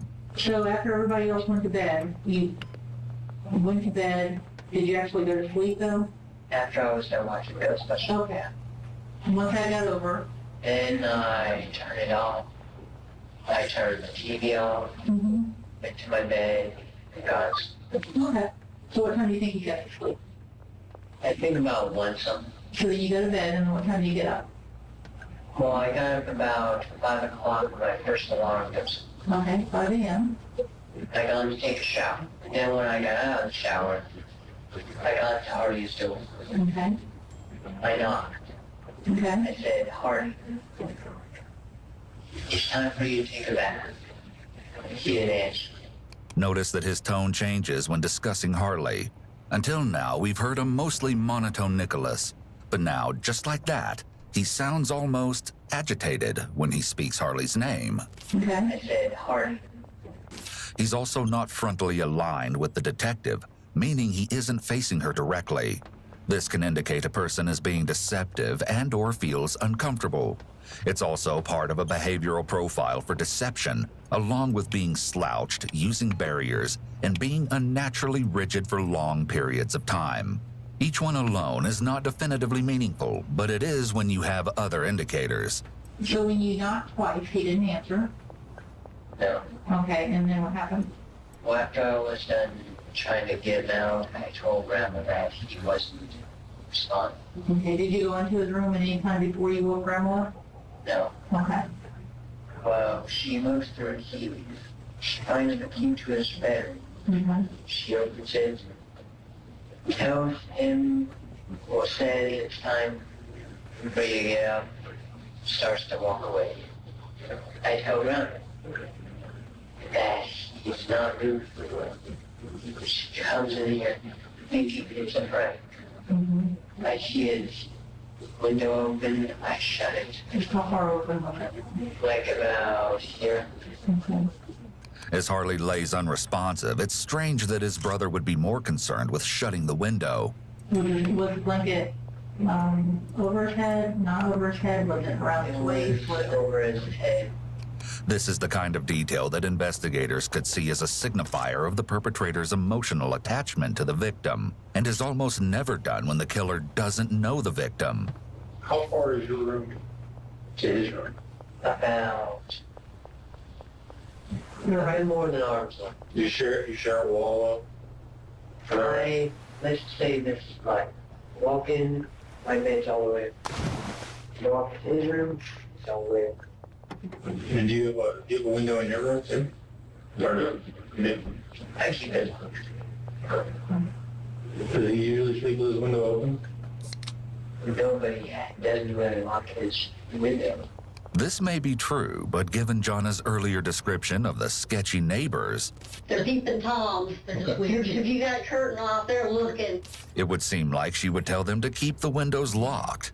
After all, Jonna's surveillance setup shows she's clearly concerned with safety. I have one monitor. It has all four cameras on it. Okay. It sits by the bed. But what could this mean? Well, for one, Nicholas is not so covertly trying to convey to the detectives a theory that an intruder came through Harley's window and killed him. It's also possible that this is another example of his difficulty understanding language and communicating. So I guess we're asking permission if we could go into your room. We're not looking for anything that may embarrass you, or that's not what we're looking for. We're looking for anything that would be connected to this. And if we don't see anything, then we wouldn't take anything. Okay? Is that okay? Okay. What would you be concerned about going in and finding? I haven't really trusted people that way. I understand that. Because no one is under arrest for the crime at the moment, searching Nicholas's room without permission could be a potential Fourth Amendment issue. The detective is asking for his permission so she can avoid the delay in needing a warrant, but also to pry for information on just what might be in that room. Notice also that detectives have yet to read Nicholas's Miranda rights, which could come into play later in the case. Do you have any guns or anything like that they need to be aware of? Brownwell did give us a baseball bat in case anyone tried to break it. Sure. Well, I understand that. Other than that, anything? I mean, is there or something you're concerned about or anything like that? But I just don't want you to be freaked out about the game I have Splatterhouse. The game that has a lot of blood in it? Yeah. Okay. All right. Is it okay if we check your room? Yeah. Okay. Most people just find that type of game disturbing. Don't be disturbed by my background pictures either. I'm not even going to look at it. Don't you even worry about it. I did. Okay. Or my music. These officers were on the cut. I need to take anything they find of evidentiary value. Okay, so that means if they find something specific that would be, would have been used in your brother's death or something like anything like that they'll find in there. What? Just the bats. Okay. I forgot. The pants I wore for trick-or-treating. Did the bats cause your brother's death? No. Okay. Well then, why was no? Okay. Okay. Because I didn't hear anyone break my window to get it. Okay. Well, that would make sense. Okay. Non-committal answers like, as far as I know, or to the best of my knowledge, can be cues that someone is not being truthful. It's less stressful for a deceptive person to give vague responses rather than flat-out lies. The detectives likely already know by the body and crime scene photos if a bat was used in this crime, or at the very least can tell if the victim was hit with a blunt force instrument. On Saturday night, I wore these pants and I got fake blood. Okay. That's easy to test. That's not a big deal. I kind of got mad and just threw it away. Okay. He could be getting sweaty palms as he rubs his hands on his knees while discussing his bloody clothing. The same blood he claimed was fake blood. Where are those at? The long pause he takes is another red flag. He seems to be trying to figure out how to answer this question, as the bloody clothes are likely hidden somewhere around the home. I think they're in the trash. Okay. Thank you. We'll go back. Okay.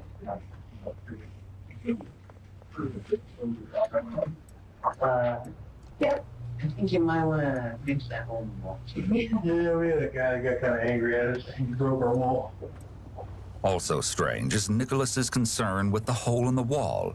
With the detectives gone, he actually takes a moment to walk across the room and inspect the wall up close, mesmerized by the flaw. Given the circumstance, most people would be solely focused on the murder of their brother, to the point of possibly not noticing such a detail, or not caring enough to mention it. Bringing it up may be a way to alleviate his own feelings of anxiety, as it's a distraction from the intensity of the questioning. He likely feels very out of control in the police interrogation room, and identifying this flaw may give him a brief feeling of confidence. Meanwhile, in another room, detectives have allowed Jonna Pulliam and another family member to sit together and talk. He was murdered. By who? I don't know. I kind of figured he was murdered because Ron nothing was making sense. They couldn't find a gun. They had to have a murder weapon. It had to be there. The fact that this conversation is allowed to happen means detectives have already cleared both of them as suspects. The detectives will also want to see if they can learn anything useful by recording them discussing the crime and the boys. Jonna is visibly distraught and shows a lot of emotion through her words, tone, and body language. In comparison, her relative appears less emotional and is looking at the situation logically, which is how some people handle stress. She may also be trying to stay strong for Jonna and offer her support. I told Nicholas we may be moving somewhere else because I don't know that I can take coming in there and seeing Harley every day. While this conversation continues, over in the other room, Nicholas is waiting for another round of interrogation. But he barely moves as he waits for the detectives to return after almost an entire hour, all the while showing what seems to be a complete lack of anxiety. But everything isn't always as it appears. Sometimes what looks like a lack of empathy and indifference could be due to his inability to recognize, manage, and understand his own feelings because of his potential developmental disability. Hey, Nicholas, you remember me? I'm Detective Jordan. You spoke out there. Yeah. Did you guys trick or treat yesterday? Or on Saturday? Saturday was for the Interestingly, the detective is in a closed stance as well. You can see his arms in front of his body interlocked in a barrier position. Typically, detectives trying to push towards an honest confession would be in a very different body position, leaning forward with their elbows on their knees, like the other officer. Your brother, what was he like yesterday? Like, he was alright. Was he? Okay. Like, he wasn't looking down or frowning. We want to ask you some more questions, more in detail about some of the things that happened yesterday, okay? Okay. Before I do, I'm going to invite you to rise, okay? All right. Once I'm finished reading this, if you have any questions, just let me know, okay? The detectives Mirandize Nicholas as they're about to turn the heat up and confront him about his previous statements. They will begin to ask him tougher, more direct, and accusatory questions to finally uncover the truth about what happened to Harley. Notice also he hasn't been Mirandized till now, later in the interview process. In the beginning, Nicholas wasn't given Miranda warnings, but it's considered undisputed that he made no inculpatory statements in that window, and he did consent to detectives searching his bedroom and cell phone after all. You guys are hanging out and you're watching movies. Everything good? You guys getting along okay yesterday? You're not upset with each other? Did you guys get in a fight about anything? We didn't really have Okay. Were you mad at each other? no, but dared. Yeah. What did you guys argue about? Who could get the last piece of chocolate cookies? And also stuff like who was playing on who's assistant with the other person. You say you were upset with each other over just the candy thing at first? It wasn't that upset. Did you guys argue about it? A little bit. Why, did he get more candy than you did? No, our government gave us one of these boxes to have the one marshmallow cherries in it. Did he eat the majority of those? Yeah, he ate the majority of them. Our government gave us a share. She gave to you to share, but he ate all of them. No, I ate 2, he ate 3. The last one was the one we had in his hand. So I ate more. It didn't last very long. No, okay, but you just didn't want him to have it? I mean, why did you guys argue? What was said when you were arguing? Not much. Nicholas's response is vague and evasive. He may not want to admit how serious the argument was, as that could portray him in a negative light. The detectives want to see if things might have escalated into something more, as this seems too minor to have motivated Nicholas's anger. Where do you let the cat out? The cat front door. The front door. Do you keep the cat in your room at night? Your bedroom at night, or they just roam through the house? They roam through the house. You tried to string around the cat neck. I'm just curious why a cat had a string around its neck. Did you do that? No. Who did? I don't know. You don't know? You didn't see that? Did Mittens have a string around its neck when you let it outside? No, she didn't. She didn't? Okay. Or do you usually stay up late? Do you go to sleep quickly, or do you stay up late? The only days I ever stay up late is when I get sad. When you're sad? Were you sad last night? Yeah, but I got over it. What were you sad about? You mind telling me? I was hanging, getting close to November, and that's what happened. A mention of being sad and staying up late could mean Nicholas struggles with sleep disturbances when he's sad. His father's death may have triggered issues, possibly with depression, grief, and loss. Nicholas? Yeah. Obviously you know what happened to your brother, right? Well, he's no longer here. We're trying to figure out what happened to your brother, okay? I think you may know some things that may help us here. The detectives really start to key in here and begin the first step in the process of the Reed technique, a positive confrontation. The detective is going about this less aggressively than is normally seen because Nicholas is young and he doesn't want to be seen as coercive or too aggressive with him. Detectives have to be extra careful when using the Reed technique on minors or people with mental illness or disabilities to avoid any accusations of being coercive. Nicholas may qualify as someone who's more vulnerable given his age and possible cognitive delays. We need you to be honest with us about some things. Like what? Well, about what might have happened there last night. Through a great deal of this intense questioning, Nicholas makes unwavering eye contact and remains very still as the detective questions his story. While many people mistakenly think that sustained eye contact is a sign of honesty, it's normal for eyes to move around a bit when talking. Sustained eye contact is actually a red flag for deception as they're trying to check and see if they're believed. This level of sustained eye contact isn't typical for an individual on the spectrum, as this would usually be notably stressful for someone with ASD. This may cast some doubt on that possible diagnosis. Now, you know that your grandmother has surveillance. Helps, right? Right. And we're viewing that as we speak. Is the story that you're giving me going to line up with what we see in that video? Or is there some other things that maybe we should know? This is what is known as the bait question in the Reed technique. If someone is being honest, they'll likely provide a strong denial at this point, but someone who's being deceptive may answer vaguely. Did you ever go outside for anything last night? No. Never. What if I told you we found a ball bat not behind the house? Why can't you hear this? Before the interview began, officers were spotted by a local news crew collecting a baseball bat from the side of the home.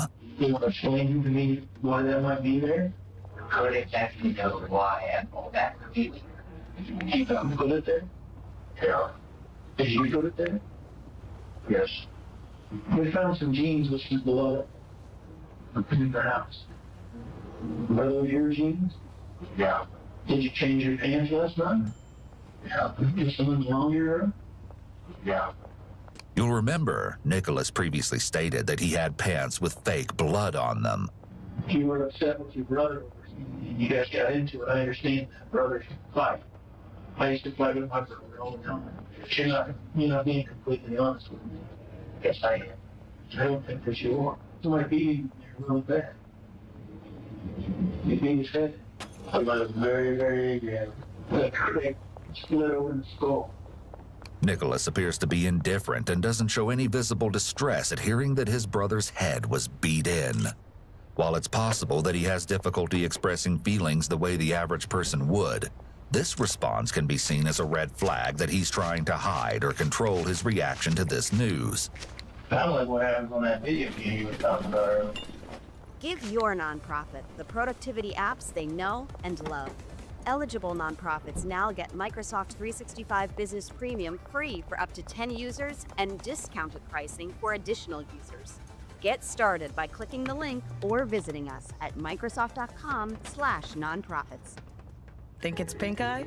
Think pharmacist. Get an assessment and a prescription on the spot. So, this doesn't make me like what happened. Awesome videos up. These cinder blocks, all kinds of stuff. Just because I play a violent video game doesn't mean I'm a person. Right. This is what is called a resume response. In this case, making a broad statement about his character instead of really answering the detective's question. Another red flag. Also note the sudden change in his tone.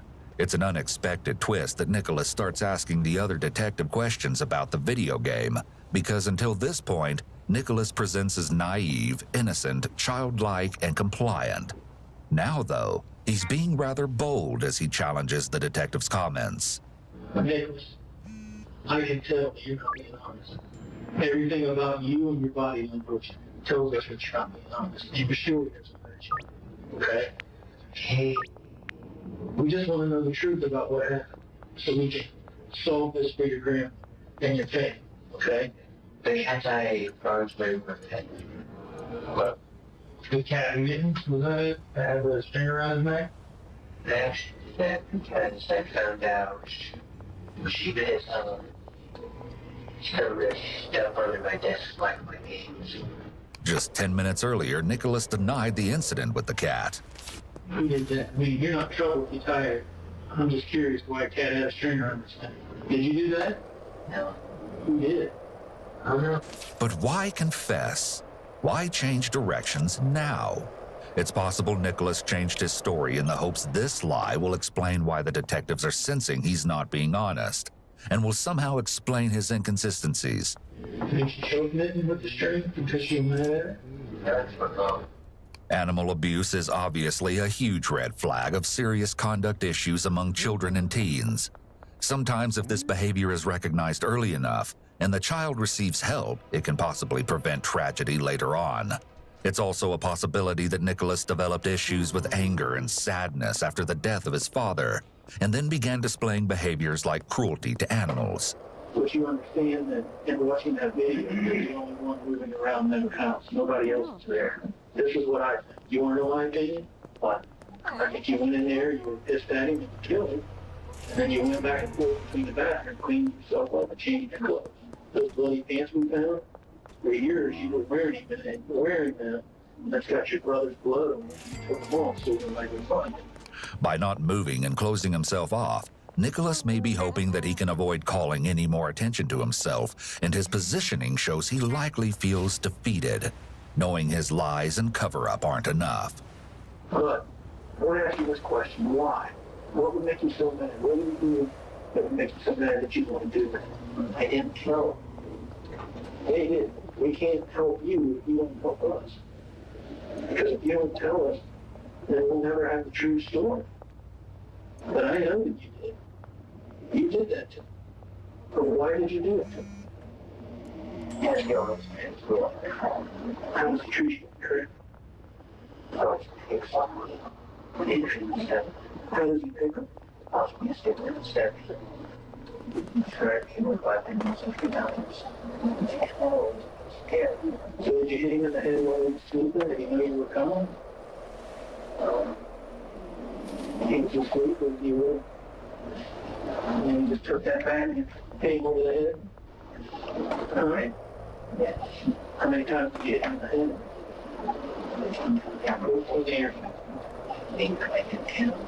Okay. By admitting that Harley was asleep when he hit him with a bat, any possible self-defense claim is removed from the equation. Did you stab him with something in the neck? Well, after I done, he started with seven. Were you trying to help him die faster so he would suffer? I'm trying to make him be quiet. The detective offers Nicholas the justification that he might have stabbed Harley to put his brother out of his misery. This is another part of the Reed technique, gradually increasing the suspect's comfort while not unveiling what really happened. How many times did you stab him? I think around 2 or 3 times. 2 or 3 times. But if you hit him in the head with that ball bat 14 or 15 times? Yeah. And then you went outside, what'd you do with the bat? He just dropped there. Did you walk outside? Did you walk out your mom or your grandmother's bedroom and then sit over the fence, or did you close the front door? I got out his window. You climbed out his window? Was that why the window was open? Yes. Did you lock his bedroom door when you leave that open? Yes. Did you go to your room and go to sleep, or have you slept at all? I got to sleep. Remember I was saying before how sometimes we all do things and we don't take time to think about it, we regret it, it's over with.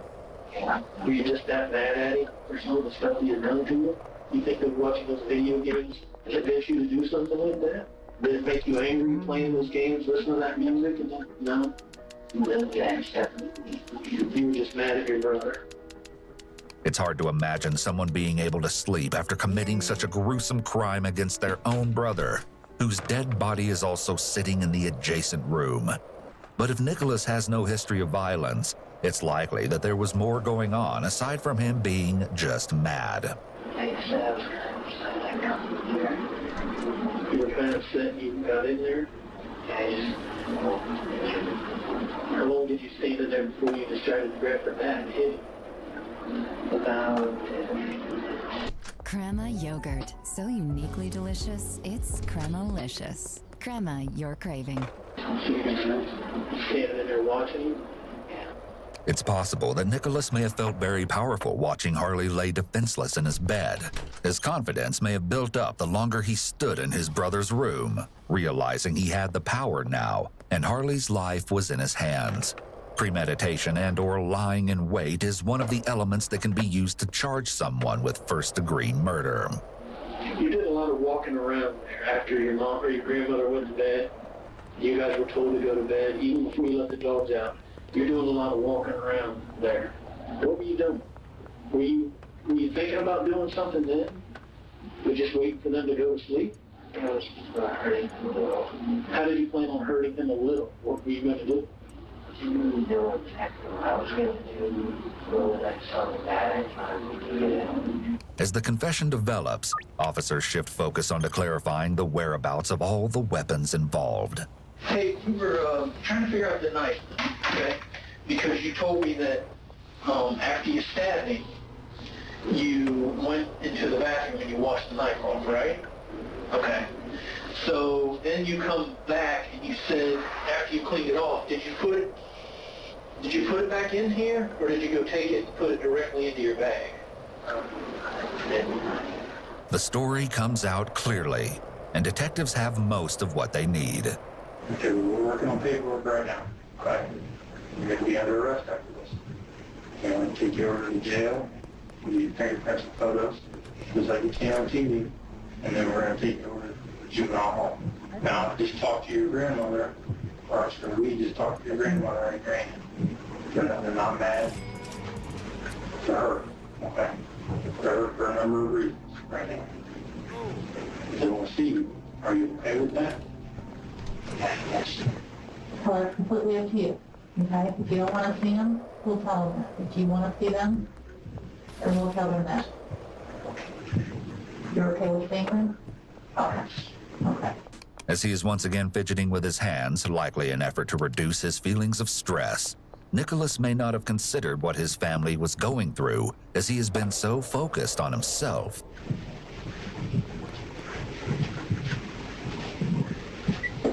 I don't know what to do.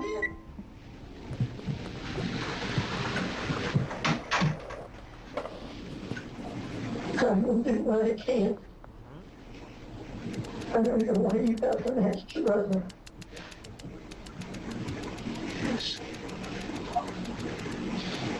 You call me from you.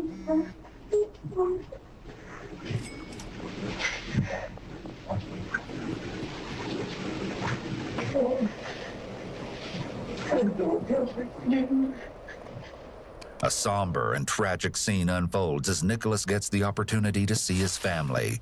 It's likely the detectives are allowing Nicholas to see his family for his family's benefit, not necessarily for him.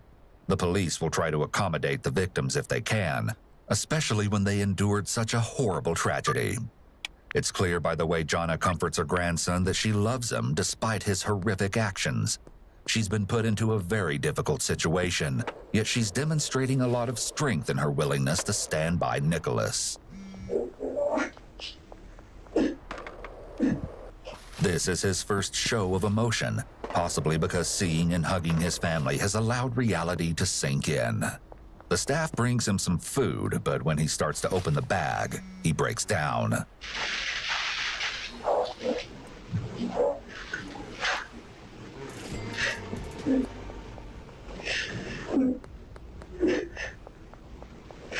Not only is reality sinking in, but now it seems it's crashing down on his shoulders.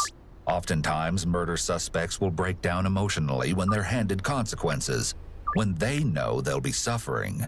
In this case, Nicholas broke down emotionally at seeing his family, which is an indication that it's not the consequences he's upset about, but understanding the reality of what he's done and how it's affecting others.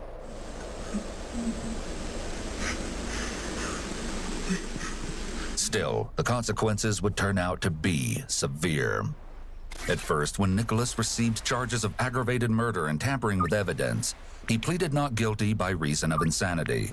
Defense lawyers also initially argued his case should be dismissed as a result of his young age. But ultimately, the case was moved from juvenile court to adult court. The judge made the move as a result of the severity of the crime. Prosecutors called the case the worst involving child-on-child crime they had ever seen. Although the Halloween candy mentioned in the interrogation tape seemed to be the core of the argument that sparked the chilling crime, police never did find a clear motive. At 17, Nicholas Starling changed his plea to guilty. He was convicted of killing his brother and was sentenced to 15 years to life in prison. This is a more recent look at Nicholas, years after his sentencing. He'll have to wait until 2031 for a chance at parole. But until then, he'll continue to live out his days behind bars at the Lebanon Correctional Institution in Lebanon, Ohio. Redeem points for the things you love with PC Optimal. I'ma let my head down, I feel smooth, and tonight I don't care about eyes on me, cause I'm putting on a rare crown. I'm standing there in shock, like, what the fuck? He wanted a little community of slow killers. Oh my gosh, this is so crazy that he's being accused of this. A young man takes off on a cross-country journey in hopes of achieving a fresh start. He's optimistic that this is his chance to make things right for his family, and he can feel it. Everything is about to change. Unbeknownst to him, however, his path will soon take an unfortunate detour. It will intersect with an individual so incredibly evil, they would later be described as a serial killer in the making. It was June 17, 2017, when 18-year-old Hunter Tash Smith left his home in Junction City, Oregon, bound for Nebraska. There, a steady job that could help him to provide for his infant daughter was awaiting him. He'd led his family to believe he'd be traveling by Greyhound bus. It could be that he didn't want them to worry. In actuality, he had elected to hitchhike. 3 days later, on June 20th, he updated his friend in Nebraska, whom he planned to stay with on arrival. He was in Burns, Oregon, and was catching a bus to Idaho. Around this same time, Hunter's aunt, Raquel Messer, received word that Hunter had been picked up by a nice couple. Apparently, they were so kind that they allowed him to stay the night in their home, giving him a chance to clean up and get a comfortable night's rest. The plan was to drop him off at an Ontario, Oregon bus station the following day. And then, all contact with Hunter came to a screeching halt. It was the next month in August when Hunter's friend in Nebraska contacted Hunter's mother, Heather Smith. The friend was worried. It had been weeks since she'd heard from Hunter. Immediately, Hunter's family filed a missing persons report. It was August 4th. And then, nothing. 4 agonizing months passed since his family had last seen him, and still no word from Hunter. On October 21st, a development came, but it was the worst kind of news. Human remains were found by hunters in an area of the Bruno Desert in Idaho, Oregon's neighboring state to the east. The cause of death appeared to have been anything but natural, and based on the estimated age of the deceased, Idaho State Police believed that the remains could potentially be those of the missing young man. DNA from Hunter's mother was compared against that of the unidentified body, and the confirmation soon came. Sadly, the remains were those of Hunter. With the terrible news, the family's worst nightmare became a reality, and all hope that he'd someday return was lost. The situation was beyond comprehension. What could have happened to the young father who was eager to start his new life? The story behind Hunter's horrendous demise would soon unravel, along with unbelievably shocking revelations about the monster whose path he tragically crossed. The question why any of this happened in the first place will be answered, but understanding the bizarre motive is another thing entirely. In the county of Owyhee, rumors began circulating about the disturbing find